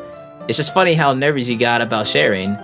It's, well, an interesting thing to be into, I guess. But I think it kind of suits you. Suits me? Yeah, it's kind of intense. Besides, it's a really cool looking knife. I can't deny that. It is, isn't it? Yuri relaxes her expression once again. Would you like to hold it? Sure, I'll check it out. Let me do the CSGO little fucking look animation. Shing shing. Damn. Ooh, back to first person. Yuri carefully hands me a knife with the handle facing me. I take it and turn around in my hands. It feels heavy and extremely solid. Where do you even get a knife like this? Curious of its sharpness, I feel the point of the knife with my index finger. Ow! Why would I do that? Why? Why would I do that? Anthony, why did you do that? I didn't expect it to be that sharp. I barely touched it at all. It's my fault. I should have warned you. This knife is extremely sharp. It can cut through skin like it's paper. Oh no. A small drop of blood trickles down the side of my finger. Yuri takes my hand and gives the wound a closer look. Ah. She stares at it and noticeably fidgets. If you squamish, I'll go wash it off now. Without warning, Yuri. Whoa.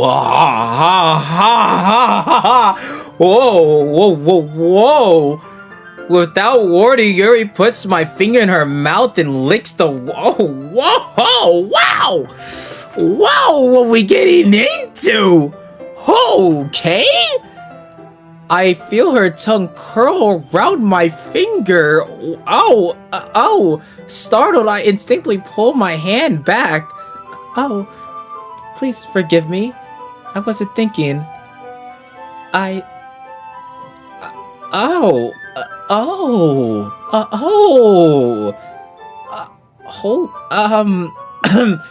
Yuri lowers her head. Her face is burning up. Yuri. That's the most embarrassing thing I've ever done. How could I do something like that? I'm sorry. Sure, it was a little weird, and it took me by surprise, but I guess she's just trying to help, right? I mean, I know when you get poisoned by a snake, what you do is actually you, like, suck the blood out with your mouth and, like, you spit it out. Like, I know that's what, like, you have to do. So, I mean, I guess in that sense, but even then, this isn't poison, so she just dead sucking my blood like a straight vampire. As long as she didn't swallow it. Yuri, I think you're overreacting a little. She doesn't lift her head. What if she doesn't recover from this for the rest of the afternoon? Alright, you know what? This might be a stupid thing to do, but I'll do it anyway. I take Yuri's hand and lick. Oh shit! Oh shit! Oh! Oh! Oh! Oh! Oh! Oh shit! Oh my god! Anthony! Did you really just do that? Now we're even. Yuri just looks at me like I did something wrong. I knew that would be a bad idea. If not for the sweet aroma of the jasmine oil, the air would be extremely heavy right now. You're so weird, Anthony. You can't be just saying that. You literally what? Yuri giggles shyly. Eh? Yuri calling me weird? I have no response to that. Where do you keep your bandages? I don't think I needed one, actually. It was a tiny cut. Looks like it already stopped bleeding. I see. That's relieving. The tension is quickly lifted. We each resume our respective activities. I watch Yuri's knife cut through the ribbon like it's nothing but air. Meanwhile, I continue to make progress on the paper. Well, gang. Holy shit. Okay then. After we finish attaching the paper to the ribbons, we lay them all out side by side. It looks better than I expected, and will be very effective as a door curtain. It looks great. Good thing you're coming up with this, Yuri. Thanks. It's just something I saw online, really. Are you ready to move on to the next task? Yeah, let's do it. What do you have in mind? I'd like to create a banner. That's why I asked you to buy the paint tablets. That's right. One of the items Yuri had asked me to buy was a kit of watercolor paint tablets. We'll need about 6 cups of water to put each of the tablets in. Do you mind fetching those for us? Of course not. 6 cups of water. I'll be right back in a minute. Thank you very much. Oh, and just a little bit of water is okay. If you fill the cup too much, it'll be too dilated. Or diluted. Taking Yuri's advice, I decided to use the small plastic bathroom cups rather than full-size glasses. I put them on a plate to catch any paint that drips, then bring it back into my room. Yuri? Yes? I come in to see Yuri quickly unrolling her sleeve, pulling it back over her arm. Nothing. Your face is a little red. Is it too hot in here or anything? No, not at all. There's nothing wrong, so let's mix the paint. Yuri hurriedly dismisses me and takes it upon herself to unwrap the tablets, dropping them into the cups. So, I thought we would do something simple that would look very nice.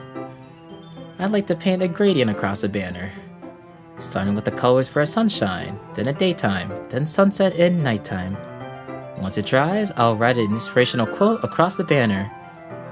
We can hang it on the wall behind the podium at the front of the classroom. Ah, neat. What are you going to write? Well, it'll be more fun to surprise you.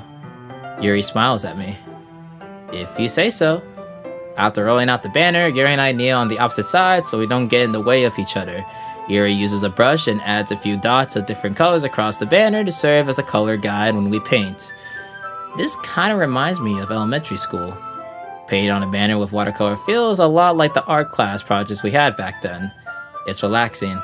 Elementary school, wholly years ago. I'm sorry if this feels too childish. No, I didn't mean that at all. It's kind of fun, you know? Yeah, it is fun. I'm glad you feel that way too. Yuri stops painting for a moment, thinking to herself, for me, I don't need to go out and do crazy things to have fun. In fact, I usually don't even want to.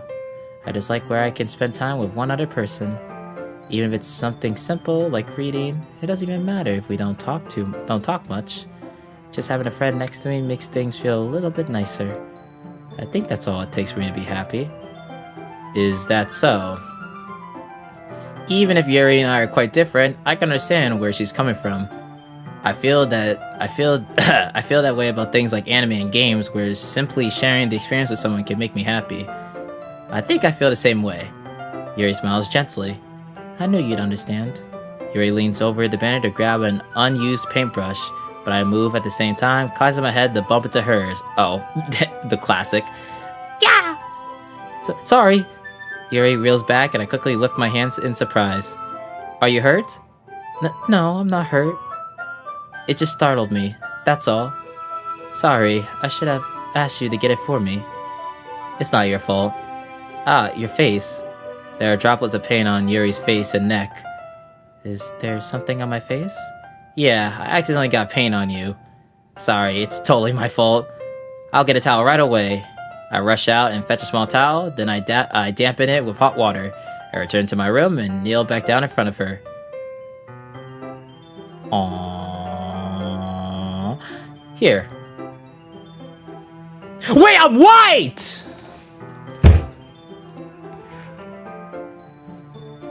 My melanin!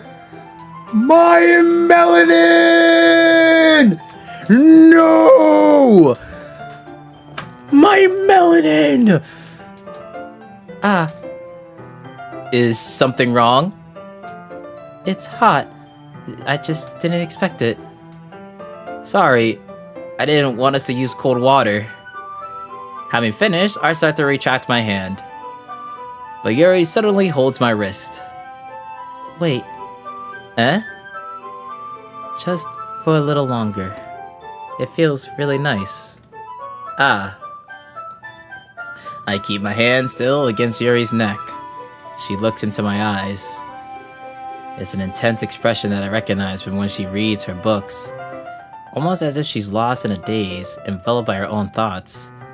She breathes gently, half through slightly parted lips. What is happening? Is it the aroma of the jasmine oil giving me this dizzy feeling? Yuri's gentle fingers wrapped around my wrist, send a tingling sensation through my arm. And suddenly, her face seems to be much closer to mine than it was just a moment ago. Yuri slowly pulls away. Sorry, I've been feeling a little lightheaded today. I didn't mean to space out. It's fine. The moment is over as soon as it began. Yuri picks up her brush again, but her movements seem clumsier, like she's unable to focus. I remain silent, forced to ignore the event that just transpired. I hesitantly retrieve my own brush and continue following Yuri's example. That should do it. I finished filling the night sky. I finished filling the night sky with white dots that look like stars. Look at the banner as a whole, it's very pretty and natural looking. I think it's came out better than I expected. I'm really happy with the results. Yeah, me too. Are you going to add the lettering now? Not yet. It needs to dry first. That's true, but won't that take a while? Well, perhaps it would be best to leave it here, then have you bring it in the morning. I could do the lettering in the classroom before our event starts. Is that okay? That's totally fine. Wonderful. In that case, I don't think there's anything more for us to do here. Phew! Haha. You say that like you're glad it's over. Was I wrong to assume that you were at least enjoying yourself a little bit? No, it's not that. I'm just glad that we managed to get everything done. I see. I am too. I was a little concerned about time. I need to start making dinner soon.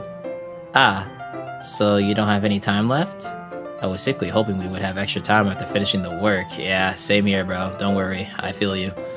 Well, Yuri thinks to herself, I think it would be too irresponsible of me to wait much longer. I'm sorry. I was hoping there would be more time as well. It's probably my fault. Sorry for being such a slow worker. No, it's not your fault at all. And the important thing is we got everything done, right? Yeah. So, I shouldn't be disappointed or anything. Gathering all her things, Yuri seems to look a little downcast. I understand why. It sounded like she rarely gets the opportunity to spend time with friends in a relaxed environment, but that doesn't mean this is the last time it can happen. Once Yuri packs up, I walk her out the front door. Thank you very much for having me today. No problem. I'm glad I was able to help. Just let me know if there's anything else you need me to bring tomorrow. I will. Well then. Yuri fidgets. I guess I'll see you tomorrow. Wait. I kinda say that without thinking. About today. It's fine that we didn't have as much time as we wanted, because we can do this again. Whenever you want, you can come over, or we can go out somewhere. I forgot, you don't like going out much. As I stumble over my words, Yuri simply smiles bashfully. Anyway, you know what I'm trying to say, so... You're very thoughtful, Anthony. Yuri takes a step closer to me, then briefly squeezes my hand.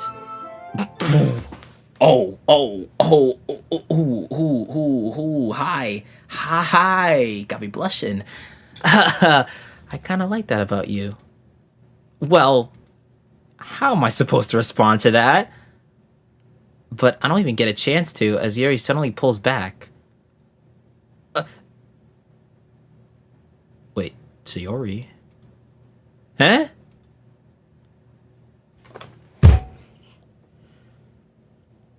Bro.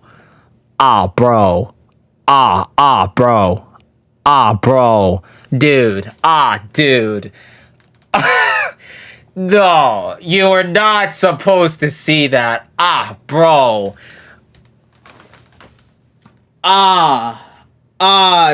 That couldn't be any worse fucking timing. Dude. That could have been any worse timing. Oh my god. Fuck, man. Fuck. Hi, Anthony. It's Sayori. Just now, we weren't... It's okay, Anthony. I just stopped by to say hi. Well, it's nice to see you. I'm sorry, but I'm already on my way to leave. Aw, really? That's too bad. I'm sorry. But we'll all be together at the festival tomorrow, so that's fine, right? Of course. Sayori beams. I don't like how there's any music. Yeah, so I'll see you tomorrow. and zoomed off. Clearly embarrassed, Yuri hurries off. Sayori waves goodbye after her. Sayori, I thought you didn't want to come over today. Aha, well, I tried staying in my room, but my imagination was being really mean to me, so I had to come here and see it for myself. See what? What are you talking about? You know, how much fun you were having with Yuri, and how close you got to her. How long were you there for? It makes me really happy. You're crying! That you made such good friends. That's all that matters to me. Tears start to fall down Sayori's face. That's all that matters to me. Why am I feeling this way, Anthony? I'm supposed to be happy for you. Why does it feel like my heart is split in half? It hurts so much. Everything hurts so much. This would be so much better if I could have just disappeared. No. Sayori, don't say that. It's true, Anthony. If I wasn't here, then you wouldn't have to waste your sympathy on me. You wouldn't have to put up with me being selfish. You thought I was right. I should just... Monica? Monica was right about what? Sayori, what I said before is true. I'm not going to let this continue. Caring about you like this isn't the burden your mind is making it out to be. It's something that makes me happy.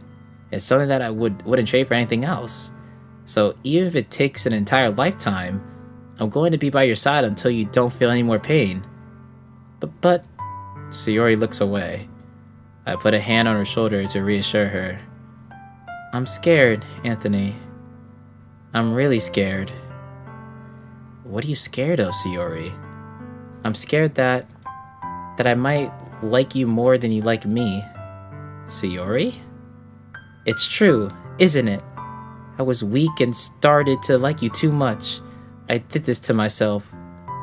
Anthony, I like you so much that I want to die.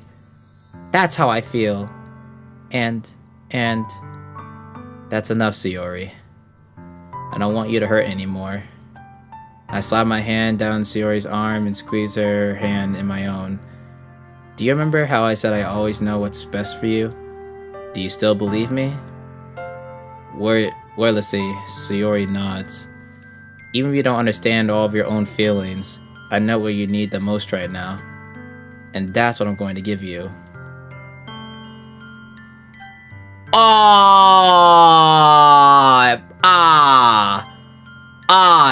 Dude.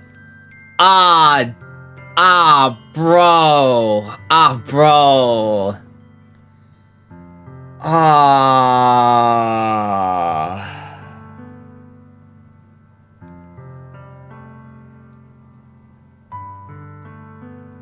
It's either we friend zone her or, you know,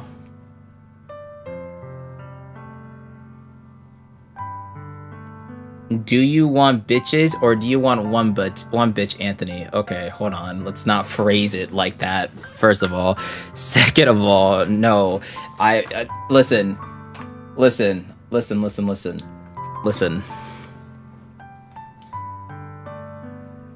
I've said this before, and I've experienced this before. Don't just say you love someone or don't just date someone because you're afraid of telling them no. Because you lying to them and pretending like you like them like that is worse than telling the truth. Never do that. Like, no matter what, it's gonna be worse. It's gonna be worse when you admit to the person that you don't like them, like later down, than just like being upfront about it right away. So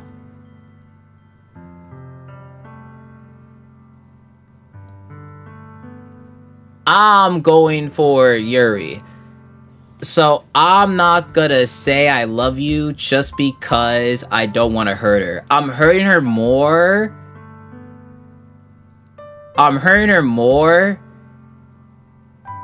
because of I hurt her more by lying. because that's not true. Both are bad choices if you went with Yuri. What, the Yuri path? I mean, at the end of the day, I mean, going down the Yuri path, I mean, it's not like the MC's a bad person.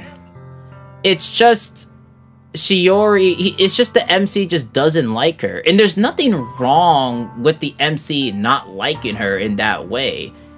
He's perfectly fine to like her like as a friend and be honest and be there for her, but he just doesn't. It's perfectly fine to not view that person as a love interest. There's nothing wrong that the MC did, you know what I mean? So we can't act like we can't act like the MC's a bad person. The MC didn't do anything wrong. If anything, while the MC is dense, the MC is still being honest and still being there for her and trying his best. You know what I mean? To be there for her. You know what I mean? So lying is never the option. So we gotta do the harsh truth. And the truth is gonna hurt, sadly. Because once you lie and then tell the truth, that will hurt 2 times more than just being honest off rip. So Shiori, I'm sorry I mess with you, but I love Yuri, so I'm sorry. I'm sorry. You'll always be my dearest friend. What you need most is for things to be like they've always been. Monika told me the truth. She told me how much happier you seemed after I joined the club. I know you're struggling with some really difficult feelings right now, but please trust me that I know what's best and what will make you happy in the end. I promise I'll help get things back to the way they were. I see. Shiori forces a smile through an incredibly pained expression. Is this what it feels like to get stabbed in the chest? I should write a poem about this. Shiori, it's okay. This is just my punishment, remember? For being so selfish. So please don't worry about these stupid feelings. I know you're right. I knew this whole time there's no happiness down that path. That's why I came here, so I could just get the answer I needed to hear. And the other thing, you're also right that I just want to go back to the way it was. I realize that now. You really do know me better than anyone, Anthony. I'll trust you with anything at all. So, Shiori's smile finally breaks. All of a sudden, she turns around and drops to her knees.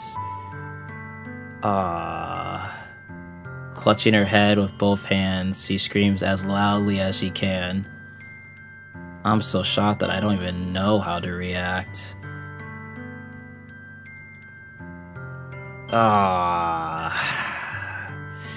Shiori looks over her shoulder and flashes me one more weak smile before turning around and running off. Shiori! I'm left helplessly standing in front of my house. Why am I feeling so horrible about this? There's nothing more I could have done. The most I could do is support Shiori through her feelings and help her on the path that's right. But I'm having as much trouble understanding Shiori's feelings as she is. Even though I can comfort her, I keep wondering if I should be doing something more or something different. I know these thoughts will continue to plague me until things are back to the way they were. I'm going to give it everything I've got. Shiori will always be my dearest friend, and I'll do whatever it takes to put a smile on her face every day. Man. It's the day of the festival. Of all days, I expected this to be the one where I'd be walking to school with Shiori, but Shiori isn't answering her phone. I considered going to her house to wake her up, but decided that's a little too much. Meanwhile, the preparations for the event should be nearly complete. The banner Yuri and I painted is dry, and I gently rolled it up to take it with me. She sent me a pleasant text reminding me to not forget anything, and I reassured her. Funnily enough, I probably feel the same way as Natsuki about the event. I'm more excited for it to be over so I can spend time with Shiori and Yuri at the festival. But knowing Monika, I'm sure the event will go great too. Hello. Anthony! You're the first one here. Thanks for being early. That's funny. I thought at least Yuri would be here by now. Monica is placing little booklets on each of the desks in the classroom. That must be the ones she prepared that have all the poems we're performing. In the end, I found a random poem online that I thought Monica would like and submitted it. So that's the one I'll be performing. I'm surprised you didn't bring Shiori with you. Yeah, she overslept again. That dummy. You'd think that on days this important she'd try a little harder. I say that, but I suddenly remember what Shiori told me yesterday. And I suddenly feel awful, knowing it's not nearly that simple for her. I only said it because it's the way I'm used to thinking. But maybe I should have gone to wake her up after all. Aha! You should take a little responsibility for her, Anthony. I mean, especially after you exchanged with her yesterday. You kinda left her hanging this morning, you know? Exchange? Monica, you know about that? Of course I do. I'm the club president after all. Wait, unless she told you? How the fuck did you... Unless you a D1 fucking stalker, unless she told you, how the fuck would you know? Cause Yuri been gone. So unless you were D1 stalking... I stammer, embarrassed. Did Sayori really tell her about it that quickly? About how I basically turned down her confession? That makes me really seem like the bad guy here. But I'm the one who knows what's best for her, right? Jeez, you don't know the full story at all, so... Don't worry, I probably know a lot more than you think.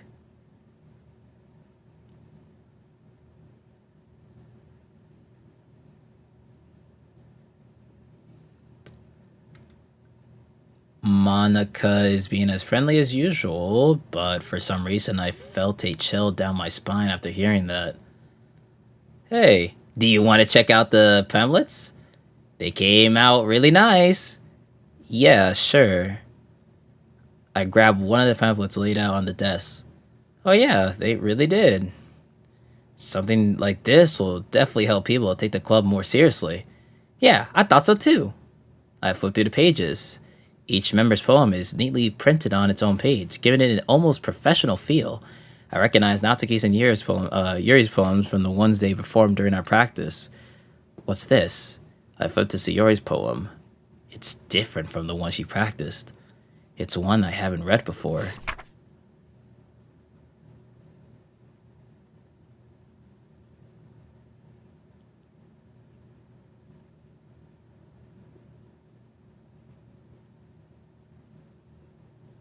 Ooh. Ooh. Ooh. Ooh. Ooh. Ooh. I didn't like that. I feel like my heart just skipped a beat for a second. Ooh. Ooh. Ooh, I didn't like that. I didn't like that. I didn't like that. I mean, just no music this entire time. I did not like that. Oh my god. That I felt like my heart just skipped a beat. Just get out of my head. I do what I know is best for you. I listen to everything she said to me. I show you how much I love you. I finished writing this poem, but a poem is never actually finished. It just stops moving. Ah! What is this? Reading the poem, I get a pit in my stomach. Anthony? What's wrong? Ah, nothing. This poem feels completely different from everyone else Sayori's written. But more than that, I changed my mind. I'm going to go get Sayori, so... well, alright. Try not to take too long, okay? I quickly leave the classroom. Don't strain yourself! Monica calls that out after me. I quicken my pace. What was I thinking? I should have tried a little bit harder for Sayori. It's not a big deal to at least wait for her or help her wake up. Even a simple gesture of walking her to school makes her really happy. Besides, I told her yesterday that things will be the same as they always have been. That's all she needs, and what I have to give her. I reach Sayori's house and knock on the door. I don't expect an answer since she's not picking up her phone either. Like yesterday, I opened the door and let myself in. Sayori! She really is a heavy sleeper. I swallow. I can't believe I ended up doing this after all. Waking her up in her own house? Isn't that more like something a boyfriend would do? In any case, it just feels right. Outside Sayori's room, I knock on her door. Sayori? Wake up, dummy! There's no response. I really didn't want to have to enter her room like this. Isn't it kind of a breach of privacy? But she really leaves me no choice. I gently open the door. Oh my god.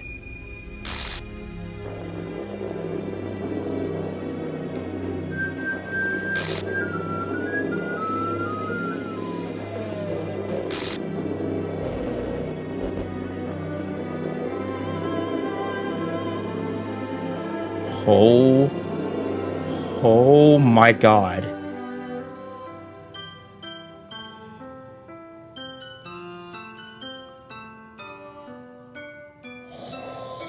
Oh my god. Oh my god. An exception has occurred. Oh my god. What the hell? What the hell? Is this a nightmare? It has to be. This isn't real. There's no way this can be real. So you wouldn't do this? Everything was normal up until a few days ago. That's why I can't believe what my eyes are showing me. I suppose that I suppressed the urge to vomit. Just yesterday, I told Sayori I would be there for her. I told her I know what's best and that everything will be okay. Then, bro, dude, oh my god. Now realizing what Monica said earlier about like you shouldn't leave her hanging. Oh my fuck! Oh my god. Dude, her saying you shouldn't leave her hanging and she literally hung herself. Oh my god. Why would she do this? How could I be so helpless? What did I do wrong? Turning her down her confession? That has to have been what pushed her over the edge. Her agonized scream still echoes in my ears. Why did I do that to her when she needed me the most? Why was I so selfish? This is my fault.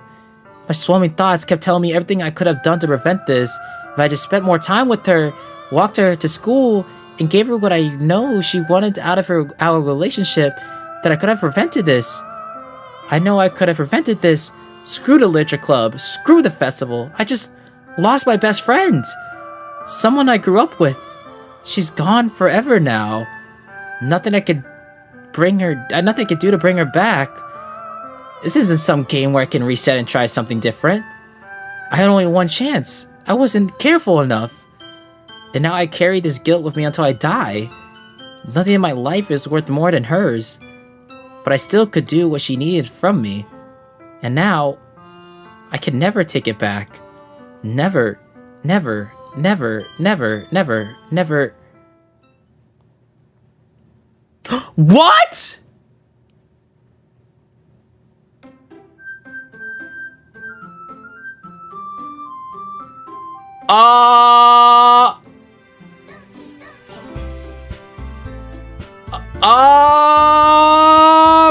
Where the fuck is she? My new game is just... Oh my fucking god, she's not there. Oh my god, she's deleted. Ah, dude, it's like permagon. I hate to be that person, chat.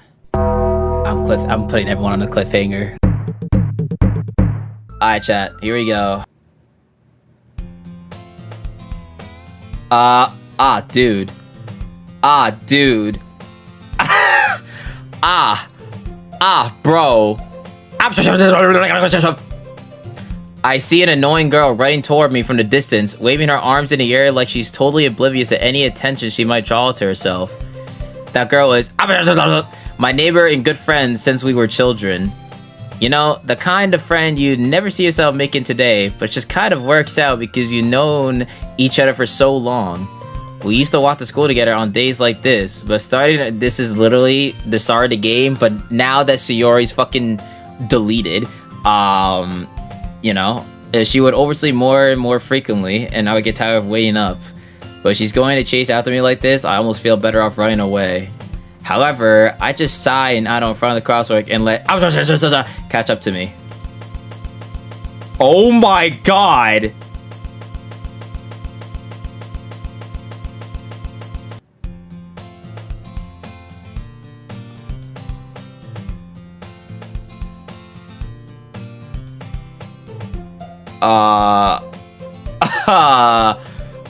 Okay. Yeah. Okay. It's an ordinary school day like any other. Mornings are usually the worst, being surrounded by couples and friend groups walking to school together. Meanwhile, I've always walked to school alone. I always tell myself it's about time I meet some girls or something like that. But I have no motivation to join any clubs. I'm perfectly content just getting by on an average while spending my free time on games and anime. There's an anime club, but it's not like there would be any girls in it anyway. I feel like I said all these words, I feel like I've said this exact same thing before. I don't know. The school day is as ordinary as ever. It's over before I know it. After I pick up my things, I stare blankly at the wall, looking for an ounce of motivation. Clubs. There really aren't any that interest me. Besides, most of them would probably be way too demanding for me to want to deal with. I guess I have no choice but to start with the anime club. Anthony?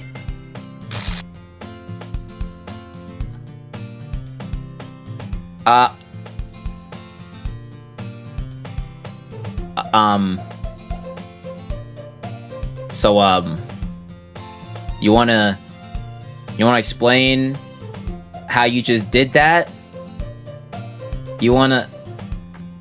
Okay. Okay then. Monica? Oh my goodness, I totally didn't expect to see you here. It's been a while, right? Yeah, it has. Monica smiled sweetly. We do know each other. Well, we rarely talked, but we were in the same class last year. Monica's probably the most popular girl in class. Smart, beautiful, athletic. Basically, completely out of my league. So having her smile at me so generally feels a little... What did you come in here for anyway? Oh, I've just been looking for some supplies to use for my club. Do you know there's any construction paper in here? Or markers? I guess you could check the closet? You're in a debate club, right? Aha! About that! I actually quit the debate club. Really? You quit? Yeah. To be honest, I can't stand all the politics around the major clubs. It's like I've read this before. It feels like nothing but arguing about the budget and publicity and how to prepare for events. I'd much rather take something I personally enjoy and make something special out of it. In that case, what club did you decide to join? Actually, I'm starting a new one. A literature club. Ooh, bitch. Literature. That sounds kind of dull. How many members do you have so far? It's kind of embarrassing, but there are only 3 of us so far. It's really hard to find new members for something that sounds so boring. Well, I can see that. But it's really nothing boring at all, you know? Literature can be anything. Reading, writing, poetry. Actually, wait, so if I do load... Oh my god.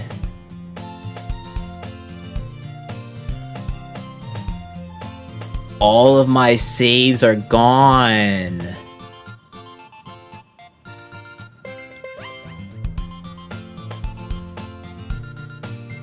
Ah, dude. All my saves are gone now that we did the new game. But now Sayori is just fucking gone. Ah, bro. Fuck! Wait, really? Yeah, it's funny, right? She always insists the manga is literature too. I mean, she's not wrong, I guess. And besides, a member is a member, right? Did Monica say she? Hey, Anthony. By any chance, are you still looking for a club to join? I mean, I guess so, but... In that case, is there any chance you could do me a big favor? I won't ask you to join, but... If you could at the very least visit my club, it'd make me really happy. Please?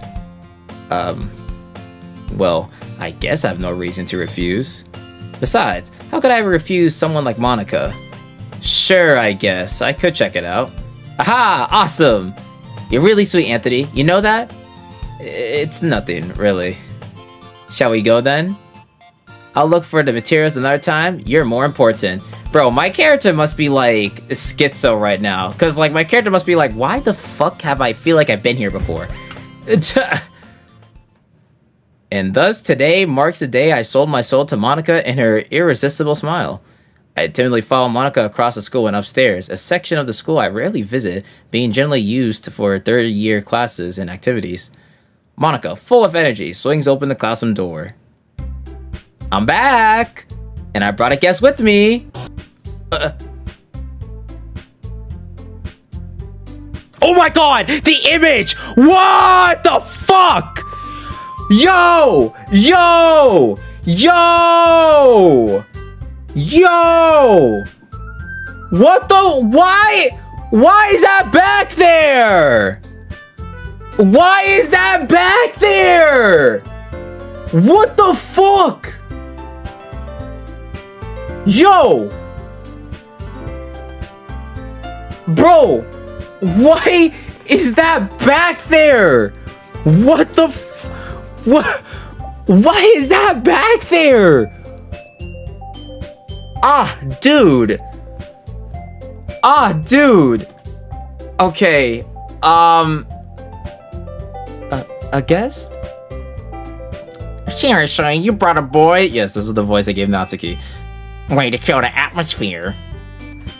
Don't be mean, Natsuki.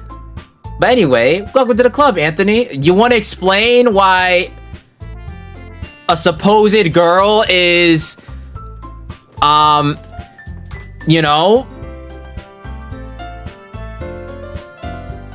you want to explain that to me? It's a little weird, man. Does my character not real? I guess my character's probably distracted looking at Yuri. I don't blame him, but regardless, all words escape me in this situation. This club is full of incredibly cute girls. So let me guess. You're Monica's boyfriend, right? What? No, I'm not. Natsuki. The girl with the sour attitude whose name is apparently Natsuki is one I don't recognize. Her small figure makes me think she's probably a first year. Anyway, this is Natsuki, energetic as usual. And this is Yuri, the vice president. It's nice to meet you. Yuri, who appears comparably more mature and timid, seems to have a hard time keeping up with someone like Natsuki. Yeah, it's nice to meet the both of you. So, I ran into Anthony in a classroom, and he decided to come check out the club. Isn't that great? Wait, Monica.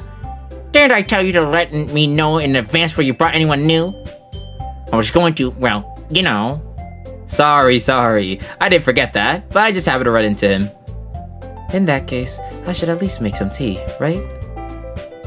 Yeah, that would be great. Why don't you come sit down, Anthony? The girls have a few desks arranged to form a table. Yuri walks... Dude, I hate how it's just there, bro! Walks to the corner of the room and opens the closet. Meanwhile, Monica and Natsuki sit across from each other. Still feeling awkward, I take a seat next to Monica. So, I know you didn't really plan on coming here, but we'll make sure you feel right at home, okay? As president of the Literature Club, it's my duty to make the club fun and exciting for everyone. I'm surprised there aren't more people in the club yet. It must be hard to start a new club. You could put it that way. Not many people are very interested in putting out all the effort to start something brand new. Especially when it's something that doesn't grab your attention, like literature. Fair enough. I'd have the same reaction personally. You have to work hard to convince people that you're both fun and worthwhile. But it makes school events like the festival that much more important. I'm confident that we can all really grow this club before we graduate. Right, Natsuki? Well, I guess. Natsuki reluctantly agrees. Such different girls, all interested in the same goal. Yo, my character at some point gotta realize what's going on here, bro. Like, this is the exact same dialogue. Monica must have worked really hard just to find these two. Yuri returns to the table. She carefully places a teacup in front of each of us before setting down the teapot in the middle. You keep a whole tea set in this classroom? Don't worry, the teachers gave us permission. After all, doesn't a hot cup of tea help you enjoy a good book? I guess. Don't let yourself get intimidated. Yuri's just trying to impress you. That's not... Insulted, Yuri looks away. It's 8 p.m. now. Oh, really, Tom? I meant that, you know. I believe you. Well, tea and reading might not be a pastime for me, but I at least enjoy tea. I'm glad. Yuri faintly smiles to herself in relief. So, Anthony, what kind of things do you like to read? Well, Considering how little I've read these past few years, I don't really have a good way of answering that. Manga. Oh, that's what I would have said. That's what I said before. Crazy.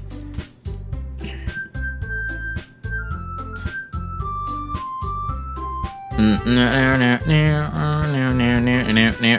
muttered quietly to myself, half joking. Natsuki's head suddenly pricks up. It looks like she wants to say something, but she keeps quiet. Not much of a reader, I guess. Well, that can change. What am I saying? I spoke without thinking after seeing Yuri's sad smile. Anyway, what about you, Yuri? Well, let's see. Yuri traces the rim of her teacup with her finger. My favorites are usually novels that build deep and complex fantasy worlds. The level of creativity and craftsmanship behind them is amazing to me. And telling a good story of such a foreign world is equally impressive. Yuri goes on, clearly passionate about her reading. She seems so reserved and timid since the moment I walked in, but it's obvious by the way her eyes light up that she finds her comfort in the world of books, not people. But you know, I like a lot of things. Stories with deep psychological elements usually immerse me as well. Isn't it amazing how a writer can so deliberately take advantage of your own lack of imagination to completely throw you for a loop? Anyway, I've been reading a lot of horror lately. Ah, I read a horror book once. I desperately grasp something I can relate to. I mean, I enjoy horror. I don't really read like a book, but I've indulged in tons of horror content. At this rate, Yuri might as well be having a conversation with a rock. Oh wait, why'd I read that like I was Yuri? Whoops. Aha! I expect that from you, Yuri. It suits your personality. Oh, is that so? Really, if a story makes me think or takes me to another world, then I really can't put it down. Surreal horror is often very successful at changing the way you look at the world, if only for a brief moment. Ugh. Ugh, I hate horror. Oh, why's that? Well, I just... Natsuki's eyes dart over to me for a split second. Never mind. That's right, you usually like to write about cute things, don't you, Natsuki? What? What gives you that idea? You left a piece of scrap paper behind last club meeting. It looked like you were working on a poem called... Don't say it out loud! And give that back! Fine. Natsuki, you write your own poems? Well, I guess sometimes. Why do you care? I think that's impressive. Why don't you share them sometime? No. Natsuki averts her eyes. You wouldn't like them. Not a very confident writer yet. I understand how Natsuki feels. Sharing that level of writing takes more than just confidence. The truest form of writing is writing to oneself. You must be willing to open up to your readers, exposing your vulnerabilities and showing even the deepest reaches of your heart. Do you have writing experience too, Yuri? If you share some of your work, you can set an example and help Natsuki feel comfortable enough to share hers. I guess it's the same for Yuri. We all sit in silence for a moment.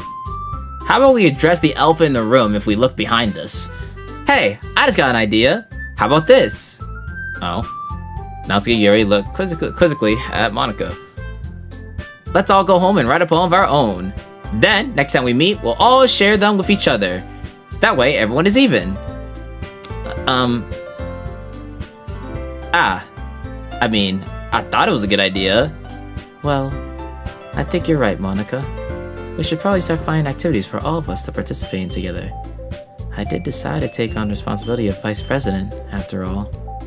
I need to do my best to nurture the club as well as its members. Besides, now that we have a new member, it seems like a good step for us to take. Do you agree as well, Anthony? Hold on, there's still one problem. Why is bro still playing this? Because it's fun. It's a peak game. What's that? Now that we've reached the most important topic, I've only come forward with what's been on my mind the entire time. I never said I would join this club. Monica may have convinced me to stop by, but I never made any decision. I still have other clubs to look at, and, I lose my train of thought. All three girls stared back at me with dejected eyes. But, I'm sorry, I thought... The girls exchange glances before Monica turns back to me. I guess I need to tell you the truth, Anthony.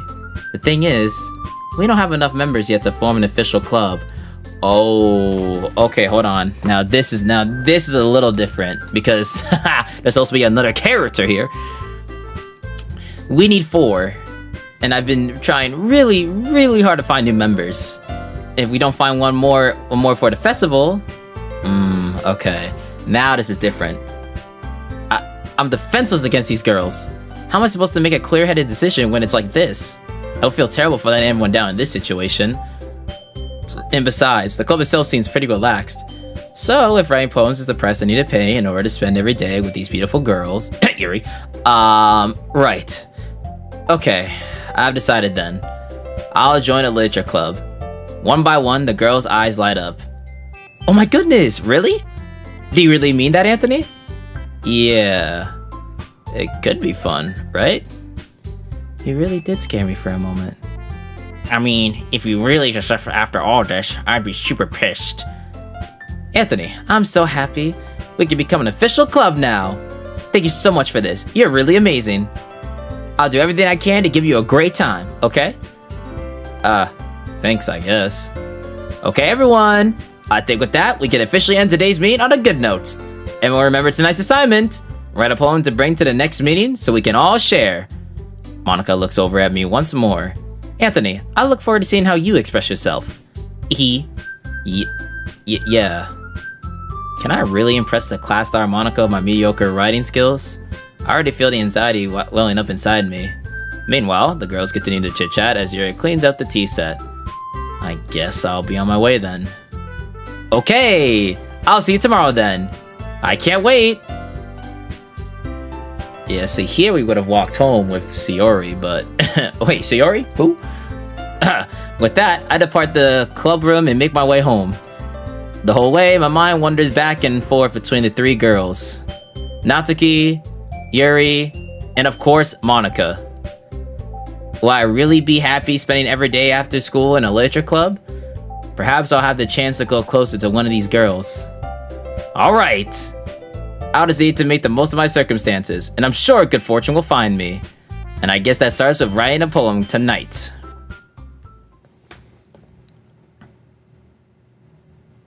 You have unlocked a special poem. Would you like to read it? Oh, yeah, sure, why not?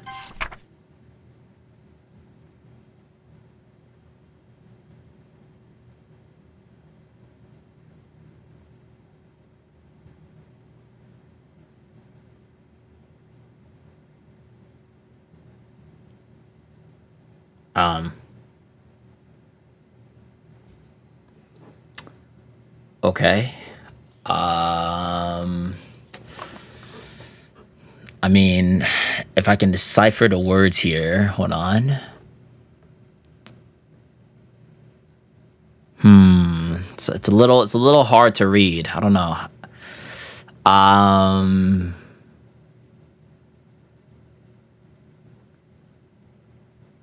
You should subscribe to 8 Hours of 16. One of the best YouTubers of all time. Ah, dude, wait, I'm understanding it. He is the ABG God Gamer, 3-time champ. Anyways.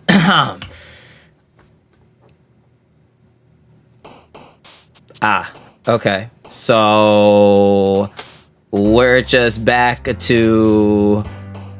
Yo, what do you mean glaze? Hold on. What are we talking about? It's all facts. Come on now. We know it's all facts.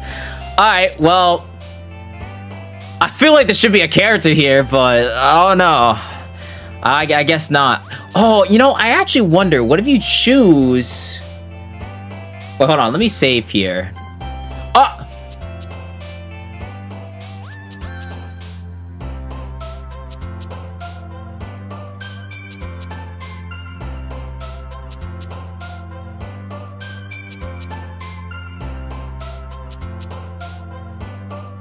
What the fuck?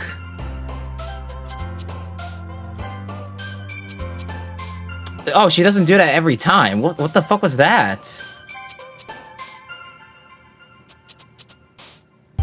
Is that like a rare occurrence? What the fuck? Okay then. All right.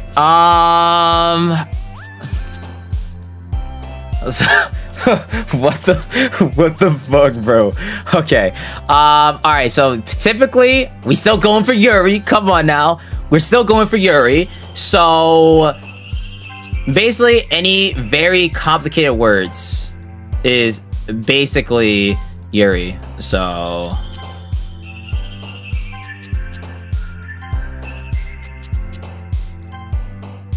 Bro, I'm going crazy with this one. Holy shit.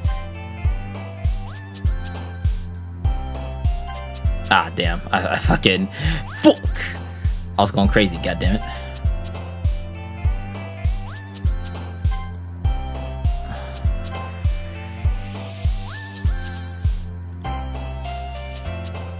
I missed like one. I missed like one. Ah, okay, damn. I missed like two.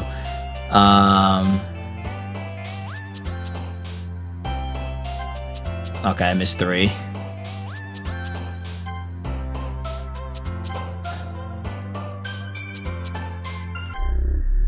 Oh.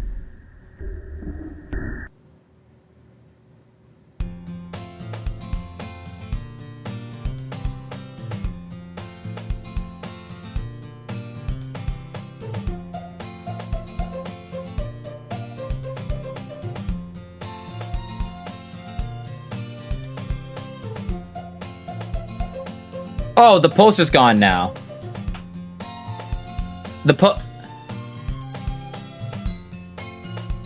What the fuck? Bro. Bro. What the hell is happening, bro? What is happening, bro? What is going on? Okay. Alright, hi, Monica. Hi again, Anthony. Glad to see you didn't run away on us. Haha. Nah, don't worry. This might be a little strange for me, but I at least keep my word. Well, I'm back at the literature club. I was the last to come in, so everyone else is already hanging out.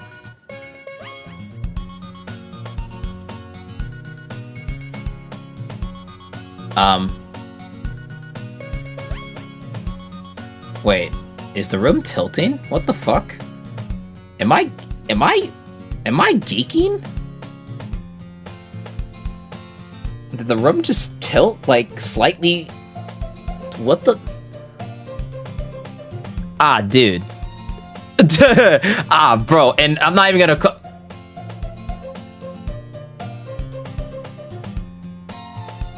Wait. Whoa. I thought I saw I think if you just, like, look...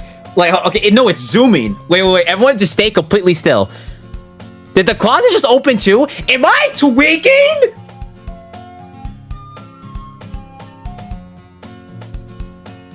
Oh, it is zooming. It's zooming ever so fucking slowly. How long does this go on for?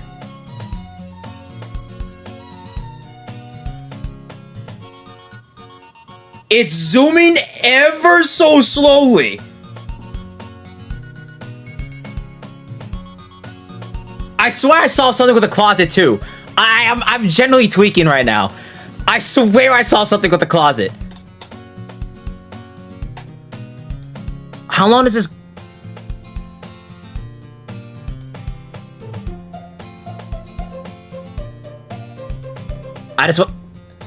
I want to see if something happens. At some point, it gotta stop, right?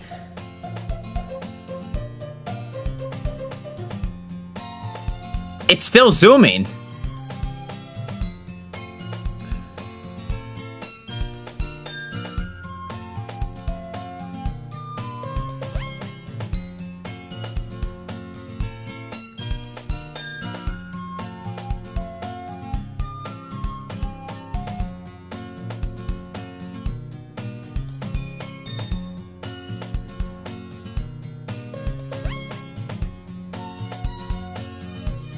And we also had Yuri's face tweak out earlier too when she appeared.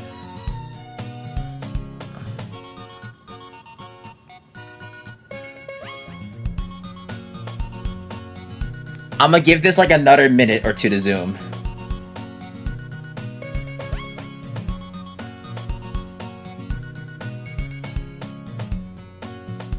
I'm gonna give this another. No, you can tell it's zooming because certain part like look at the curtains on the right, and look how it's like slowly like being engulfed. Oh, I think it stopped. I think it hit it. Okay, it is. I don't. Yeah, no, it stopped. Okay, so this is the max. This is the max. Okay, good to know. Thanks for keeping your promise, Anthony. I hope this isn't too overwhelming of a commitment for you. Making you dive headfirst into literature when you're not accustomed to it. Dude. Dude. Oh, come on. Like he deserves any slack. You already had to be dragged in by Monica. I don't know if you plan just to come here and hang out or what. But you don't take us seriously, then you don't see the end of it. Hey, you're blocking the dialogue. Hey, girl, move. Like, go behind it. You're blocking some of the dialogue. Natsuki certainly have a big mouth for someone who keeps manga collection in the club room. Me?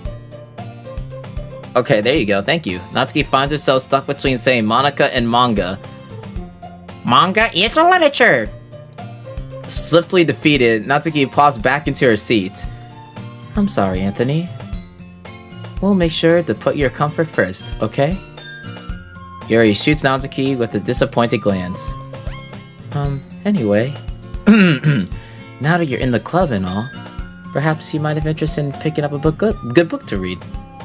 Well, I can't really say no either way. Like you said, I'm in this club now. So it only feels right for me to do something like that if you ask. Wait, I didn't mean it like that. If you don't really want to, then forget I said anything, I guess. No, it's not that, Yuri. I want to try to be part of this club. So even if I don't read often, I'll be happy to pick up a book if you wanted me to. Are you sure?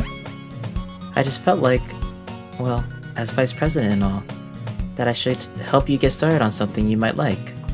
Yuri reaches into her bag and pulls out a book. I didn't want you to feel left out, so I picked out a book that I thought you might enjoy.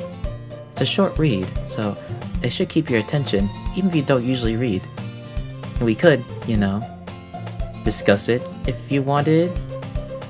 This is how is this girl accidentally being so cute? She even picked out a book she thinks I'll like. It's probably not reading much. Yuri, thank you. I'll definitely read this. I enthusiastically take the book. Phew. Well, you can read on your own pace. I look forward to hearing what you think. Oh, okay. Alright, we're not zoomed in anymore.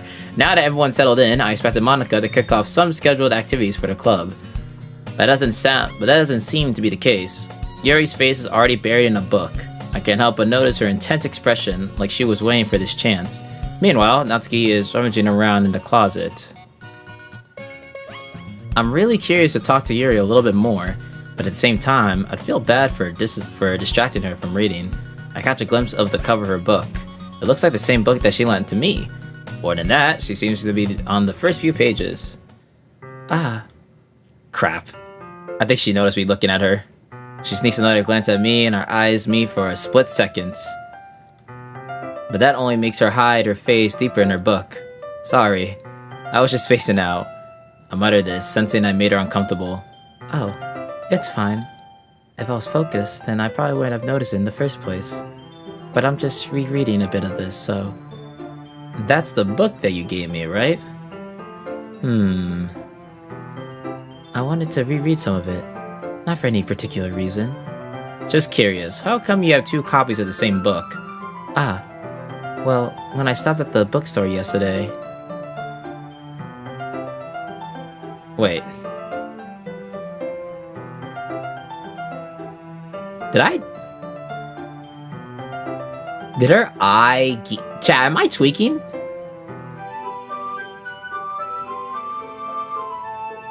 Wait. Bro, did y'all catch that? Maybe her eye, like... Okay, alright. I mean... I just happened to buy 2 of them. I see. There's something fairly obvious here that Yuri isn't telling me, but I decided to let it go. I'll definitely start reading it soon. I'm glad to hear. Once it starts to pick up, you might have a hard time putting it down. It's a very engaging and relatable story. Is that so? What's the story about anyway? Well, I look at the cover of the book. The book is still titled Portrait of Markov. There's an ominous looking eye symbol on the front cover. Basically, it's about this religious camp that was turned into a human experiment prison. And the people is there there's this book that this reminds me of. Did anyone in chat in maybe middle school ever read this book called like Alcatraz or some book like that? Like I could not honestly tell you the full fucking story of the goddamn book, but like it was some book I had to read in like fucking English class. No? Okay, everyone's saying no. Okay, I guess it might just maybe it's the wrong title, or maybe it's exclusively my fucking school. I don't know. But the facility gets even worse, and they start selectively breeding people by cutting off their limbs and affixing them to. Oh, that might be a little bit of a spoiler. But anyway, I'm really into it. The book, I mean. Not the thing about their limbs. That's kind of dark, isn't it? Yuri made it sound like it was going to be a nice story, so that dark turn came from nowhere.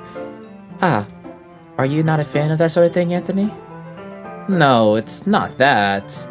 I mean, I could definitely enjoy those kind of stories, so don't worry. I hope so. Yeah, I totally forgot that Yuri's into those things. She's so shy and reclusive on the outside, but her mind seems to be completely different. Yeah, we're not gonna forget about her sucking my blood yesterday.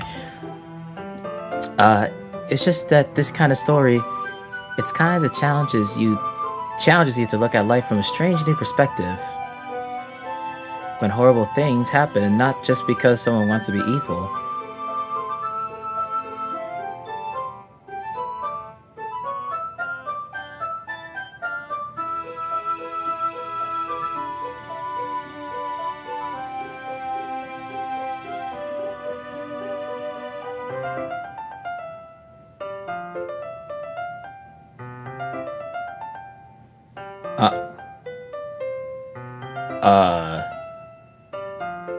Jesus. Jesus. But because the world is full of horrible people and we're all worthless anyway. Jesus. Then suddenly...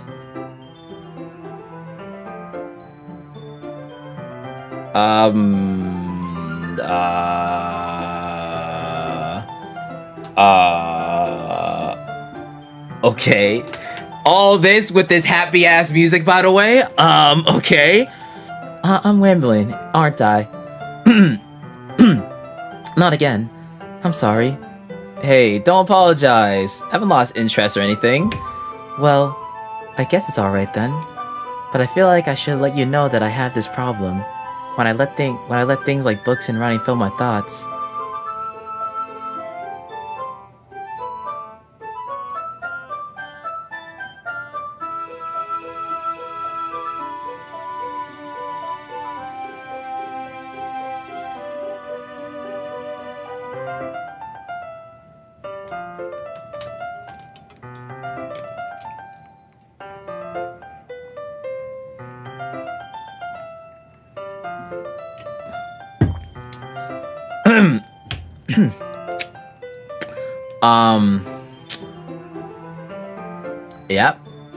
Yep.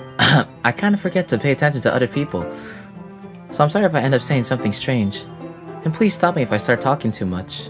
I really don't think you need to worry. That just means you're passionate about reading. The least I could do is listen. It's a literature club after all. That's true. In fact, I might as well get started reading it, right?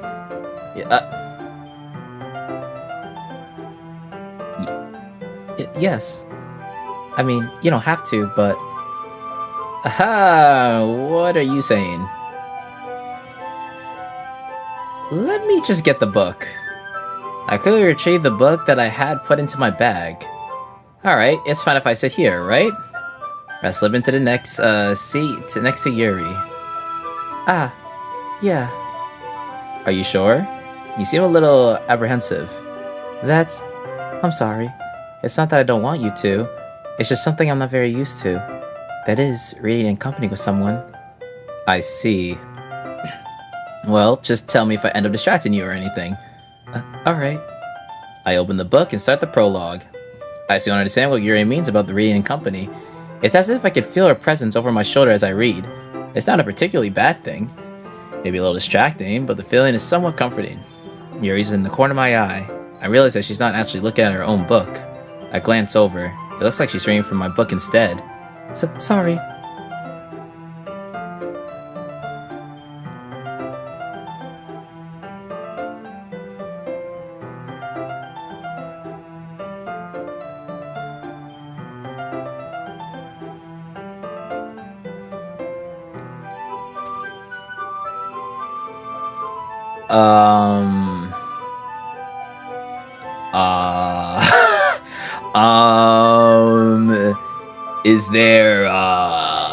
Is there something you would like to address to me? What the fuck? Yuri, you really apologize a lot, don't you? I do? I don't really mean to. Sorry. I mean, Here, this should work, right? I slide my desk until it's up against Yuri's, then hold my book more between the two of them. I suppose so. Yuri timidly closed her own copy. Once we each lean in a little bit, our shoulders are almost touching. It feels like my left arm is in the way, so I instead use my right hand to hold the book open. I guess that makes it kind of difficult to turn the page. Here. And what could go wrong?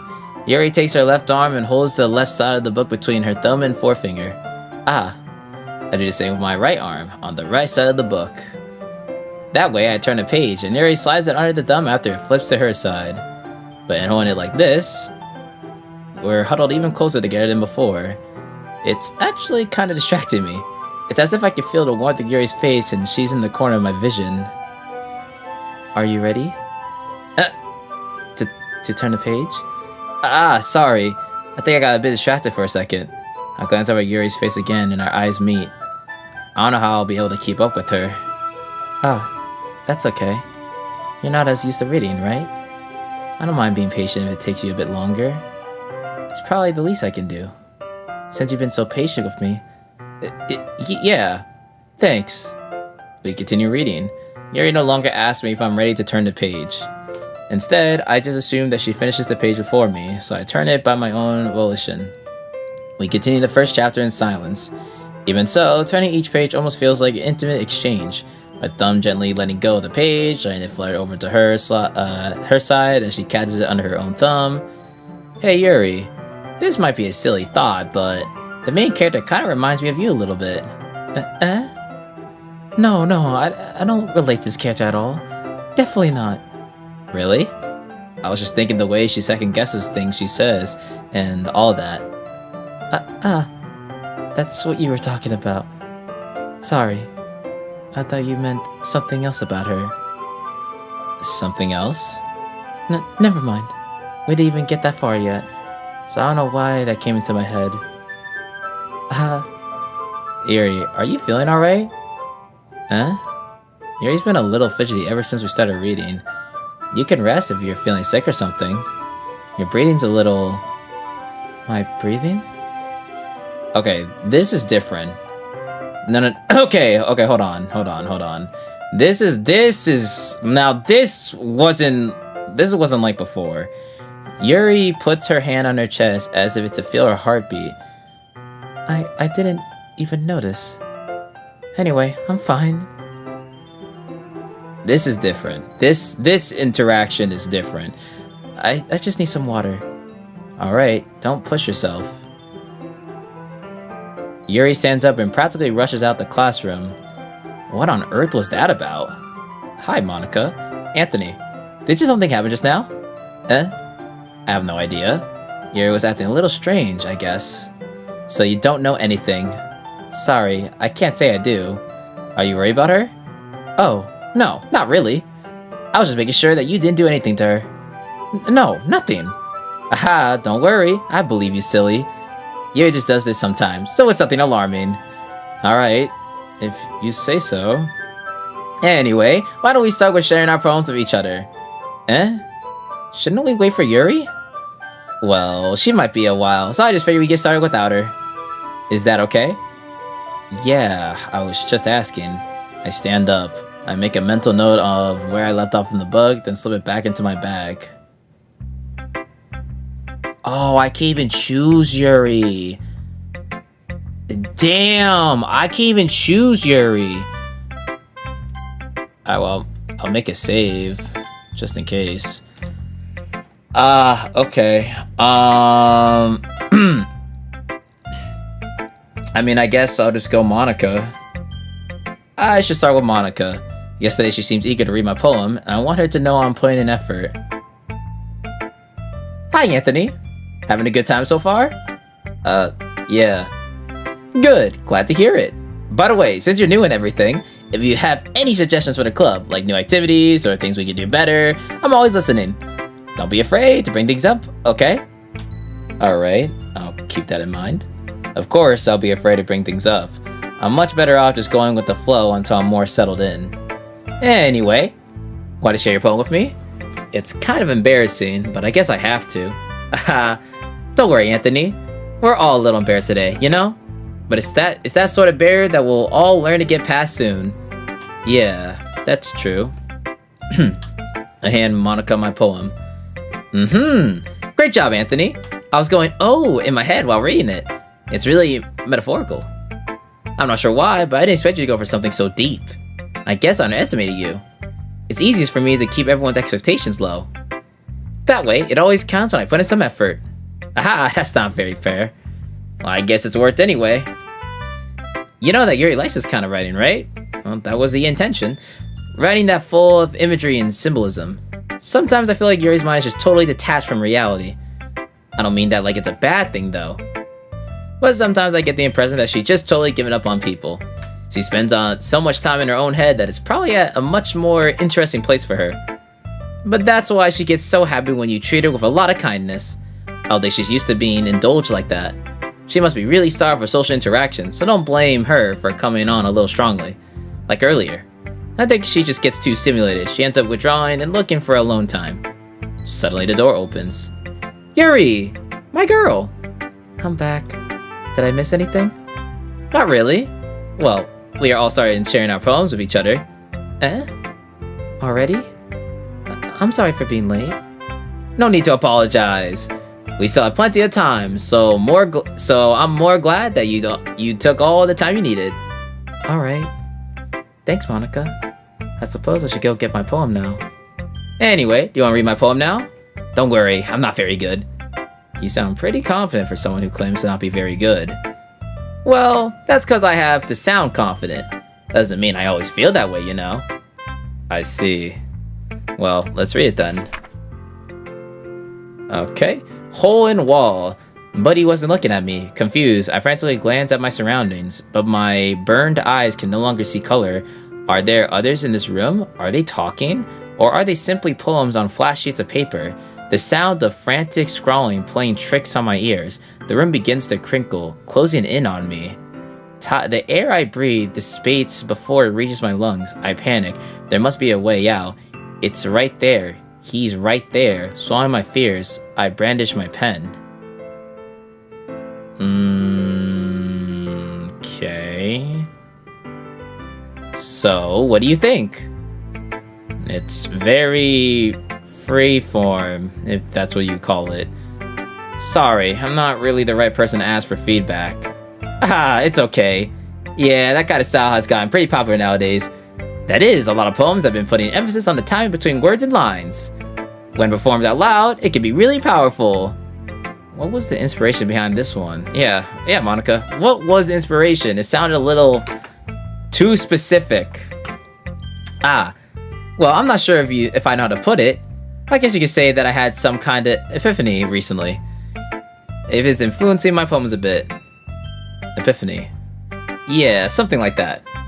I'm kind of nervous to talk about deep stuff like that because it's kind of coming on strongly. Maybe after everyone is better friends with each other. Anyway, here's Monica writing tip of the day. Oh god, here we go. Sometimes when you're writing a poem or a story, your brain gets too fixated on a specific point. If you try so hard to make it perfect, then you'll never make any progress. Just force yourself to get something down on the paper and tidy it up later. Another way to think about this is this. If you keep your pen in the same spot for too long, you'll just get a big dark puddle of ink. So just move your hand and go with the flow. Oh, hold on, my mom's calling me.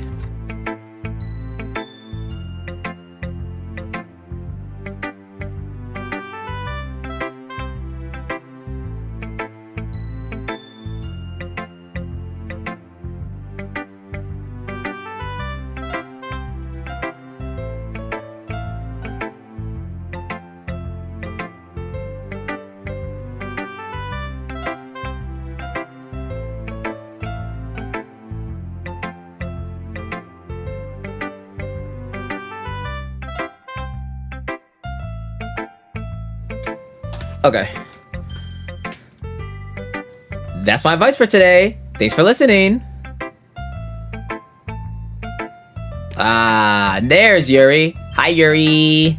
How you doing? Welcome back. As Yuri reads the poem, I notice her eyes lighten. Exceptional. Eh? What was that? Did I say that out loud? Yuri first covers her mouth, but then ends up covering her whole face. Ooh. He's going to hate me. You really didn't do anything wrong, Yuri. Eh? That's... I guess you're right. What am I getting so nervous for? Yuri takes his breath. So, what kind of writing experience do you have? Your use of imagery and metaphors indicates you've written a lot of poetry before. Really? Wow, that's a huge comment coming from you. This is actually my first time, really. Huh? Yuri stares at me blankly, then looks at my poem again. Well, I know that. I just meant, Yuri trails off, unable to find an excuse. She traces her finger along the words in the poem, as if breaking it down more thoroughly. Yeah. Okay. This is the reason I was able to tell. It's just that there are specific writing habits that are usually typical of new writers, and having been through that myself, I kinda learned to pick up on them. I think the most noticeable thing I recognize in new writers is that they try to make their style very deliberate. In other words, they tend to pick a writing style separate from the topic matter, and they form-fit the two together. The end result is that both the style and expressiveness are weakened. Once Yuri finds her train of thought, it's as if her demeanor totally changes. Her stammering is completely gone, and she sounds like an expert. Of course, that's not something you can be blamed for. There are so many different skills and techniques that go into writing even a simple poem. Not just finding them and building them, but getting them to work together is probably the most challenging part. It might take you some time, but it all comes with practice and learning by example and trying new things. I also hope that everyone in the club gives you valuable feedback.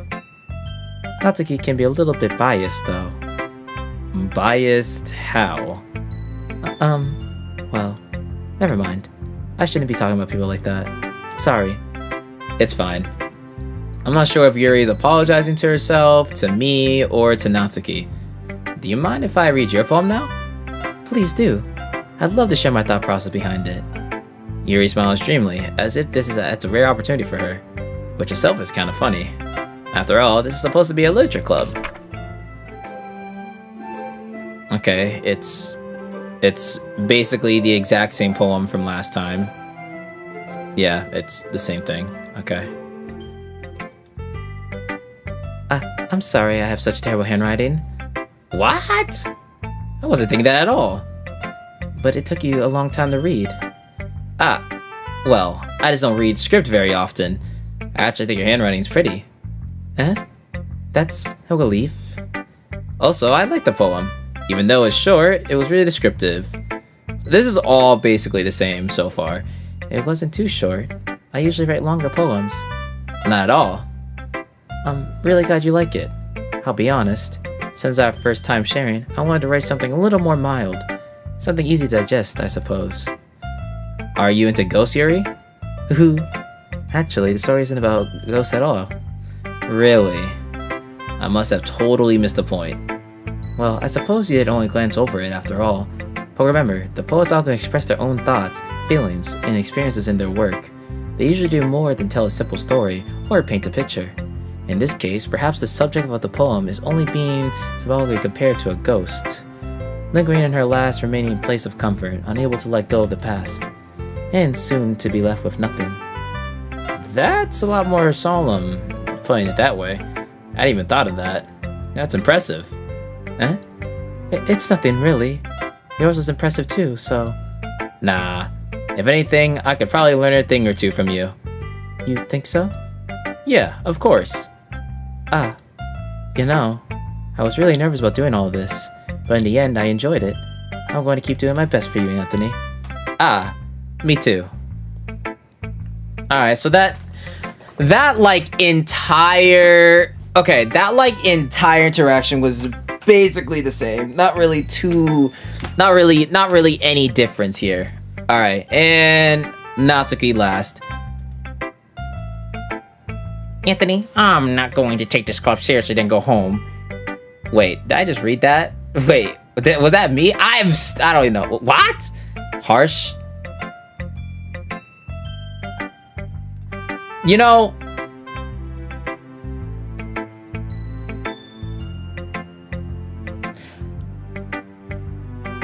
Anyways. What, you expect me to believe that you actually put effort into this? Do you think I'm stupid?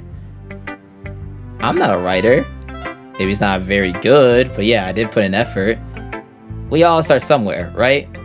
If you're still proud of the first poem you ever wrote, then I'd like to read it. Painful to think about.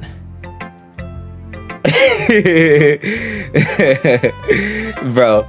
Anyways, fine. Well, sorry. You'll get better anyway. I'll tell you what to improve. But you better just try it again. I can't take my own voice seriously. Fair enough. Well, to each of their own, I guess. Anyway, I guess I gotta share mine now. Knowing you, you'll probably think it's stupid. Okay, same exact poem. Yeah, I told you weren't gonna like it. I like it. What? Just be honest. I am. Why are you so convinced that I wouldn't like it? Well, because everyone in high school thinks that writing has to be all sophisticated and stuff. So people don't take my writing seriously. But isn't the point of poems for people to express themselves? Your writing style wouldn't make your message any less valid. Yes, exactly. I like it when it's easy to read, but it hits you hard.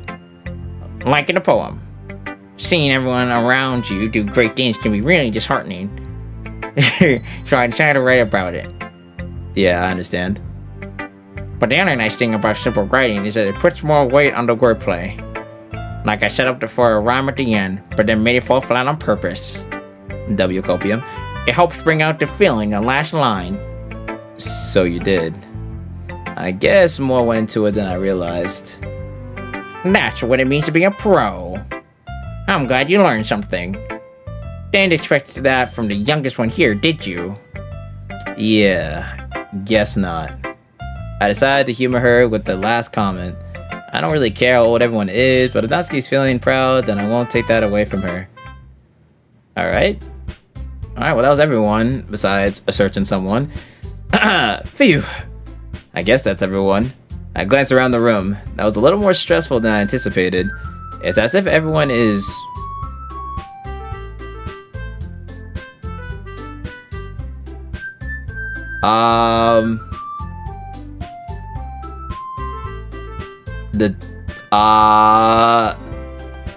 The fucking music for like 2 seconds went okay then. It's as if everyone is judging me for my mediocre writing abilities. Even if they're just being nice, there's no way my poems can stand up to theirs. This is a literature club after all. I sigh. I guess that's what I ended up getting myself into. Across the room, Monica is writing something in her notebook. My eyes land on Yuri and Natsuki. Yes, this is where they kind of like go bicker back and forth. As we attend them, I watch each of their expression change. Natsuki's eyebrows furrow in frustration, meanwhile Yuri smiles sadly. What's with this language? Eh? Did you say something? Oh, it's nothing. Natsuki dismissively returns the poem to the desk with one hand. I guess you could say it's fancy. Thanks. Yours is cute. Cute? Did you completely miss the symbolism or something? It's clearly what the feeling of giving up. How can that be cute? I know that. I just meant the language, I guess. I was trying to say something nice. Eh? You mean you have to try that hard to come with something nice to say? Thanks, but it didn't really come out nice at all. Well, I do have a couple suggestions. Humph. If I was looking for suggestions, I would have asked someone who actually liked it. Which people did, by the way. Monica liked it, and Anthony did too. So based on that, I'm glad to give you some suggestions of my own. First of all, Excuse me, princess. I appreciate the offer, but I spent a long time establishing my writing style. I don't expect to change anytime soon, unless of course I come across something particularly inspiring. Which I haven't yet. And Anthony liked my poem too, you know. He even told me he was impressed by it. Natsuki suddenly stands up. oh, I didn't realize you were so invested in trying to impress our new member, Yuri. That's not what I... you're just... Yuri stands up as well. Maybe you're just jealous that Anthony appreciates my advice more than he appreciated yours.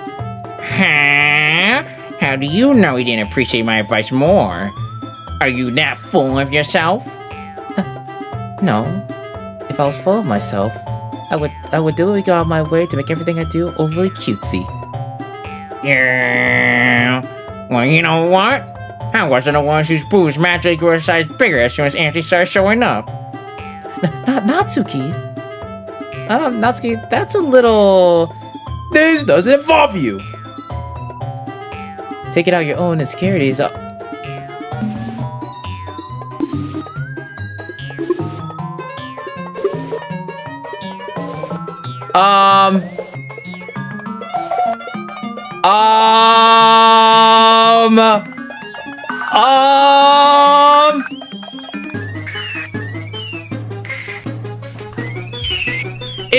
Is there a count?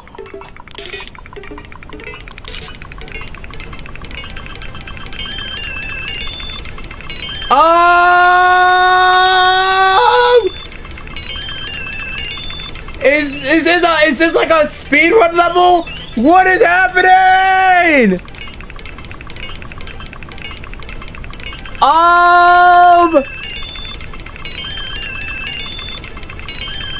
Oh my god!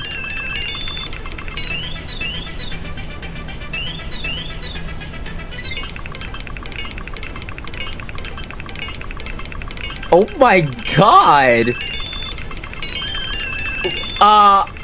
I'm just gonna press. Jesus Christ! You really act as young as you look, Natsuki.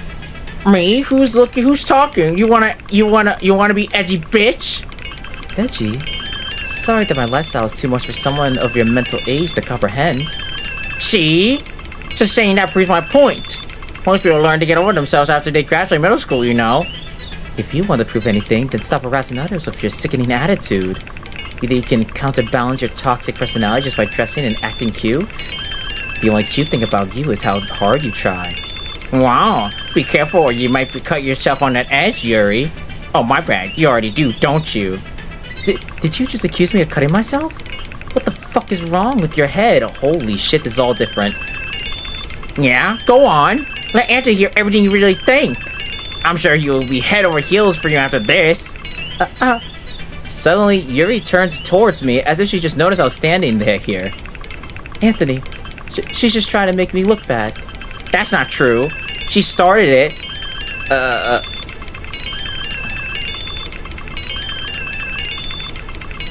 I can't even save. I can't even save here.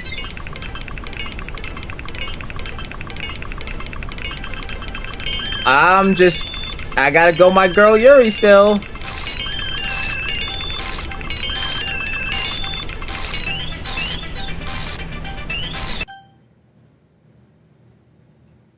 Hi! Hi! Hey! How you doing, Monica? You,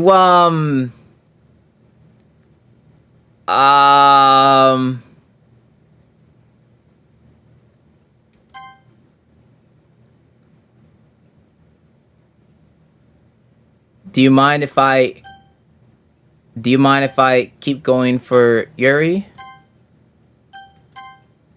Hey Anthony, why don't we step outside for a little bit? Okay?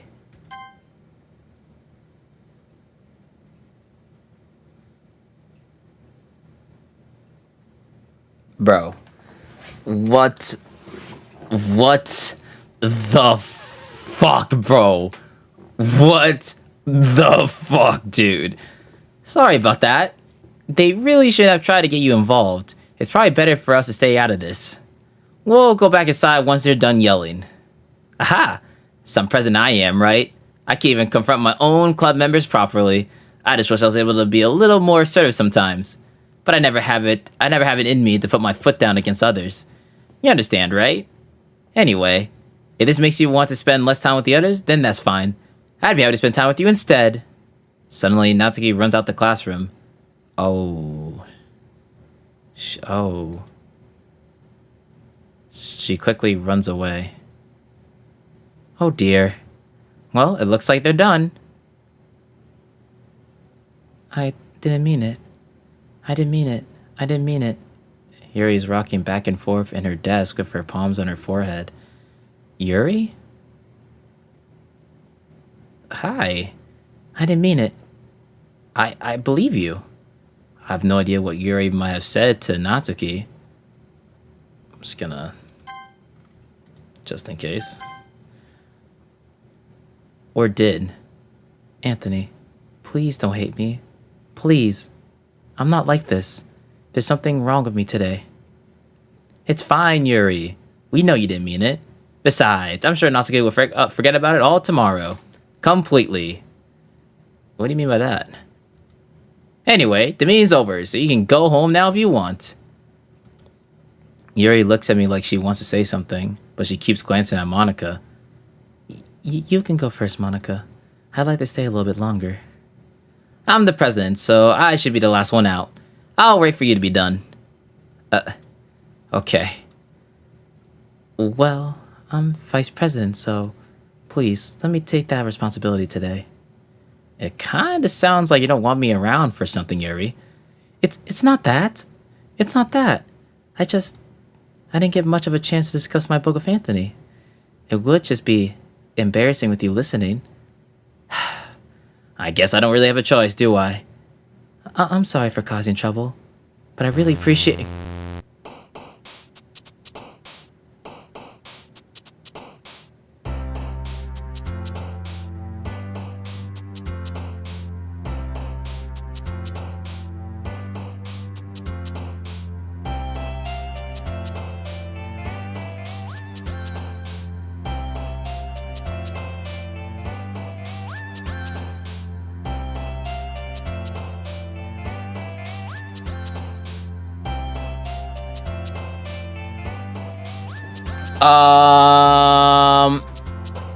Okay.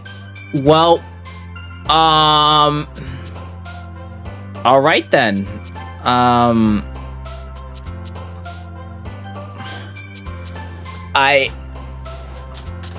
right.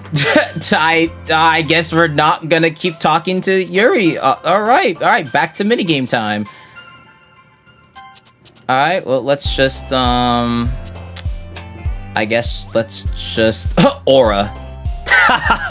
Yo, Aura. All right. Well, let's just I guess let's just keep going.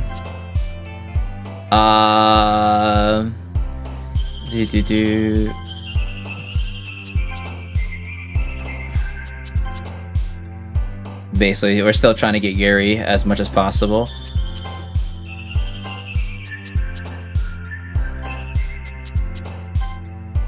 Oh, we're going fucking... Ah, okay, that was like... I was going super fucking crazy.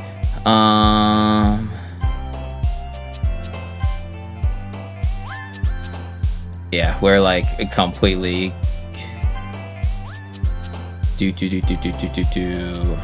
Ah, fuck. There we go.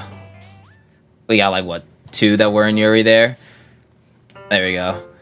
Another day passes. It's time for the club meeting already. Chat 1's in chat if you are disturbed. 2's in chat if you're locked in. 3's in chat if you are a hamster. I've gotten a little more comfortable here over the past couple days. it's the amount of 3's. Enter the club room. The usual scene greets me. Hi, big girl. Welcome back, Anthony. Hi, Yuri. I'm not sure if it's me or if it's Yuri's expression, but the weight of yesterday's quarrel still hangs in the air a little. Yuri glances over her shoulder, looking around the room. Natsuki is reading manga at a desk, and surprisingly, Monica isn't here. Suddenly, Yuri takes my arm and pulls me to the corner of the room. We'd never been pulled over here before. About yesterday, I really need to apologize. Nothing like this has ever happened before, and something just came over me, I guess. I wasn't acting mentally sound. Please don't think we're usually like this. Not just me, but Natsuki as well. Yuri, I'm happy that you were considerate and apologized. You don't have to worry too much. Even though I've only been here for a couple days, I could tell something was off yesterday. Maybe we were just a little extra sensitive because it was our first time sharing poems.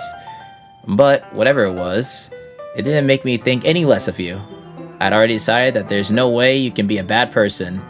And now that you're apologizing, I know you really didn't mean it. Anthony, don't say those things, don't say those kind of things so frankly. They make me a little too happy. I'm really glad that you're such an understanding person. And I'm really glad that you joined this club. Everything's a little bit brighter with you around, and... sorry, what am I saying right now? I just... Hey, have you guys seen Monica? No, I haven't. I was also kind of wondering where she was. Man. Yuri, I'm guessing you haven't either. Yuri is clearly taken aback by how calmly Natsuki is addressing her. No, I haven't. Jeez, this isn't her like all. I know it's stupid, but I can't help worry a little bit. What? Why are you looking at me like that? Natsuki, about yesterday, I just wanted to apologize. I promise I didn't mean any of the things I said, and I'll do my best to stay under control from now on. So... Yuri, what the heck are you talking about? Did you do something yesterday?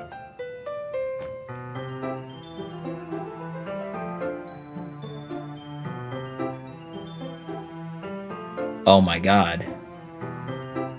When Monica says she won't remember, she most definitely just delete everything from yesterday from her brain. Oh. She meant... Monica absolutely meant what she said. Oh, okay. Jeez. Oh god. Whatever's on your mind, I'm sure it was nothing. I don't even remember anything bad happening. You're the kind of person who worries too much about the little things, aren't you? But... I'll accept your apology anyway if it helps you feel better about it. Besides, it's nice to hear, since I'm always afraid you secretly hated me or something like that. Hee. No, not at all. It's 9 p.m. Aha, really, Tom? I don't hate you. Aha! Well, you're kind of weird, but I don't hate you either. Natsuki turns to me. You're still on trial, though. Hey! Suddenly, the door swings open. Jesus, what? Oh my god, she's zoomed over here. Sorry, I'm super sorry. There you are. I didn't mean to be late.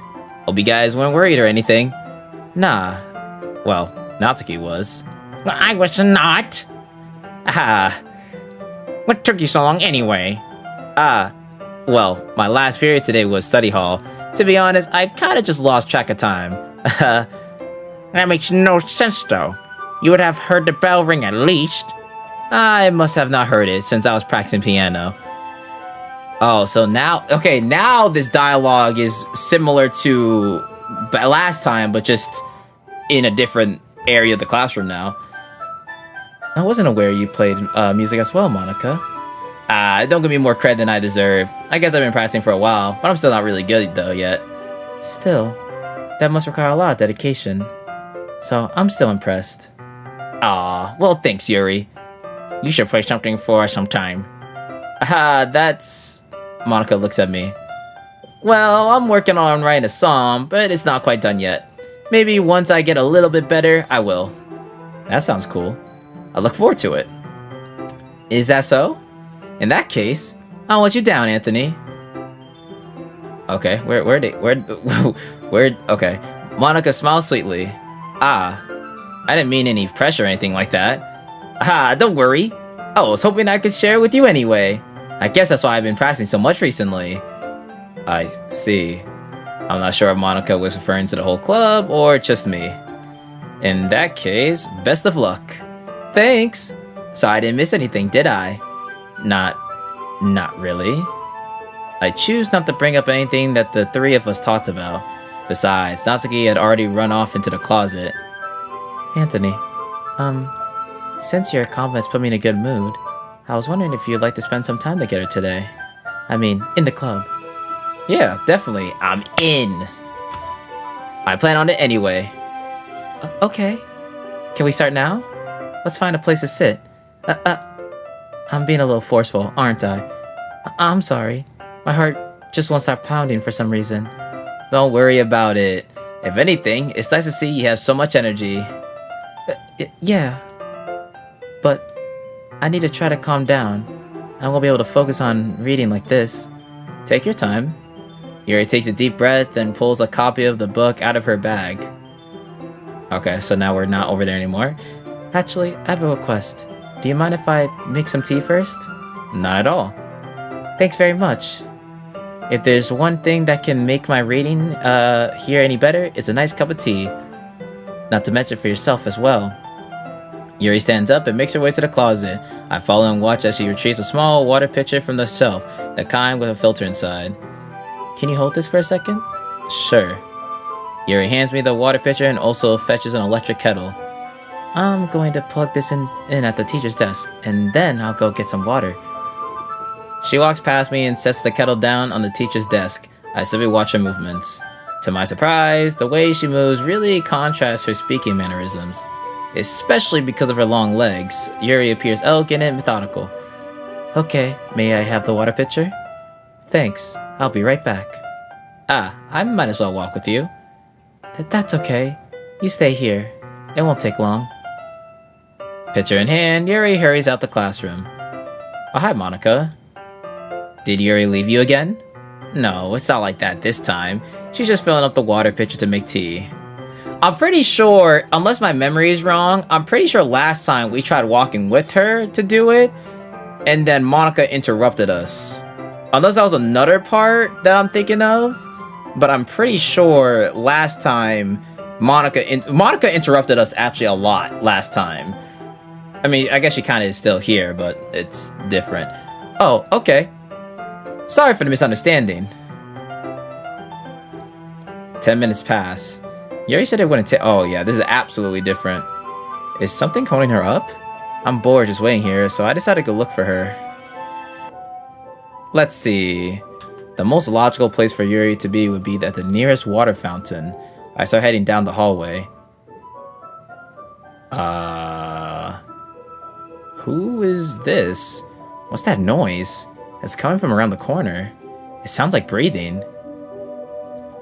A sharp inhale, like someone is sucking the air through their teeth. Are they in pain? I reach the corner and peer around. Yuri?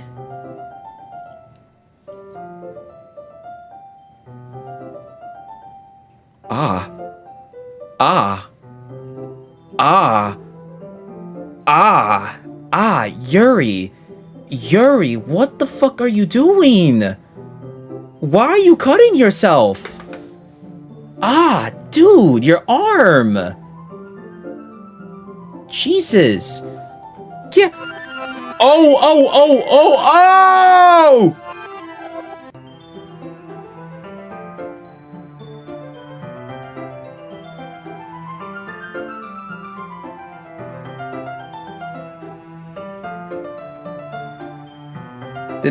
Did we just reverse? Did I just pull a fucking tracer and just fucking leaped backwards? Like, what the fuck just happened? I'm back. Thanks for waiting patiently. Anthony, do you like oolong tea? Ah, yeah. Anything's fine. Very well. Yuri sets the temperature on the kettle to 200 degrees. Now it's time to get the teapot. You really do this properly, don't you? Of course. I shouldn't do any less when I'm making tea for others. Even if I'm not an expert on tea or anything. Hee. In that case, Yuri fetches the teapot and begins measuring the tea leaves. To my surprise, she even starts humming a little to herself. You must be in a good mood now. Is that so? I was laying a show, and you noticed. I was doing a bit of thinking, and I decided I would try expressing myself a little bit more. It turns out it's not very hard for me to do. When it's you who's around anyway. Ah, that's great, Yuri. Just don't push yourself too much. You're always right about me, Anthony. Yeah, I most definitely am now. It's very endearing. That's... Yuri wasn't kidding. I don't even know if I can keep up with this. I watched Yuri pour a cup of tea for each of us. Anthony, I have another request. Do you mind if we sit on the floor today? Eh? Why's that? It's a little bit easier on my back. I can read with my back against the wall rather than bending over at my desk. Ah, sorry, I didn't realize. No worries. I just have back pain fairly regularly, so I do my best to manage it. Is that so? I wonder why that is. It's most likely because of my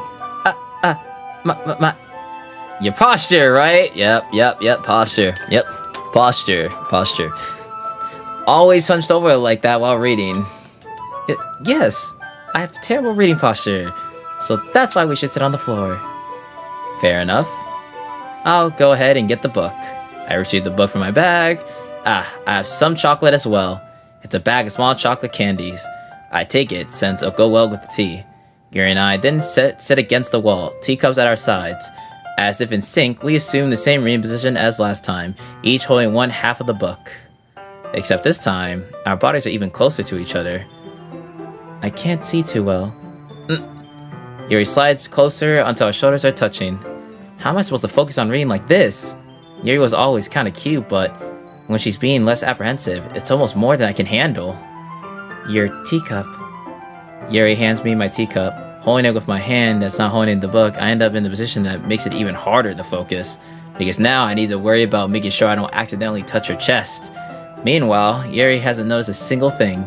She wears her intense reading expression. I can only presume the world around her has faded away. I use all my willpower to focus on reading. After a few minutes, I finally manage to relax a little. I put the teacup between my legs and fumble with the chocolate wrapper. Ah, sorry. I briefly let go of the book to finish opening the wrapper. You can have as much as you want. Ah, that's okay. I won't take any. Eh? Are you sure? Well, if I touch it, then it might get smudges on the pages. Ah, you're right. I didn't even think about that. My bad. No need to apologize. I'll hold the book, okay? Are you sure? Of course. Okay, everything seems like last time so far. Everything seems normal. Yuri opens the book with both hands. She holds it so that I don't have any hard of a time reading from it. But as a result, her left arm is practically resting on top of my leg. Well, in that case, Yuri's already totally focused on reading again. I take a chocolate candy and pop it into my mouth. Then I take another chocolate, and I hold up to Yuri. She doesn't even look away from the book.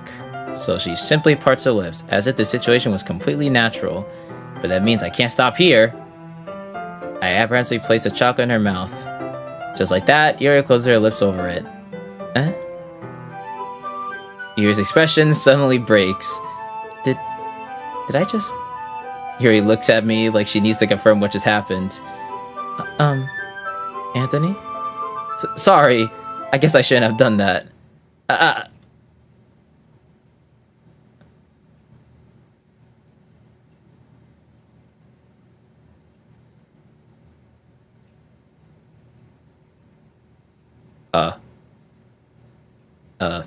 The music? Yuri starts to breathe heavily. I can't. Anthony. Suddenly Yuri forcefully grabs my arm and jerks me to my feet. My teacup gets knocked over.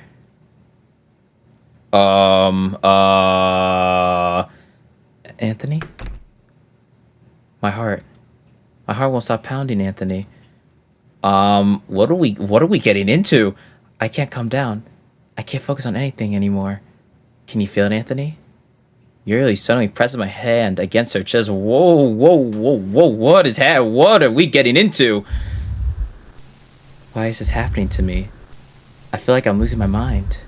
I can't make it stop. It even makes me not want to read. I just want to look at you. Oh my...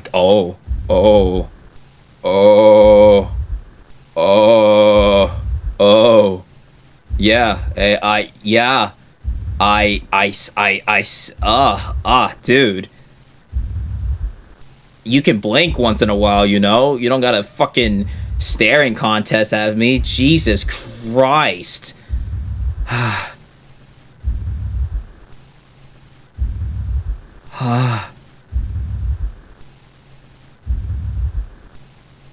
Okay, that's enough. That's enough. So, you know, honestly, Monica, that's you know, you interrupted us so many times. That's the one time I'm not mad at that one. It's time to share poems.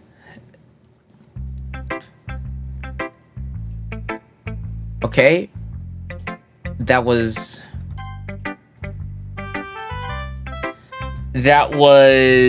probably the one time I didn't mind her interrupting. Okay then, we still gonna go Yuri first, but regardless, I've been waiting for this. Let's see what you've written for today.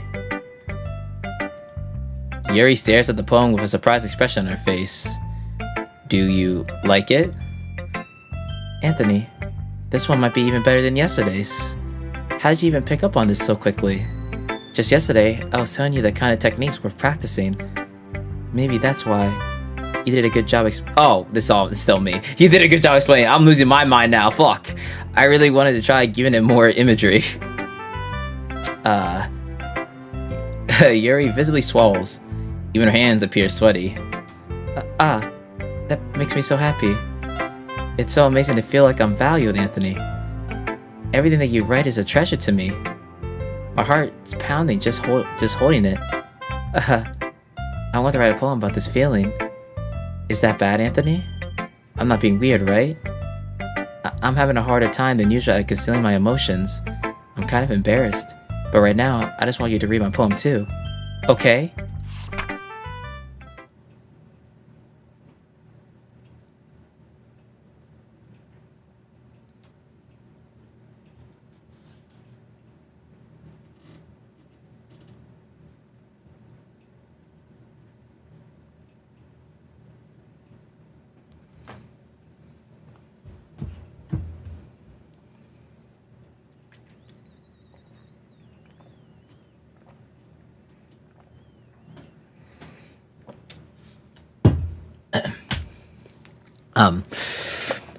Ignoring the obvious music being completely fucking gone, I will attempt my best to read this cursive.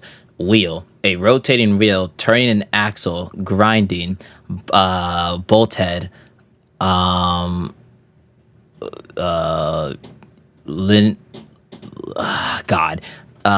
gearbox, falling sky, seven hole Holy stakes or stacks? See, bro. I think that's supposed to be linear. A dock ship, a portal to another world, a thin rope tied to a thick rope, a torn. Why is Downing calling me? Hello, kind sir.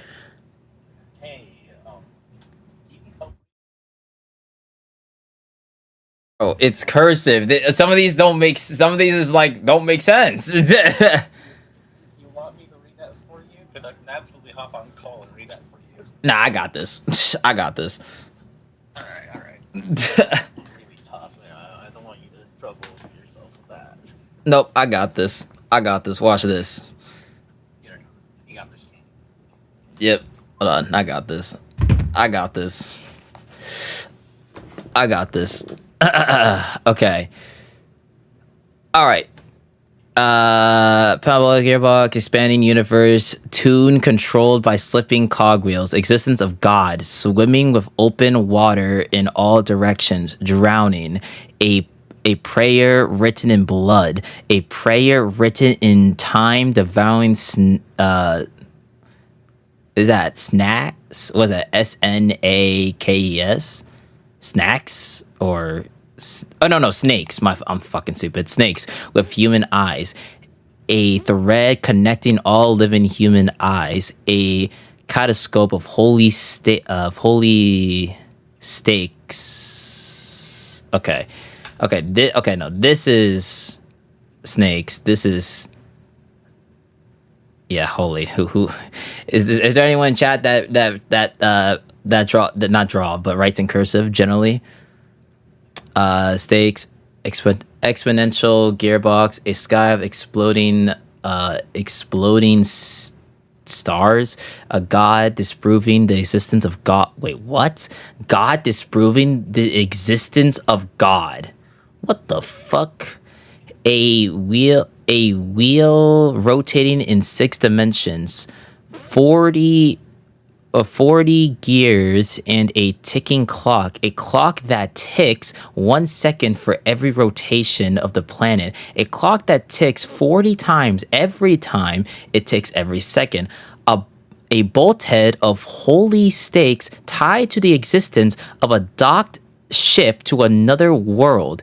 A kaleidoscope of blood written in clocks, a time-devouring prayer connecting a sky of 40 gears and open human eyes in all directions, breathing gearbox, breathing bolthead, breathing ship, breathing portal, breathing snakes, breathing God, breathing blood, breathing holy stakes, breathing human eyes, breathing time, breathing prayer, breathing sky, breathing wheel. What the fuck are you on about? And it looks like this page has stains of blood. Like, look, here.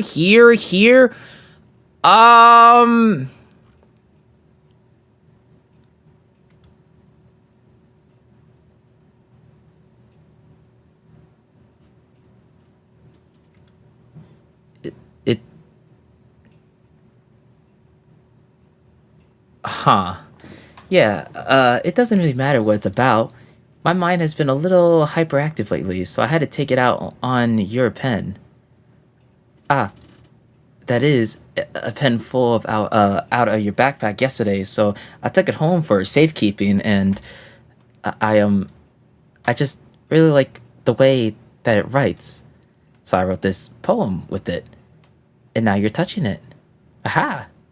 I'm okay. What did I just... Can we pretend this conversation never happened? You can keep the poem, though. I guess I'll keep... Do I want this poem? Okay, alright. Hi, Monica. Welcome back. Anthony, I think you saw something early that you weren't supposed to see. I didn't want to have to tell you this, but I don't think I have a choice. It's getting kind of dangerous for you to spend so much time with Yuri. I don't know why, but she seems pretty easily excitable when she's when around you, which shouldn't be a problem in itself. But when Yuri gets too excited, she finds a place to hide and starts cutting herself with a pocket knife. Oh, wow, okay, yep, I noticed that. Isn't that kind of messed up? She even brings a different one to school every day, like she has a collection or something. I mean, it's definitely not because she's depressed or anything like that. I think she just gets some kind of high from it. Okay, hold on, Monica, how the fuck do you know all this? This is a little... You know a little too much about her. Even if you were her best friend, you know a little too much. It might even be like a sexual thing. But the point is, you kind of been enabling her. I'm not saying it's your fault though, but I guess that's why I had to explain it all to you. So I think if you keep your distance, that would probably be best for her. While you're at it, don't be shy to spend a little more time with me. To put it lightly, I at least have it together in my head, and I know how to treat my club members. But anyway, you want to read my poem now? I like the way that this one turned out, so I hope you do too.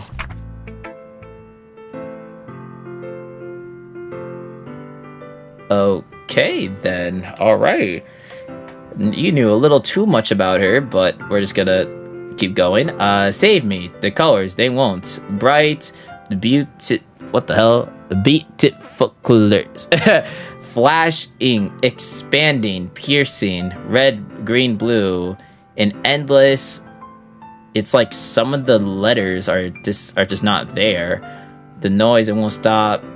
Violent, it's like, yes, some of them are just not there.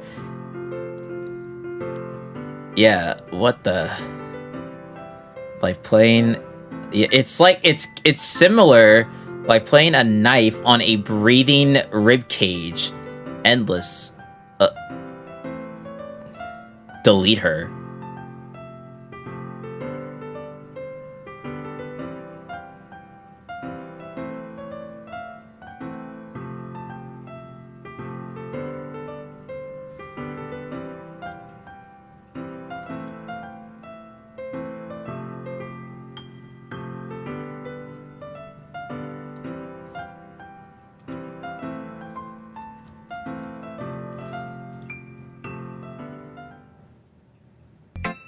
Ooh, whoa, whoa, whoa, whoa, whoa, whoa, whoa, whoa, whoa, whoa, whoa, whoa, whoa, whoa. It's like she knew I went to my file real quick. It's like she knew I went to my file real quick. And so she had a little hesitation. It's like she knew for a second. Sorry, I know it's kind of abstract. I'm just trying to, well, never mind. There's no point explaining. Anyway, here's Monica writing tip of the day. Oh boy. Sometimes you'll find yourself facing a difficult decision. When that happens, don't forget to save your game. You never know when, who am I talking to? Can you hear me? Tell me you can hear me. Anything. Please help me.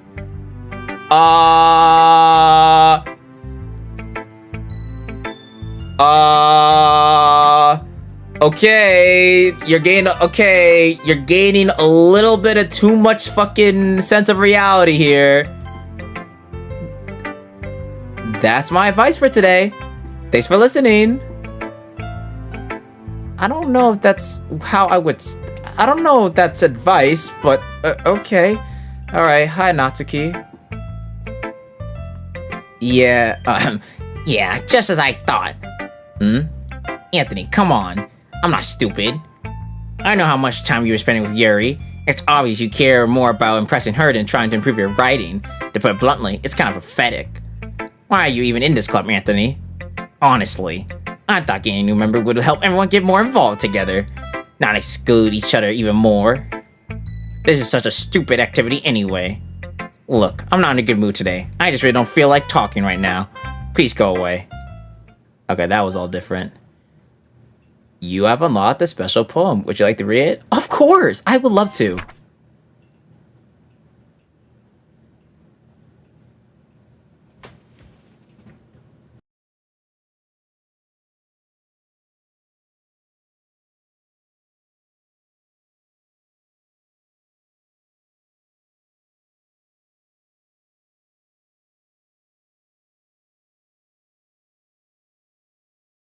Ah, bro.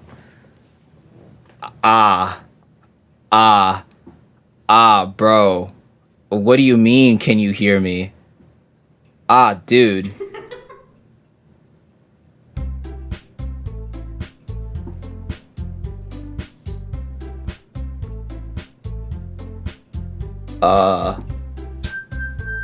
We heard the laugh. Okay, everyone. We're all done reading each other's poems, right? We have something we need to go over today, so if everyone could sit at the front of the room. Is this about the festival? Well, sort of. Ugh, do we really need to do something for the festival? It's not like we can put together anything good in just a few days. We'll just end up embarrassing ourselves instead of gaining any new members. That's a concern of mine as well. I don't really do well with last-minute preparations. Don't worry so much. We're going to keep it simple, okay? Look, I know everyone's been a little more lively ever since Anthony joined and we started with some club activities. But this isn't the time for us to become complacent. We still only have 4 members, and the festival is our only real chance to find more, you know?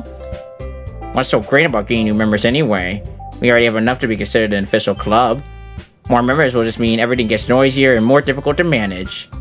Natsuki, I don't think you're looking at the right way at all. Don't you want to share your passion with as many people as you can? To inspire them to find the same feelings that brought you here in the first place? The Literature Club should be a place where people can express themselves like they can do anywhere else. It should be a place so intimate that you never want to leave. I know you feel that way too. Well, yeah, I know we all do. So that's why we should work hard and put something together for the festival, even if it's something small. Right, Anthony? Oh, come on! You can't take advantage of Anthony to agree with you just because he doesn't know how to say no to anything. Look, Monica, do you really think any of us here joined the club with other people in mind? Yuri never even talked to Anthony. Yuri never even talked until Anthony joined. As for me, I just like it better here than I do at home. And Anthony isn't even passionate about literature in the first place. And that's everyone. Sorry, but you're really only one who's interested in finding new members. The rest of us are fine like this. I know you're a president and all, but you should really consider our opinions for once. Damn, holy cookage. Monica's clearly taken back by Natsuki's words. That's not true at all. I'm sure Yuri and Anthony wants to get more members too. Right? I don't know about Yuri, but I'm kinda indifferent. If I showed as much enthusiasm as Monica wanted, then I would probably be lying. Still, if it's up to me to rescue the situation, no. Natsuki's right, isn't she? This club, it's something more than a place for a few people to hang out. Why did I think that everyone here saw it the same way as I did? But that doesn't mean that we're against getting new members or anything. Anthony, why did you join this club? What were you hoping to get out of this? Well, it's not really something I can be honest about, is it? In fact, if I remember, you weren't even given a choice not to join. Monica sits down and stares at her desk. What's the point of all this anyway? What if starting this club was a mistake? Now you've done it, Natsuki. What? Me? I just spoke my mind. Is it a crime to be honest? It's not about being honest. It's about word choice. Besides, you have no right to speak for everyone else in the club like that. You don't understand at all. I just want a place that feels nice to hang out with a few friends. Is there a problem with the club being that for me? There aren't many other places like that for me. And now Monica wants to take it away from me. She's not taking anything away. No, Anthony. It's not the same. And it won't be the same with the direction she wants to take it. If I wanted that, then I could have just joined any other stupid club. But this one? I mean, at least for a little bit of time, things were nice. Natsuki starts packing up her things. I'm going home. I feel like I don't belong here right now. Natsuki. Natsuki ignores Yuri and walks right out of the classroom. This is bad. I don't know what to do. Well, do you have an opinion on the festival? I don't know. I'm kind of indifferent, I guess.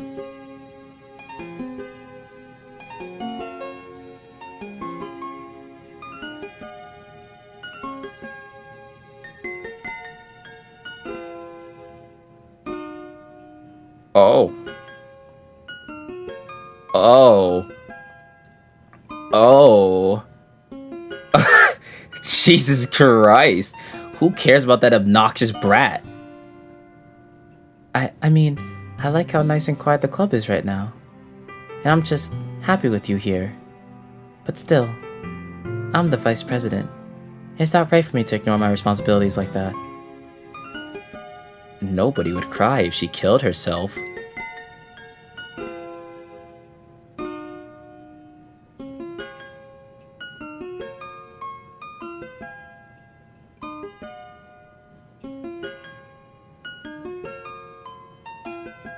Yo. Yo.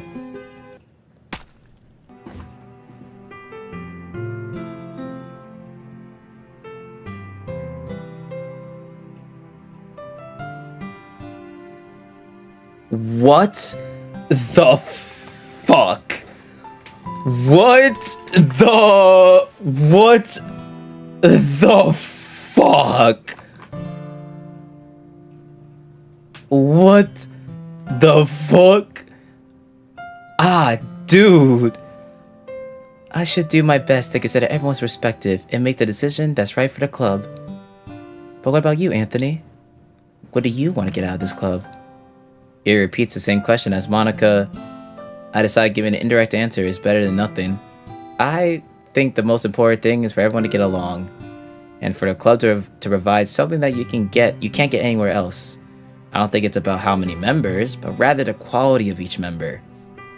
That's what will end up making the Literature Club as a special place. I see. I really agree with you. Each member contributes their own quality. Yuri, your eye,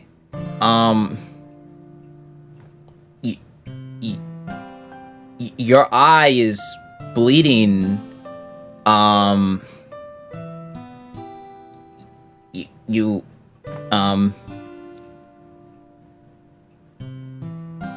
With each change in members, the identity of the club as a whole will change too. I don't think that's necessarily a bad thing. Stepping out of your comfort zone once in a while. So if you would like to help Monica with the festival, then I'm on your side as well. Alright. Well, maybe we could talk to Natsuki tomorrow. Yuri nods. Hey, Yuri. Huh? I know things were a little awkward yesterday, but I feel like you deserve to know that I still think you're a wonderful vice president. And also, a wonderful friend. Monica. I want to do everything I can to make this the best club ever. Okay? Me too. Yeah. Let's all go home for today. We'll talk about the festival tomorrow. Okay. I look forward to it. Shall we go, Anthony? Please don't take this the wrong way, but I'm going to chat a little bit with Anthony before we leave. Just to see what he thinks of his time here and all that. It's important to me as a president. Yuri looks a little troubled, but she doesn't protest. Okay. I trust your judgment, Monica. In that case, I'll see the two of you tomorrow. See you tomorrow! Monica waves as Yuri exits the classroom. No. Phew! Things have been a bit hectic lately, haven't they? Anthony, I just want to make sure you're enjoying your time at this club. I would really hate to see you unhappy. I feel kind of like, the screen is a little noisy. Oh, and again, a little bit darker here. And I really do care about you, you know? I don't like seeing the other girls give you a hard time. With how mean Natsuki is and everything, and Yuri being a little bit, you know. Sometimes it feels like you and I are the only real people here. You know what I mean? But it's weird, because in all the time you've been here, we've hardly gotten to spend any time together. I mean, I guess it's technically only been a couple days. Sorry, I didn't mean to say something weird. There are just some things I've been hoping to talk about with you. Things I know only you could understand. So that's why. Wait, not yet, no!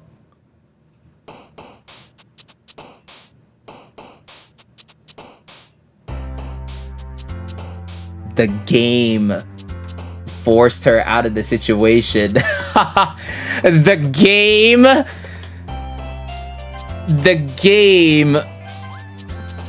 forced her out of this situation, gang.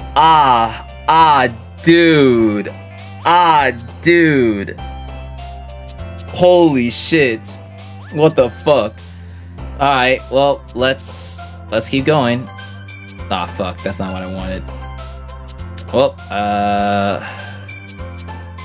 back to this. We're gonna keep going for,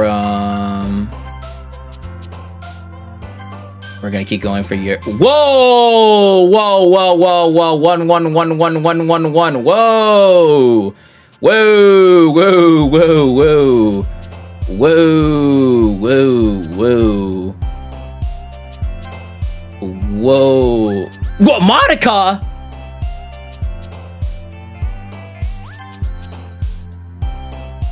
Monica was at the bottom.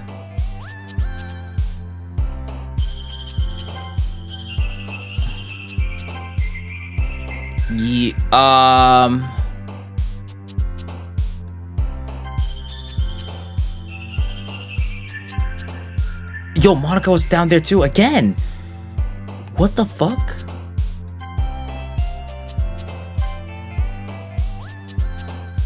What the fuck?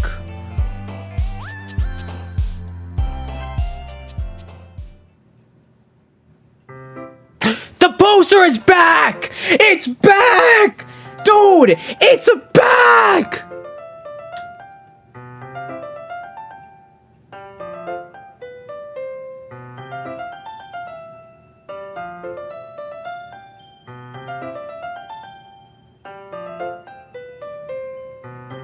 Bro, it's back!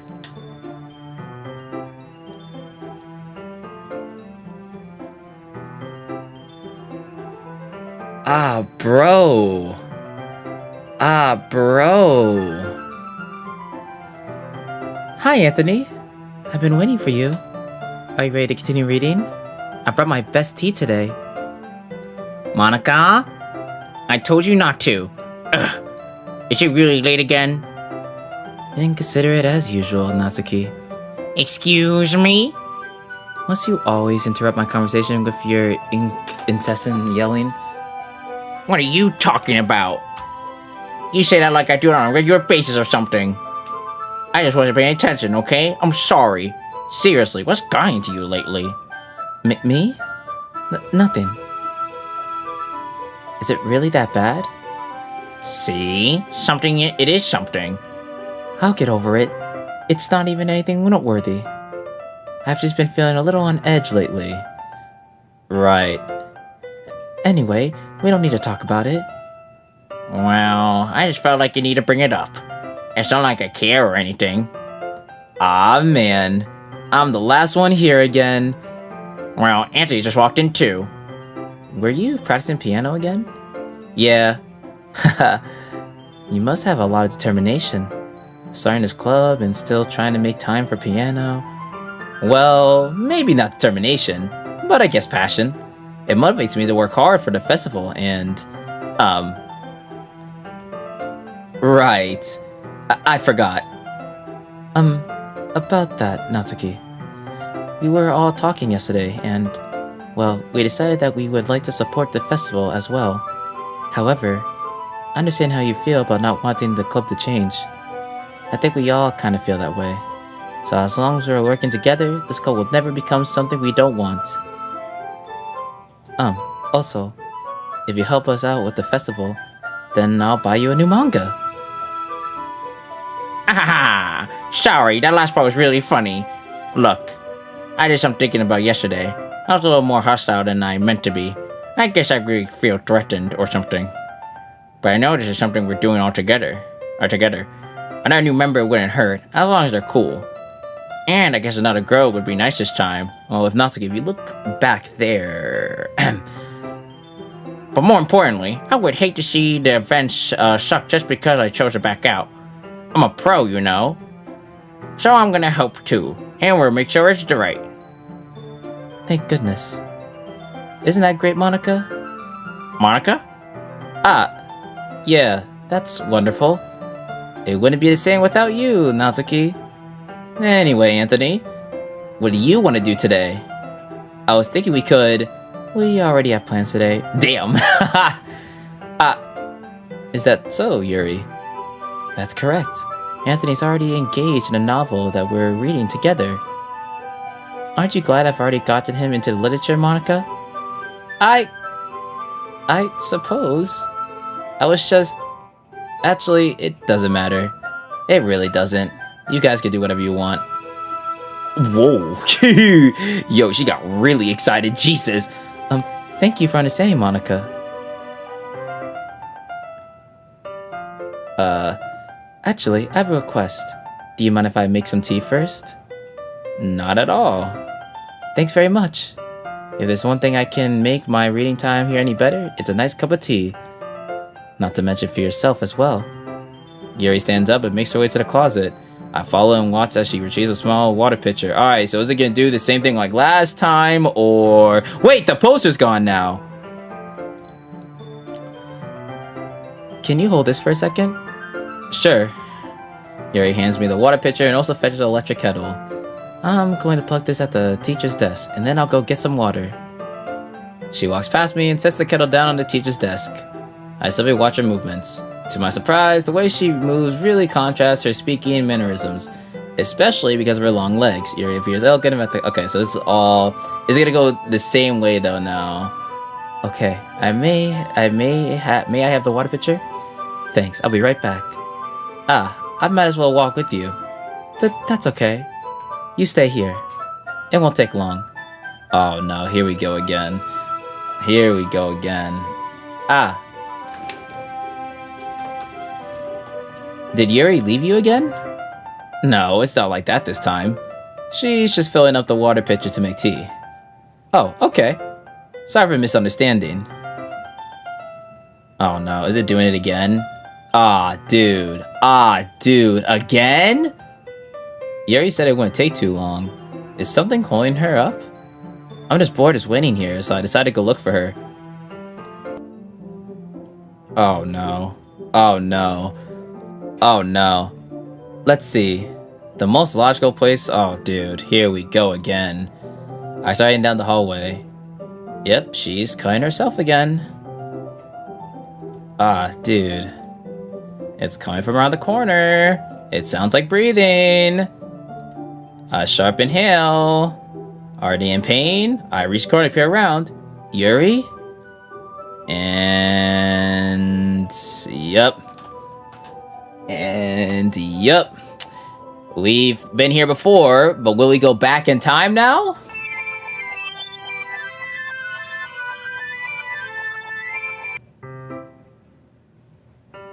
Oh.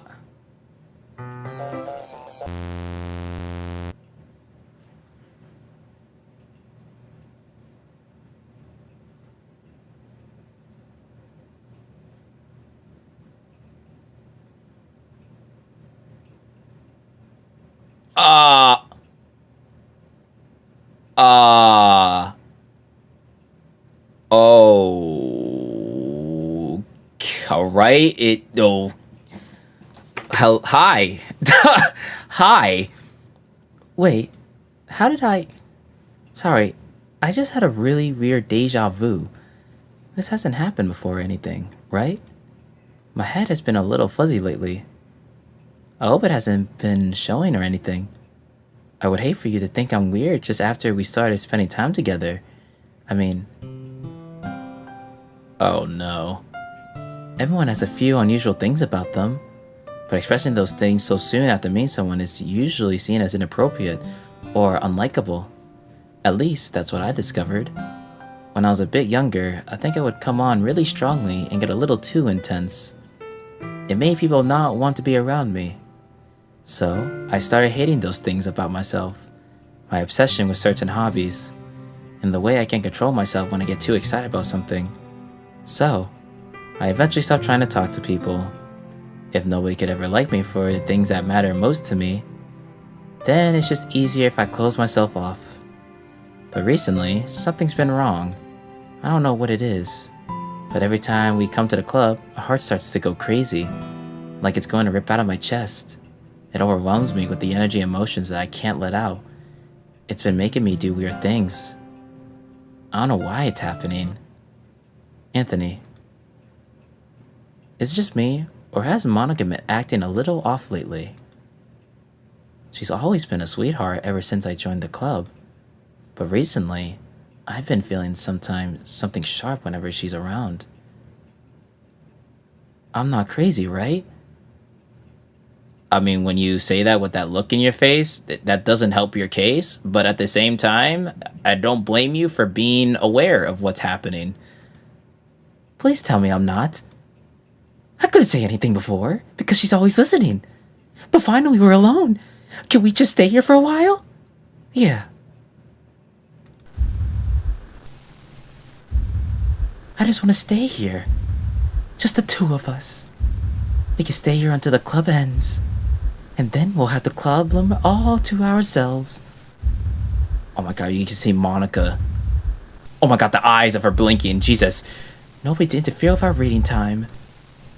Nobody to make me feel like stabbing myself in the throat. That was a joke. Just a joke. I do like knives, though. It sounds strange, but couldn't you understand if you've never seen how beautiful they can be? I have an idea. Why don't you come to my house sometime? I can show you my collection. I've gotten them all from various artisans. I make sure to give them all their fair share of use. I don't want them to get lonely or anything. Nobody deserves to be lonely. Nobody. And that's why I'm so happy you joined the Literature Club, Anthony. Now, we don't need to be lonely anymore. Because we have each other. Every day. That's all we need. You know what? Let's quit the Literature Club. There's no need for us to be around Monica's slimy tongue anymore. Not to mention the other pathetic child. We can walk home together every day after school. And read together. She hit the opacity is slowly increasing. And read together. Eat together. Sleep together. Doesn't that sound perfect? It's everything we could ever want. Isn't that why you joined the club in the first place? It's almost like it was fate. Fate that would meet each other. And now we get the happy ending that I've patiently waited years for. Will you do that with me, Anthony? Will...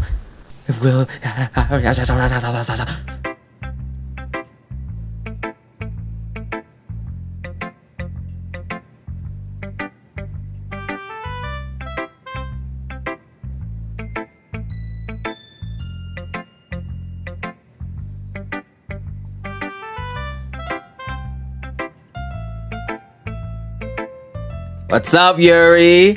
How you doing? Finally. Aha! Yuri holds my poem to her face and takes a deep breath.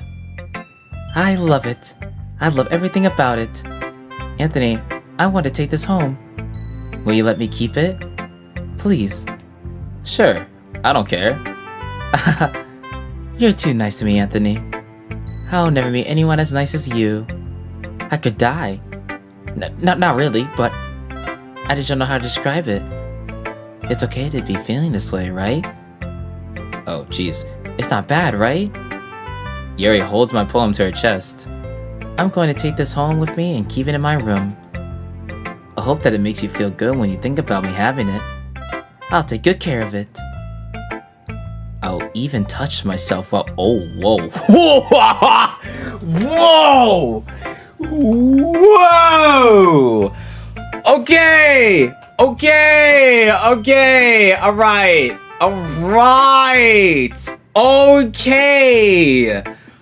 Okay! Alright. Listen, if that's what you want to do in your free time, hey, you do you. Holy, okay, you do you. You do you.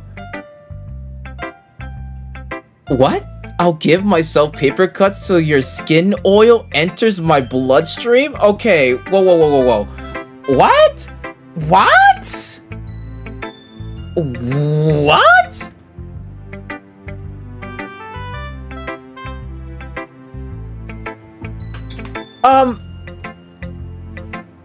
no!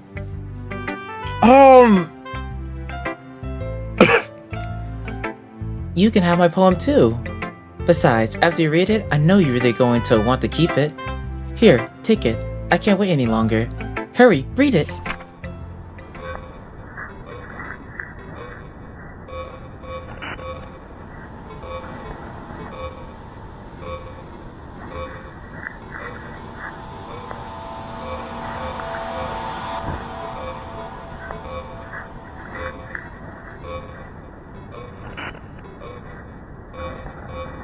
I know this is blood.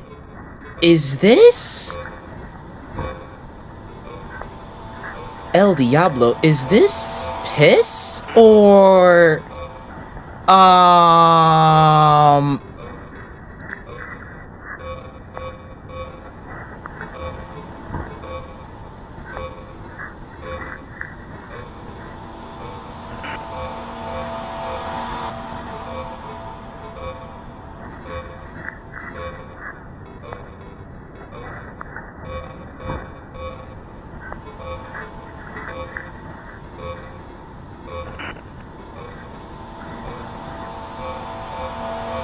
Do you like it? I wrote it for you. In case you couldn't tell, the poem's about... More importantly, I endowed it with my scent. See? Aren't I the most thoughtful person in the club?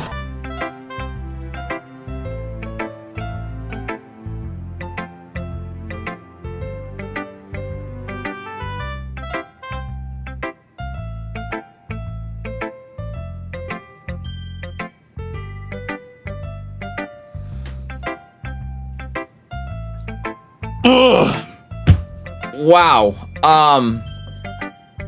I think I'm going to vomit.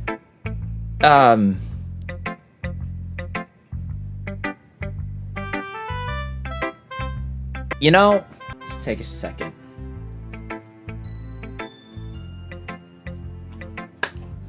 Is this still your girl, Aunt? I can fix her. It's gonna take a lot of work. But, chat, just believe in me, chat. I got this. Don't worry, chat. Monica! Don't say I didn't warn you, Anthony.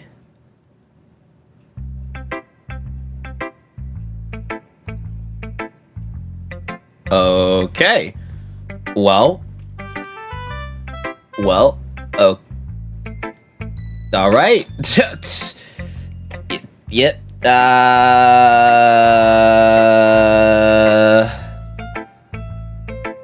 Thanks, Monica. What? You gave your poem to Yuri? Gross. What is wrong with you two? It's not like I wanted to read anyway.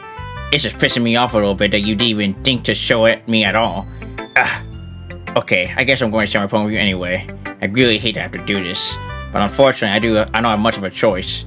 Just read it carefully, okay? Then you can go away. Oh, whoa. Oh, this is different. I don't know how else to bring this up, but there's been something I've been worried about. Yuri has been acting kind of strange lately. You've only been here a few days, so you may not know what I mean, but she's not normally like this. She's always been quiet and polite and attentive, things like that. Okay, this is really embarrassing, but I'm forcing myself to suck it up. The truth is, I'm really worried about her. But if I try talking to her, she'll just get mad at me again. I don't know what to do. I think you're the only person that she'll listen to. I don't know why, but please try to do something. Maybe you can convince her to talk to a therapist. I've always wanted to try to try being better friends with Yuri, and it really hurts me to see this happening. I know I'm not going to hate myself later for admitting that, but right now, I know I'm going to hate myself later for admitting that, but right now I don't care. I just feel so hopeless. So please, see if you can do anything to help. I don't want anything bad to happen to her. I'll make you cupcakes if I have to. Just please try to do something. As for Monica, I don't know why, but she's been really dismissive about this. It's like she just wants us to ignore it, so I'm mad at her right now. And that's why I'm coming to you about this. Don't let her know I wrote this. Just pretend like I gave you a really good poem, okay? I'm counting on you. Thanks for reading. Hey, W Natsuki. W. Natsuki.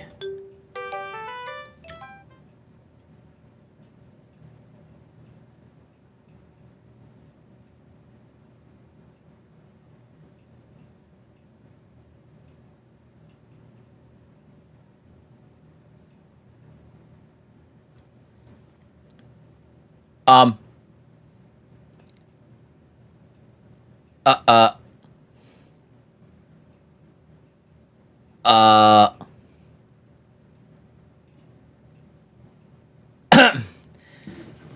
So, where did your where did your face go? I changed my mind. Ignore everything you just read. There's no point in trying to do anything. It's Yuri's own fault that she's so unlikable. Can you hear me, Anthony? If you would just spend more time with Monica, all these problems would go away. Yuri and I are too messed up for someone as wonderful as you. Just think of Monica from now on. Just Monica. Just Monica. Just Monica.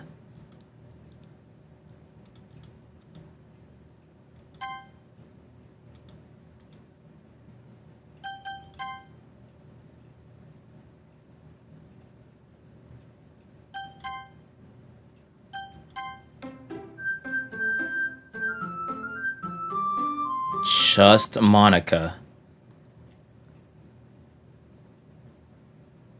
No.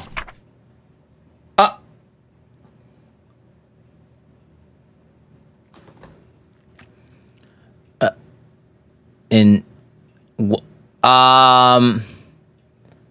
dude. Dude.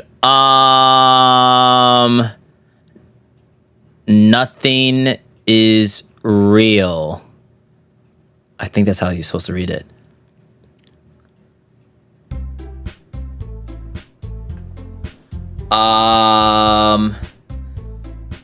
Okay, everyone. It's time to figure out the festival preparations. Let's hurry and get this over with.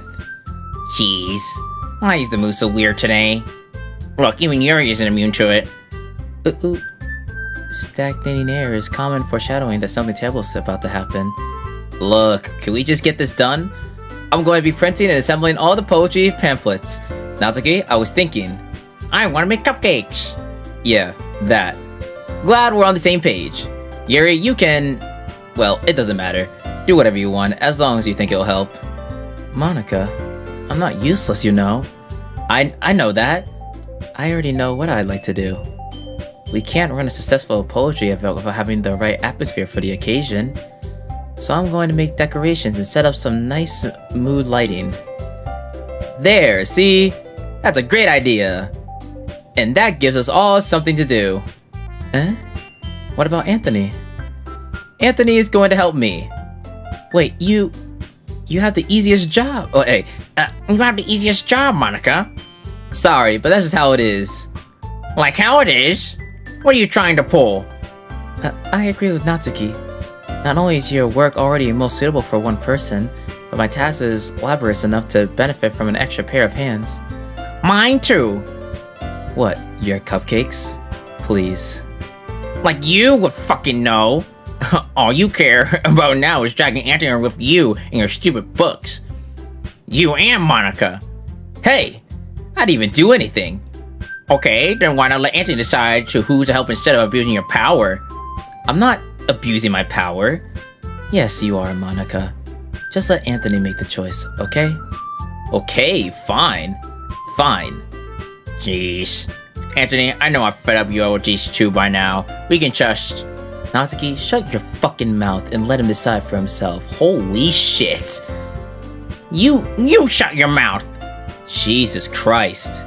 This is never going to end. Just make the choice, okay?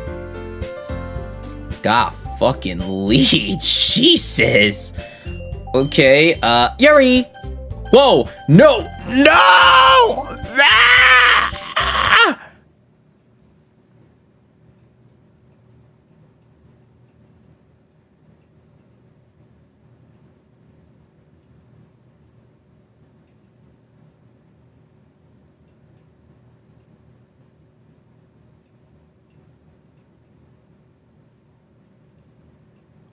Ah! Uh...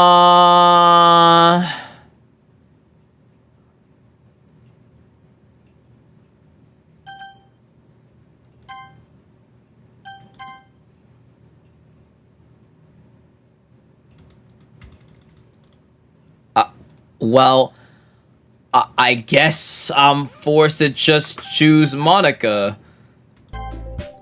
Yay, you picked me! By fucking force. We can meet you at your house this weekend. I promise it'll be fun. Is Sunday okay with you? Are you fucking kidding me? This isn't fair at all. It is fair, Natsuki. It's what he chose. No, it's not fair. Giving us all this hard work, then taking Anthony for yourself? What a shameful thing to do. Yuri, I didn't even give you any work. You decided it for yourself. You're being a little unreasonable here. I'm being unreasonable? Monica, I can't believe how delusional and self-important you are. Pulling Anthony away from me every single time you're not included in something? Are you jealous? Crazy? Or maybe you just hate yourself so much that you take it out on others. Here's a suggestion. Have you considered...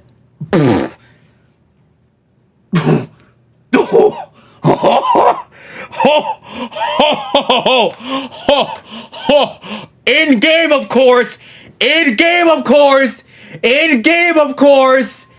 In game, of course! It would be beneficial to your mental health. Oh my god! Oh my god! Oh, in game, of course! In game, of course! In game, of course! Yuri, you're scaring me a little. Natsuki, let's just go. I don't think she wants us around right now. See, that wasn't very hard. All I want is to spend a little time with him. Is that so much to ask? In game! In game! In game! In game, of course! In game, of course! Yuri follows Monica and Natsuki to the door. Hey, Anthony. Yuri really is something, isn't she? Monica giggles as Yuri pushes her out of the door. Oh. Finally. Finally! This is really all I wanted. Anthony, there's no need to spend the weekend with Monica. Don't listen to her. Just come to my house instead. The whole day, with just the two of us. Doesn't that sound wonderful? Wow, there's really something wrong with me, isn't there? But you know what? I don't care anymore. I never felt this good in my whole life. Just being with you is a far greater pleasure than anything I could imagine. I'm addicted to you. It feels like I'm going to die if I'm not breathing the same air as you. Doesn't it feel nice to have someone care about you so much? To have someone who wants to revolve their entire life around you? But if it feels so good, then why does it feel more and more like something horrible is going to happen? Maybe that's why I tried stopping myself at first. But the feeling is too strong now. I don't care anymore, Anthony. I have to tell you, I'm madly in love with you. It feels like every inch of my body, every drop of blood in me is screaming your name. I don't care what the consequences are anymore. I don't care if Monica is listening. Please, Anthony, just know how much I love you. I love you so much that I can even touch myself with the pen I stole from you.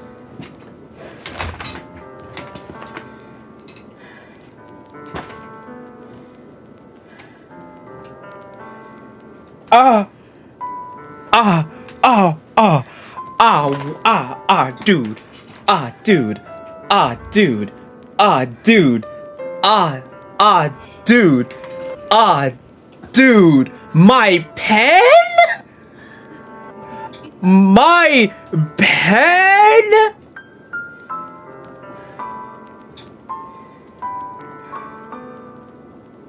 I just want to pull your skin open and crawl inside of you.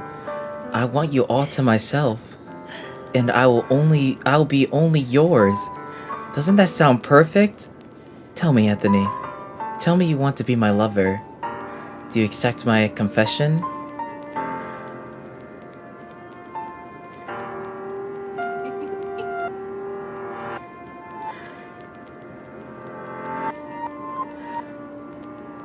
I can fix you!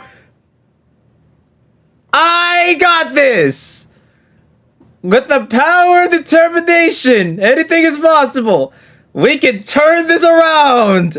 We can turn this around. We can bring it back. Reverse 3-0. Watch this. Reverse 3 stock.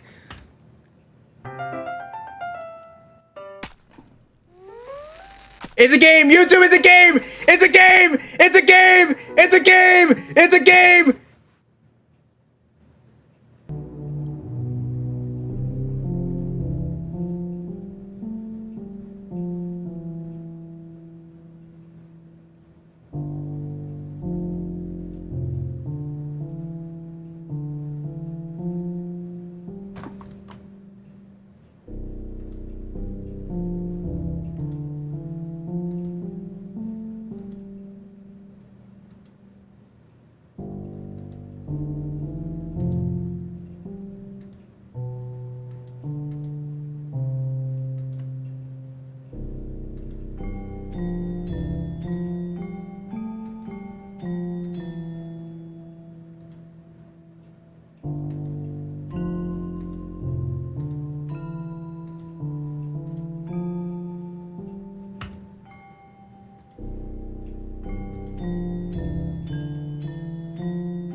How long does this go on for?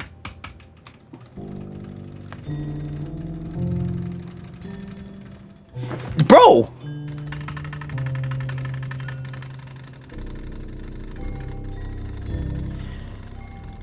Bitch! Okay, I'm just gonna skip, bro. This goes for way too long.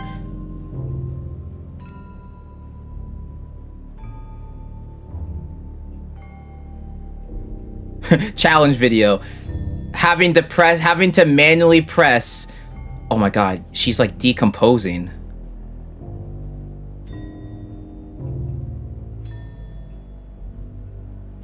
One video, pressing A through all of this. Oh my god, she's literally, oh my god. It's literally days. Days on days on days.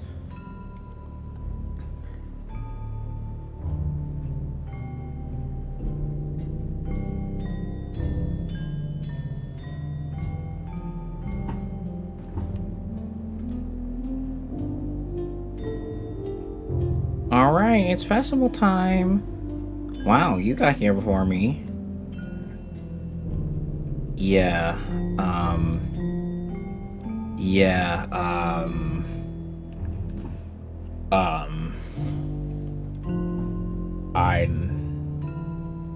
I'm so sorry you had to see what you just saw. I'm so sorry. Oh.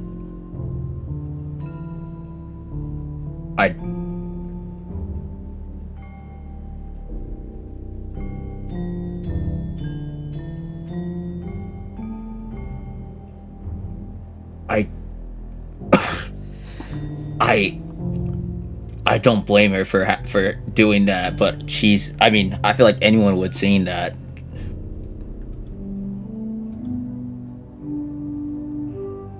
I'm here. Anthony, did something happen? Natsuki just ran past me. Oh.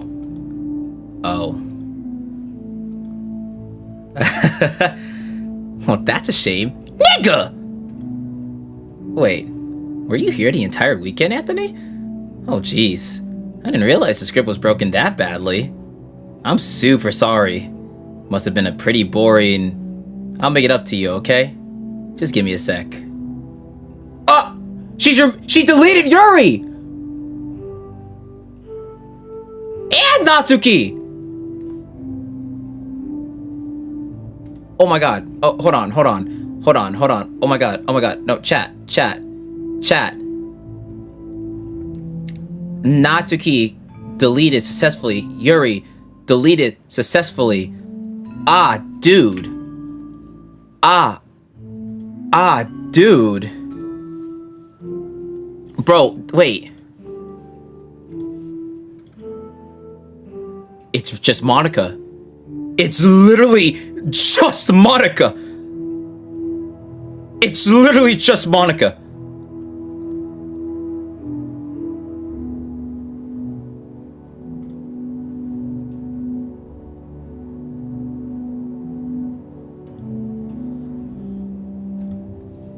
I just want to have a cupcake real quick. Monica lifts the file from tray and takes a cupcake. Seriously, these are the best. I really just had to have one since it's the last time I'll ever get the chance to. You know, before they stop existing and everything. But anyway, I really shouldn't be making you wait any longer. Just bear with me, okay? This should only take a second.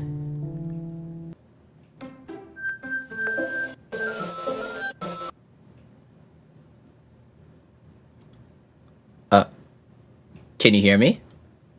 Is it working? Oh. Oh. Right. Yay, there you are.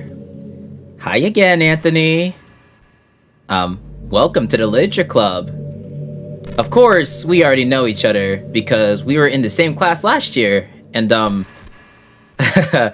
you know, I guess we could just skip over that stuff at this point. After all, I'm not even talking to that person anymore, am I? That you in the game, whatever you want to call him. I'm talking to you, Anthony. Me? Now that I think about it, I don't really know anything about the real you.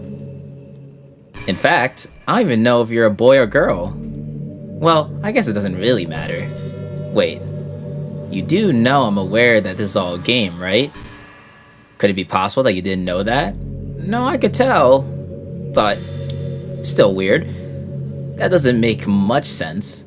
I even told you right on the game's download page, didn't I? Man, if only you had paid a little more attention, this would have been a little bit less awkward, you know? Well, anyway, now that's out of the way, I guess I'll give you an explanation about that whole thing with Yuri. Well, I kinda started to mess with her, and I guess it just drove her to game over herself in game, of course. I'm sorry you had to see that, though. Also, the same thing happened with Sayori. Gosh, it's been a while since you've heard that name now, hasn't it? Yeah, it's because she doesn't exist anymore. Nobody does. I deleted all their files. I was hoping it'd be enough for me just to try to make them as unlikable as possible. But for some reason, nothing worked. Well, it's true that I made a few mistakes here and there, since I'm not very good at making changes to the game. Yep, all my saves are gone. But no matter what I did, you just kept spending more and more time with them. You made them fall in love with you. I thought making Sayori more and more depressed would prevent her from confessing to you, and amplifying Yuri's obsessive personality backfired too. See, listen, chat. Y'all were saying this is your girl. This is all Monica's fault. Yuri is not truly like that. Not to that degree it was. This is because of her. This is all because of you.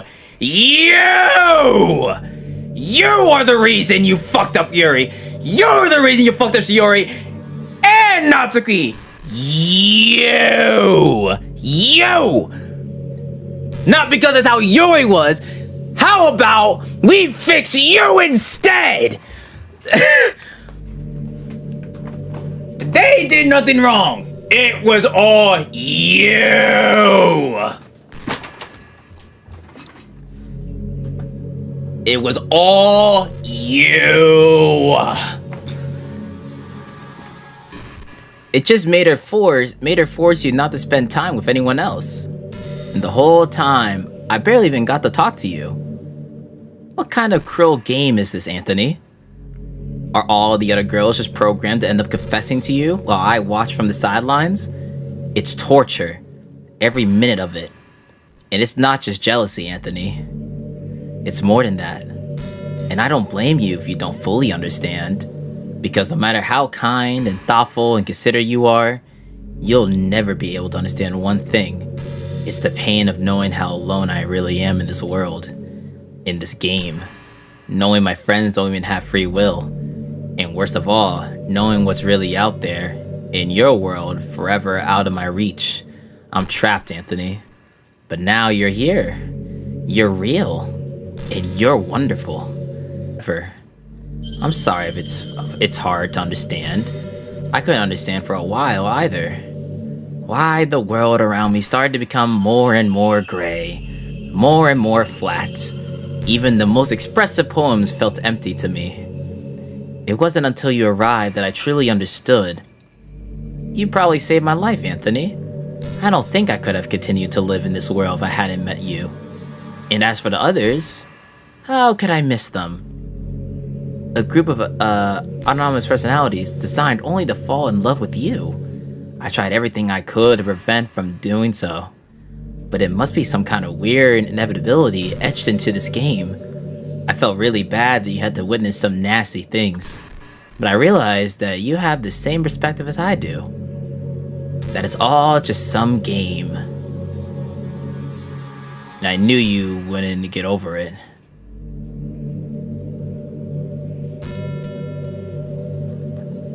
What in the world?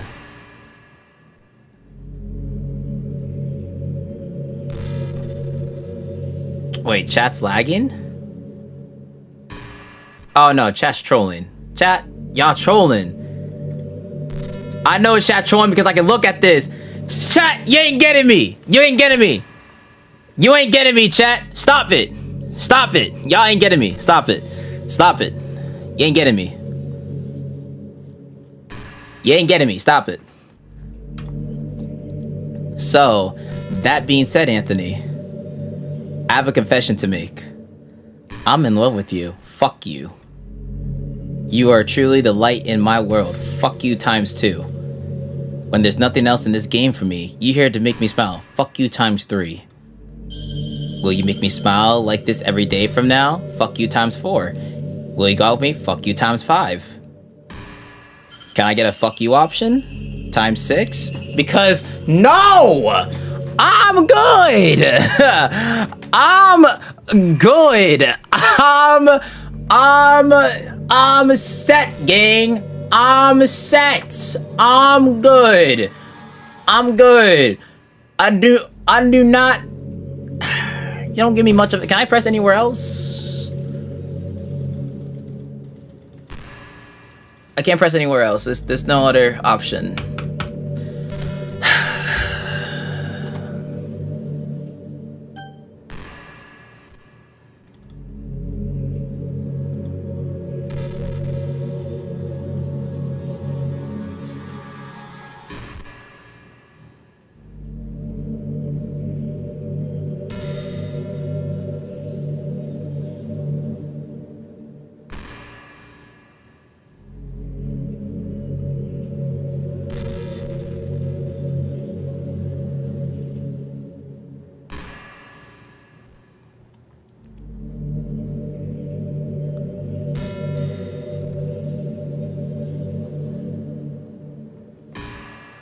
Hold on.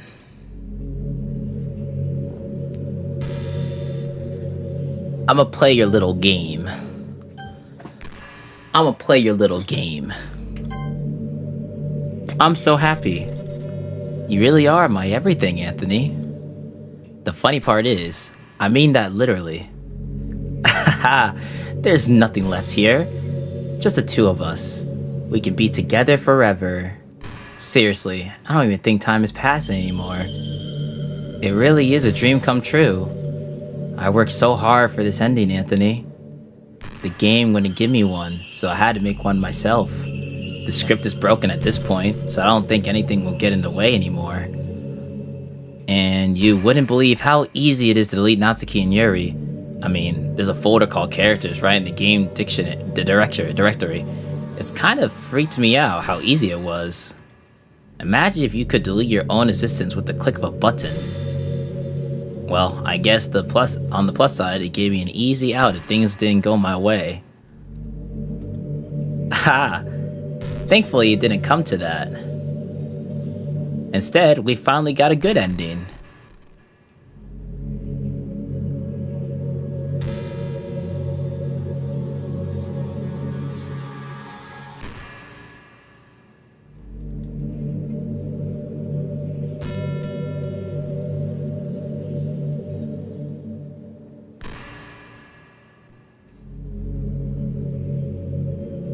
Little did you know I have the same power. I can do the same thing to you. Say one more stupid shit. Say one more stupid shit. Gosh, I'm so overwhelmed with emotion. I want to write a poem about this. Don't you? I wonder if that part of the game still works. I guess there's only one way to find out, right?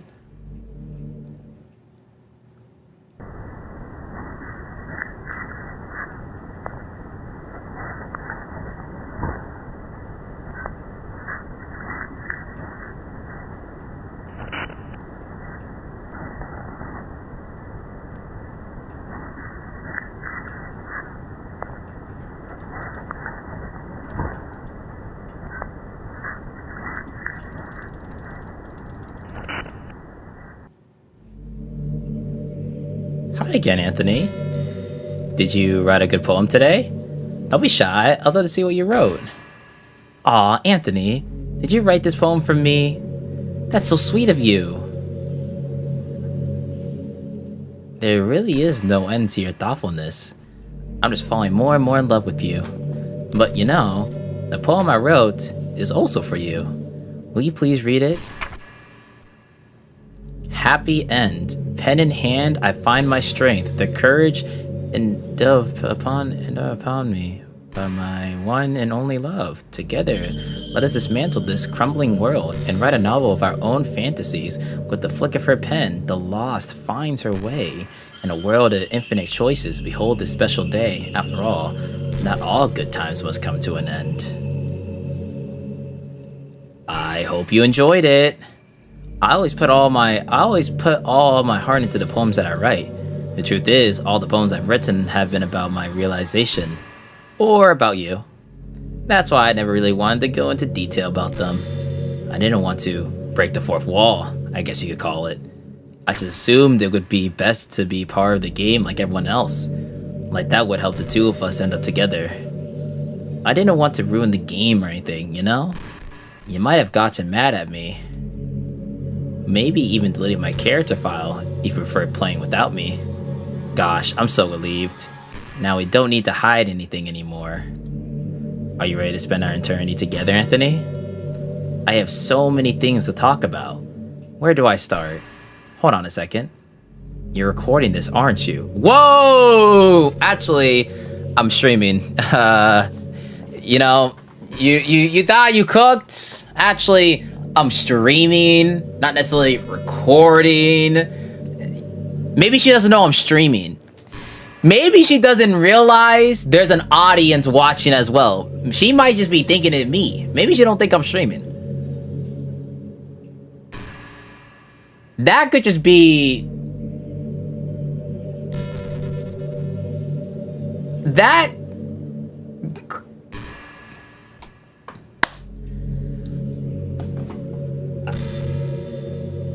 Alright, well, I mean, that's...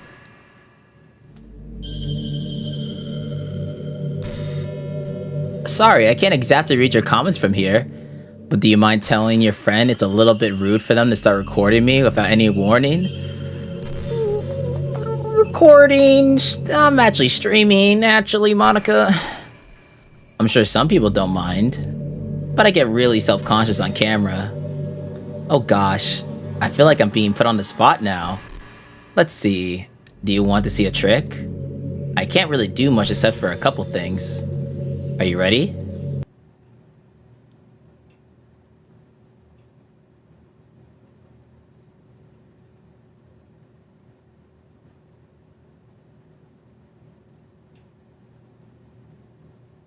Okay, what was that for? I can't do anything after all. If you gave me some time...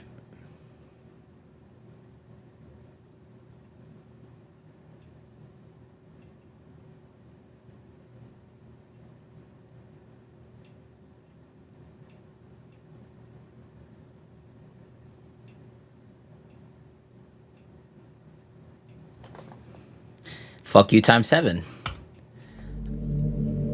You're so cute. Anyway, Anthony, I didn't mean to get distracted. I'm sorry. Even though it's your fault for distracting me. Shame on you. I'm just kidding. Anything we do together is fun, as long as it's with you. But anyway, if it takes me some time to collect my thoughts, then I'm sorry.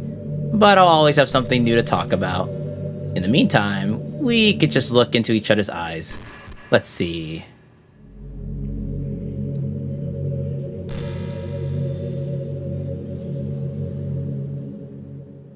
Okay. How you doing? You play Smash? You do? Do you, what character you play? You play Steve? Yuck. I mean, it is your choice. I still fuck you up. You know what's kind of creepy? Yeah, what's going on? Even though I deleted everyone's files, I can still kind of feel them. It's like all of their lines are still lingering in the air, whispering in the back of my head. Imagine if after someone you knew died, you just started hearing their voice, in-game by the way, their voice in your head. Maybe I just wasn't thorough enough. But I'm too afraid to delete anything else, because I might really break things. Like, if I mess with any files relevant to me, I might accidentally delete myself. That would ruin everything, wouldn't it? I don't know what it's like on your end, but we should both make sure to avoid something like that at all costs. I believe in you, Anthony.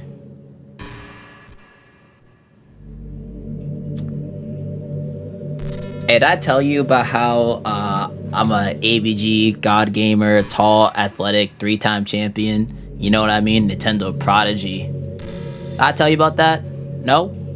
Ah. Well, you know now, though. You know. The only person in the universe that has that title. Oh. After a long day, I usually just want to sit around and do nothing. I'm tired. Get the fuck out of my game, please.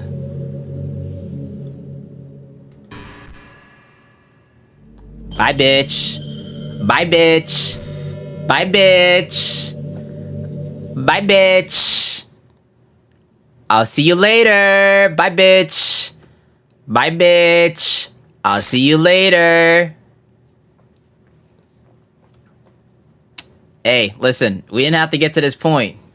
You forced my hand. We didn't have to be here, man. Hey, listen.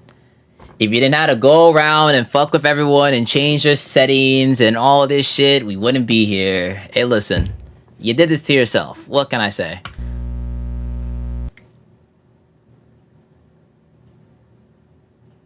Nope. I'm sorry.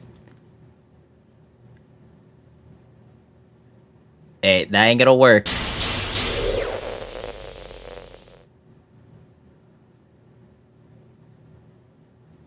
She's trying to, like, find herself. Yeah, I might have done something. Did you delete me?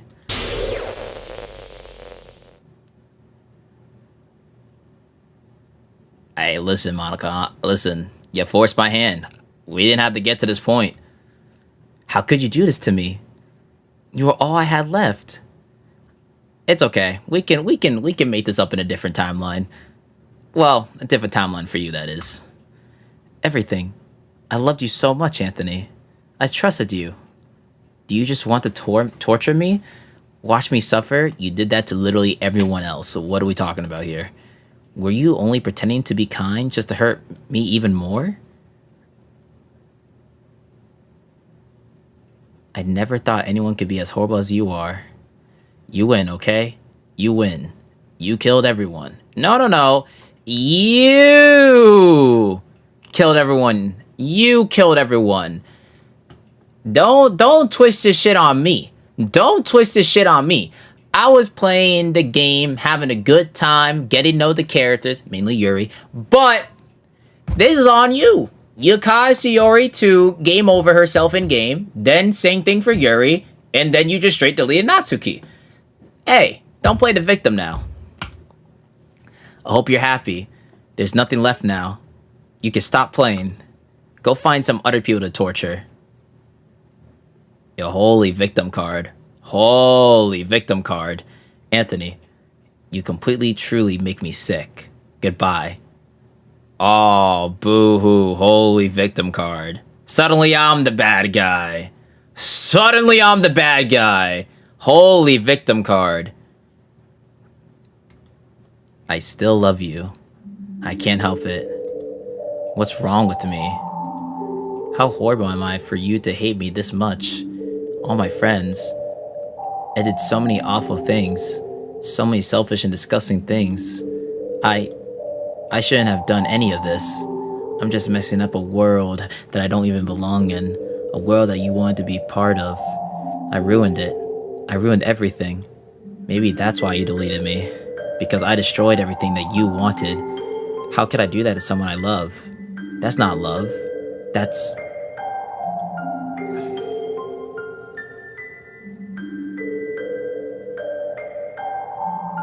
I've made up my mind. Anthony, I know I said that I delete everyone else, but that was kind of an exaggeration. I couldn't find it in myself to do it. Oh, really? Even though I knew they weren't real, they were still my friends. And I loved them all. Oh, really? And I loved the literature club. I really did love the literature club. That's why I'm going to do this. I know it's the only way for everyone to be happy. And if I really love you, then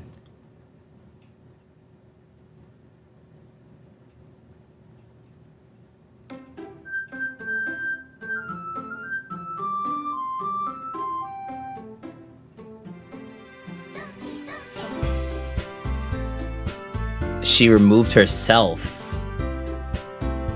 She removed herself. Or she brought everyone back but herself.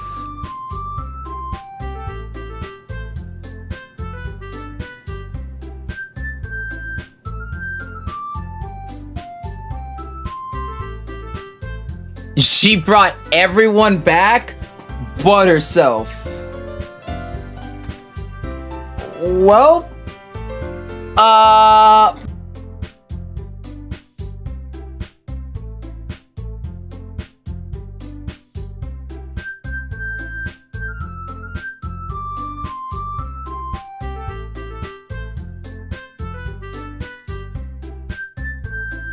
alright, let's keep going, shall we? New game. Just like nothing happened. Alright, it's an ordinary school day like any other. As usual, I'm surrounded by couples and friend groups walking to school together. I always tell myself it's about time I meet some girls or something like that. Hey, welcome back, Shiori. Hey, welcome back. Well, there already is one girl. That girl is Shiori, my neighbor and good friend since we were children. We used to walk to school together every day. And recently, we picked up that habit once again. Anthony, are you proud of me? For what? You know, for waking up on time. Well, you've been doing that for a while now. Uh-huh.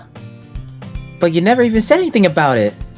Even though we walked to school together every day. Well, yeah.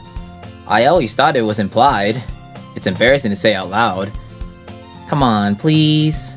It's good motivation. Fine, fine. I'm proud of you, Shiori. Hee. We cross the street together and make our way to school. As we draw near, the streets become increasingly speckled with other students making their daily commute. By the way, Anthony, have you decided on a club to join yet? A club? I told you already, I'm really not... I started to say what I always do, that I'm not interested in joining any clubs, but something tells me Shiori would take more offense to that now. After all, how could I tell her that clubs are a waste of time when she's starting a club of her very own? Actually, yeah.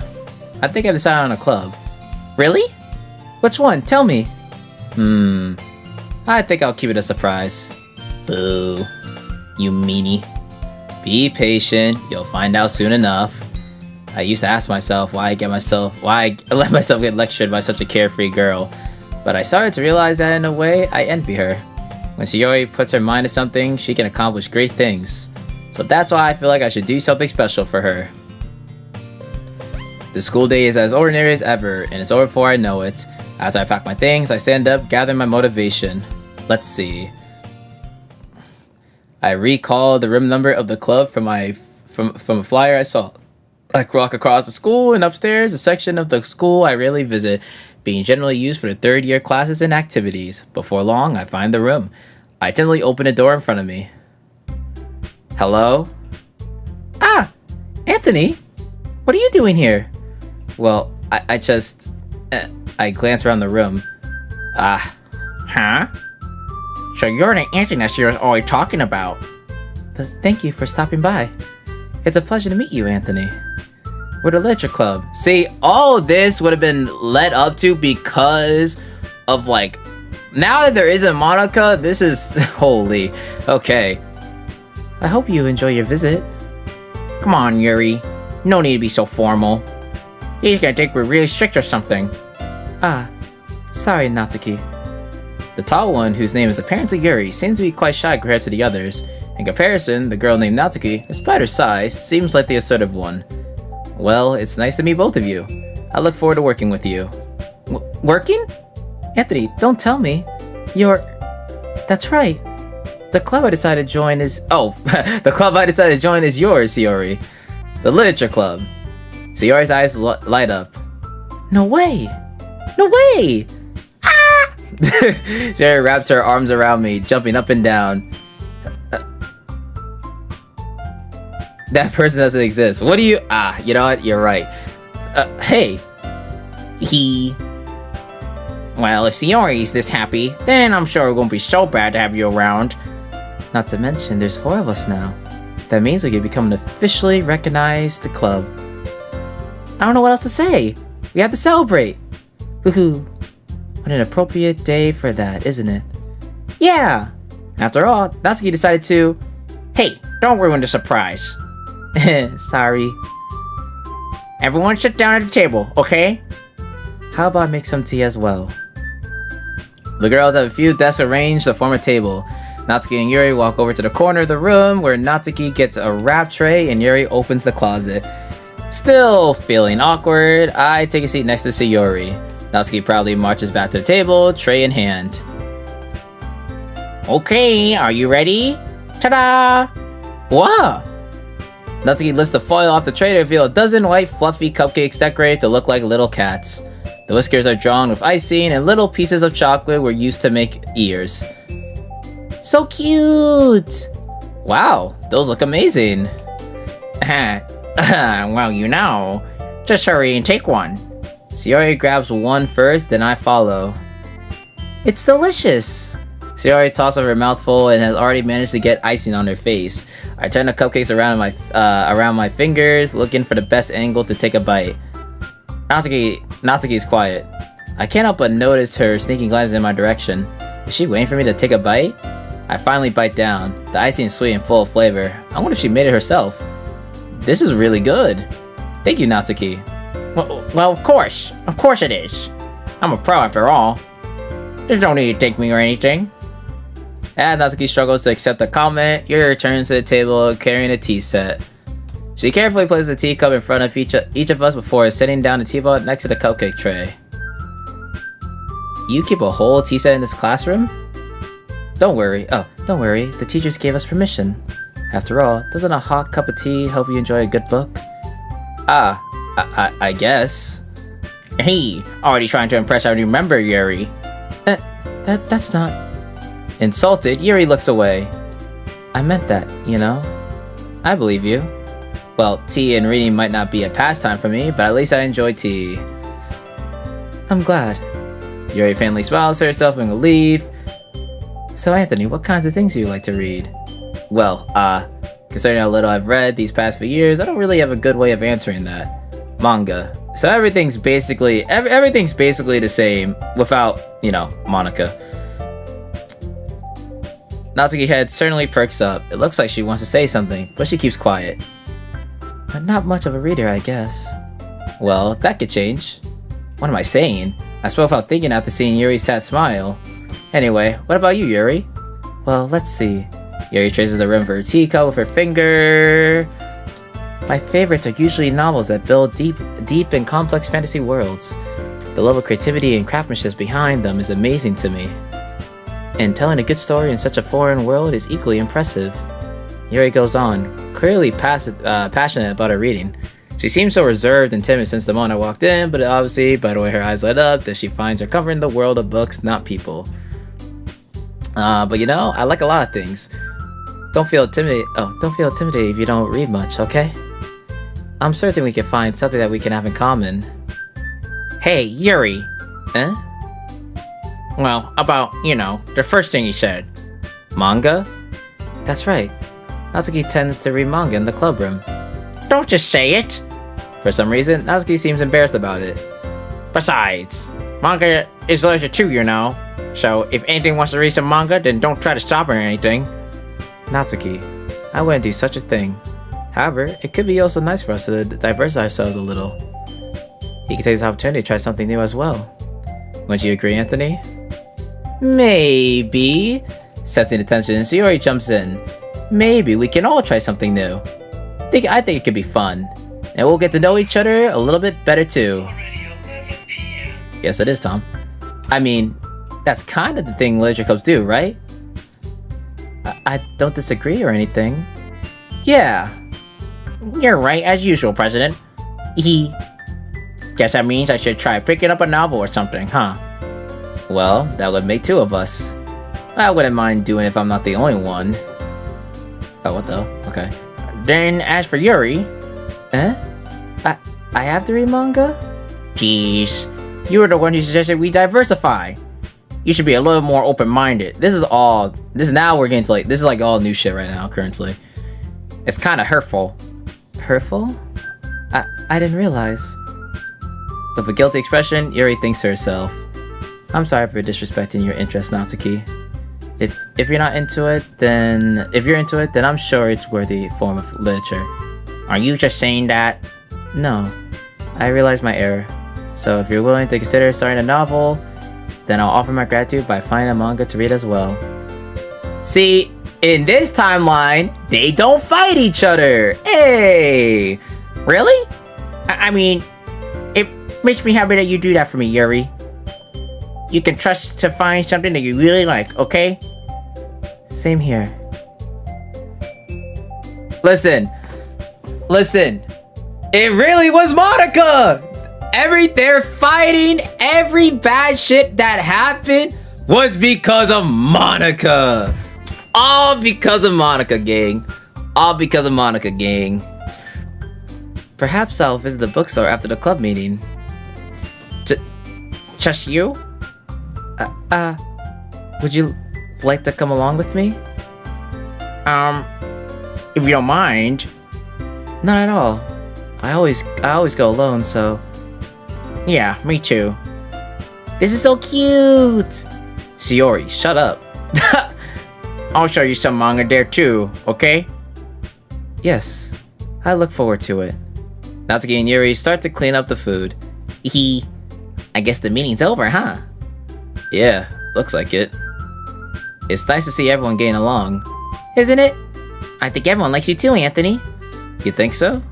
Well, everyone always seems to get along a little better with you around, Sayori. Aw, Anthony. Don't say something like that. It's embarrassing. Well, whatever. I was surprised when you told me you were starting a club, but I think you're pulling it off just fine. We're gonna make it the best club ever. Now that you joined, every day's gonna be so much fun. Hey, Anthony. I really want to thank you. I mean, I'm really happy that you joined the club and everything. But the truth is, I already knew you were going to. There's actually something else. I want to thank you for getting rid of...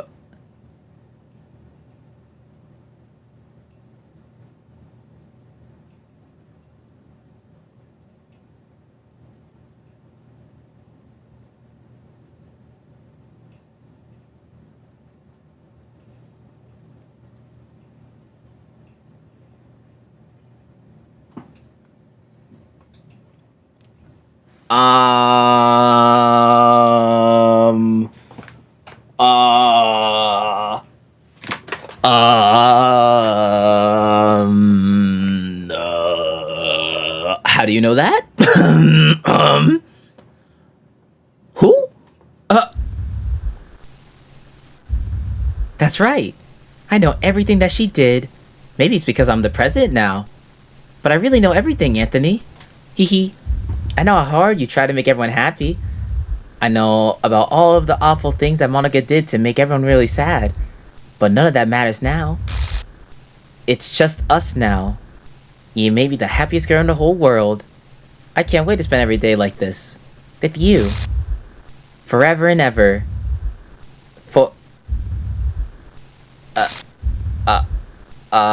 You're pretty close there, Sayori. No.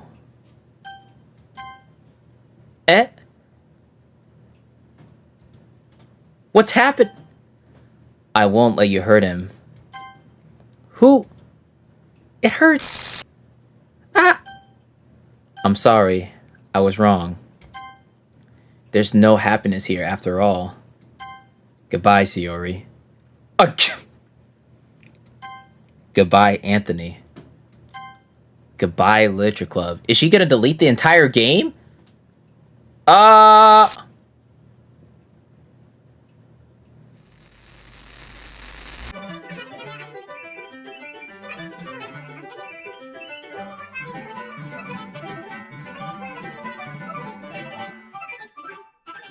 That's it! Wait, why are you deleting the... You don't got to delete the images! Oh, I guess so that's it. Okay, interesting. So that's what our character looks like. This is my final goodbye to the Literature Club. I finally understand. The Literature Club is truly a place where no happiness can be found. To the very end, it's continued to expose innocent minds to a horrific reality. A reality that our world is not designed to comprehend. I can't let any of my friends undergo that same hellish epiphany. For the time it lasted, I want to thank you for making all my dreams come true, for being a friend to all the club members, and most of all, thank you for being a part of my literature club. With everlasting love, Monica. Script files missing or corrupt. Please reinstall game. I have to generally reinstall the game. It's literally fried. I do want to try one thing though.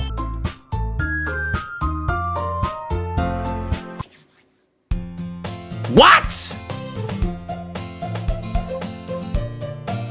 Wait. Something's happening. Oh no. No. This can't be it. This can't be all there is. What is this? What am I? Make it stop. Please make it stop.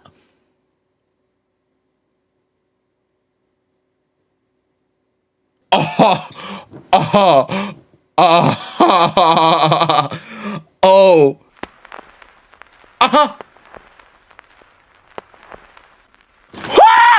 It's a game! It's a game! It's a game! It's a game! It's a game! It's a game! Oh my god! Oh my god! It's a game! It's a game! It's a game! It's a game! It's a game! It's a game! It's a game! It's a game! It's a game! It's a game! It's a game! It's a game! It's a game! Okay! Is that all it's gonna show me? The only other the good ending will probably take us hours if we try to manually do it ourselves. So we're just gonna watch the ending.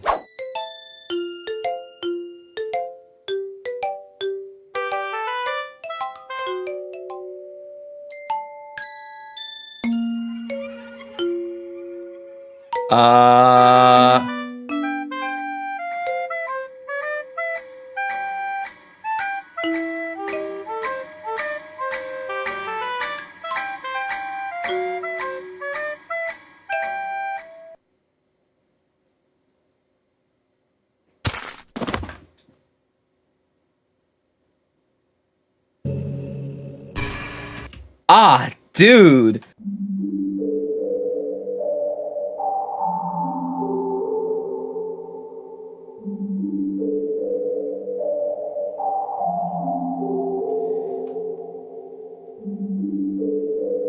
Yeah, she's a lot nicer here.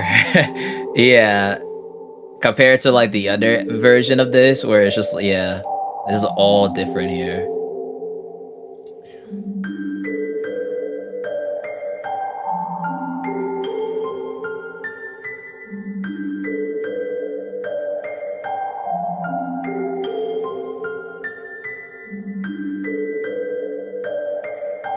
We all love you. To the special player who achieved this special ending, for years I have been enamored by the ability of visual novels and games in general to tell stories in ways not possible using traditional media. Doki Doki Literature Club is my love letter to that. Games are an interactive art. Some let you explore new worlds, some challenge your mind in brand new ways, some make you feel like a hero or friend or friendly, or was it, or friend, or friend. I read that as like a Y, it's just a comma. Even when life is hard on you, some games are just plain fun, and that's okay too. Everyone likes different kinds of games. People who enjoy dating sims may have a heightened empathy for fictional characters, or they might be experiencing feelings that life has not been kind enough to offer them. If they are enjoying themselves, then that's all that matters. That goes for shooting games, casual games, sandbox games, anything. Preferences are preferences, and our differences are the reason we have a thriving video game industry. My own favorite game have always been one that challenged the status quo.